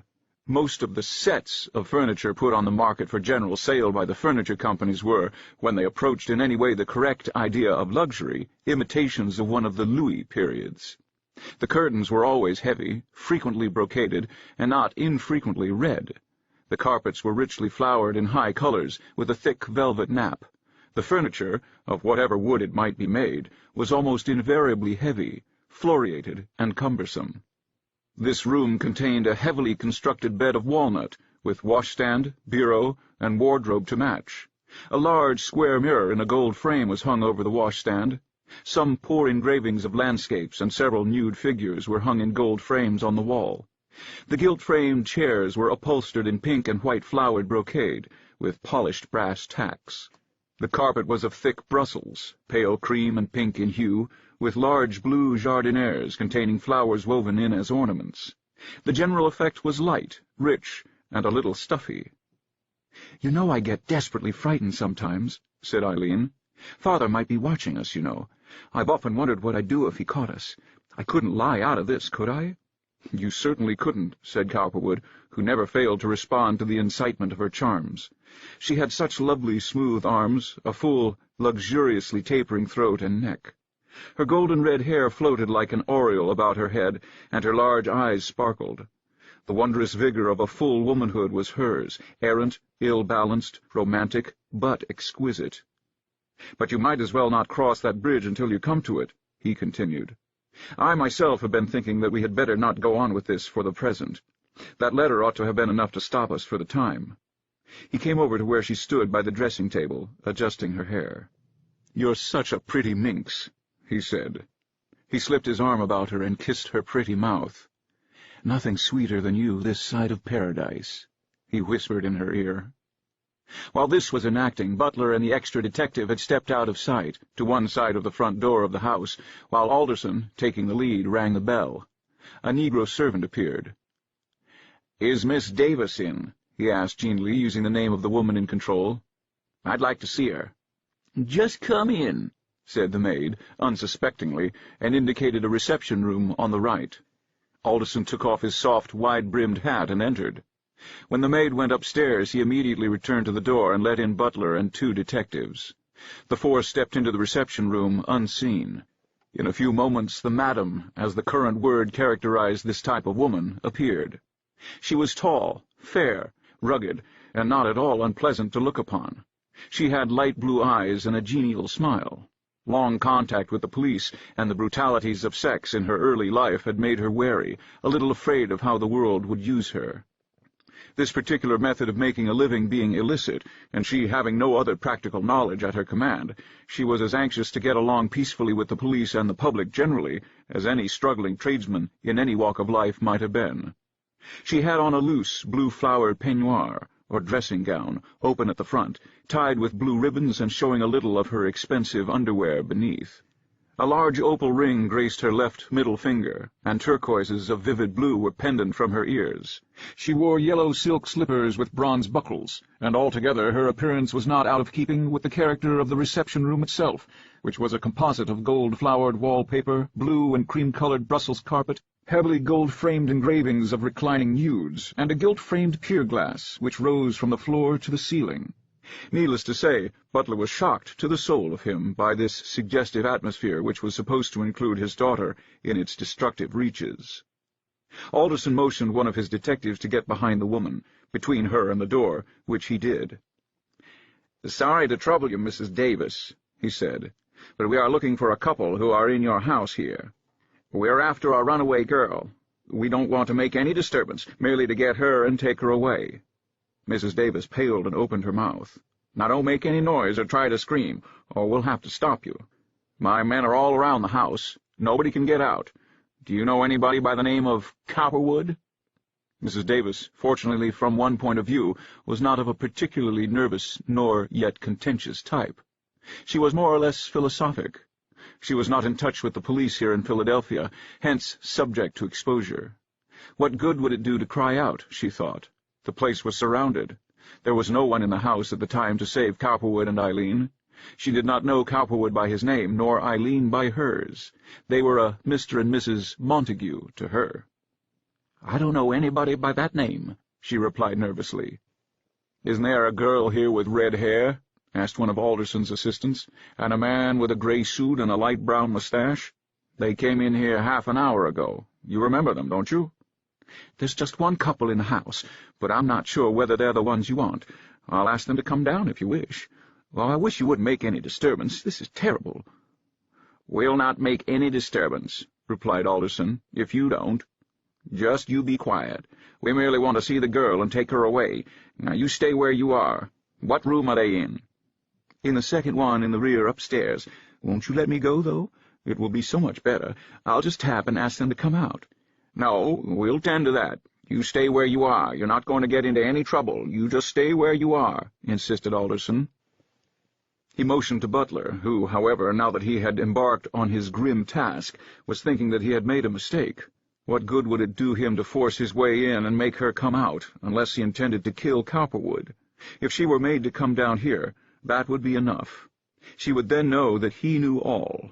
He did not care to quarrel with Cowperwood in any public way, he now decided. He was afraid to. He was afraid of himself.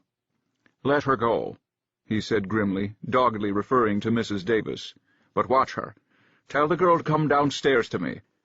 Mrs. Davis, realizing on the moment that this was some family tragedy, and hoping in an agonized way that she could slip out of it peacefully, started upstairs at once with Alderson and his assistants, who were close at his heels. Reaching the door of the room occupied by Cowperwood and Eileen, she tapped lightly.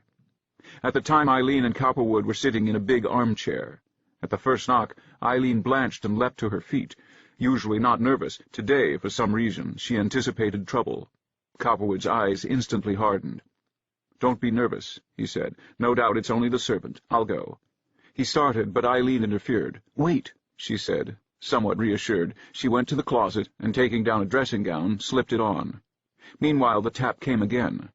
Then she went to the door and opened it the least bit.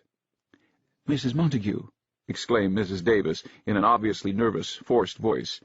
"There's a gentleman downstairs who wishes to see you." "A gentleman to see me?" exclaimed Eileen, astonished and paling. "Are you sure?" "Yes. He says he wants to see you. There are several other men with him. I think it's someone who belongs to you, maybe." Eileen realized on the instant, as did Cowperwood, what had in all likelihood happened. Butler or Mrs. Cowperwood had trailed them, in all probability her father. He wondered now what he should do to protect her, not himself. He was in no way deeply concerned for himself, even here. Where any woman was concerned, he was too chivalrous to permit fear. It was not at all improbable that Butler might want to kill him, but that did not disturb him. He really did not pay any attention to that thought, and he was not armed. "I'll dress and go down," he said, when he saw Eileen's pale face. "You stay here, and don't you worry in any way, for I'll get you out of this. Now, don't worry. This is my affair. I got you in it, and I'll get you out of it." He went for his hat and coat and added as he did so, "You go ahead and dress, but let me go first." Eileen, the moment the door closed, had begun to put on her clothes swiftly and nervously. Her mind was working like a rapidly moving machine. She was wondering whether this really could be her father. Perhaps it was not. Might there be some other Mrs. Montague, a real one? Supposing it was her father. He had been so nice to her in not telling the family and keeping her secret thus far. He loved her. She knew that. It makes all the difference in the world in a child's attitude on an occasion like this, whether she has been loved and petted and spoiled, or the reverse. Eileen had been loved and petted and spoiled. She could not think of her father doing anything terrible physically to her or to anyone else, but it was so hard to confront him, to look into his eyes. When she had attained a proper memory of him, her fluttering wits told her what to do. "No, Frank," she whispered excitedly. "If it's father, you'd better let me go. I know how to talk to him. He won't say anything to me. You stay here. I'm not afraid. Really, I'm not. If I want you, I'll call you."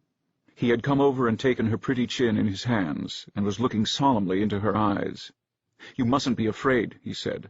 "I'll go down. If it's your father, you can go away with him. I don't think he'll do anything either to you or to me. If it is he, write me something at the office. I'll be there. If I can help you in any way, I will. We can fix up something. There's no use trying to explain this. Say nothing at all." He had on his coat and overcoat, and was standing with his hat in his hand. Eileen was nearly dressed, struggling with a row of red currant-colored buttons which fastened her dress in the back. Cowperwood helped her. When she was ready, hat, gloves, and all, he said, "Now let me go first. I want to see." "No, please, Frank," she begged courageously. "Let me. I know it's father. Who else could it be?" She wondered at the moment whether her father had brought her 2 brothers, but would not now believe it. He would not do that, she knew. "You can come if I call," she went on. "Nothing's going to happen, though. I understand him. He won't do anything to me. If you go, it will only make him angry. Let me go. You stand in the door here. If I don't call, it's all right, will you?" She put her 2 pretty hands on his shoulders, and he weighed the matter very carefully. "Very well," he said, "only I'll go to the foot of the stairs with you." They went to the door, and he opened it. Outside were Alderson with 2 other detectives, and Mrs. Davis, standing perhaps 5 feet away. "Well," said Cowperwood commandingly, looking at Alderson. "There's a gentleman downstairs wishes to see the lady," said Alderson. "It's her father, I think," he added quietly. Cowperwood made way for Eileen, who swept by, furious at the presence of men and this exposure. Her courage had entirely returned. She was angry now to think her father would make a public spectacle of her. Cowperwood started to follow. "I'd advise you not to go down there right away," cautioned Alderson sagely. "That's her father. Butler's her name, isn't it? He don't want you so much as he wants her." Cowperwood nevertheless walked slowly toward the head of the stairs, listening. "What made you come here, father?" he heard Eileen ask. Butler's reply he could not hear, but he was now at ease, for he knew how much Butler loved his daughter. Confronted by her father, Eileen was now attempting to stare defiantly, to look reproachful, but Butler's deep gray eyes beneath their shaggy brows revealed such a weight of weariness and despair as even she, in her anger and defiance, could not openly flaunt. It was all too sad.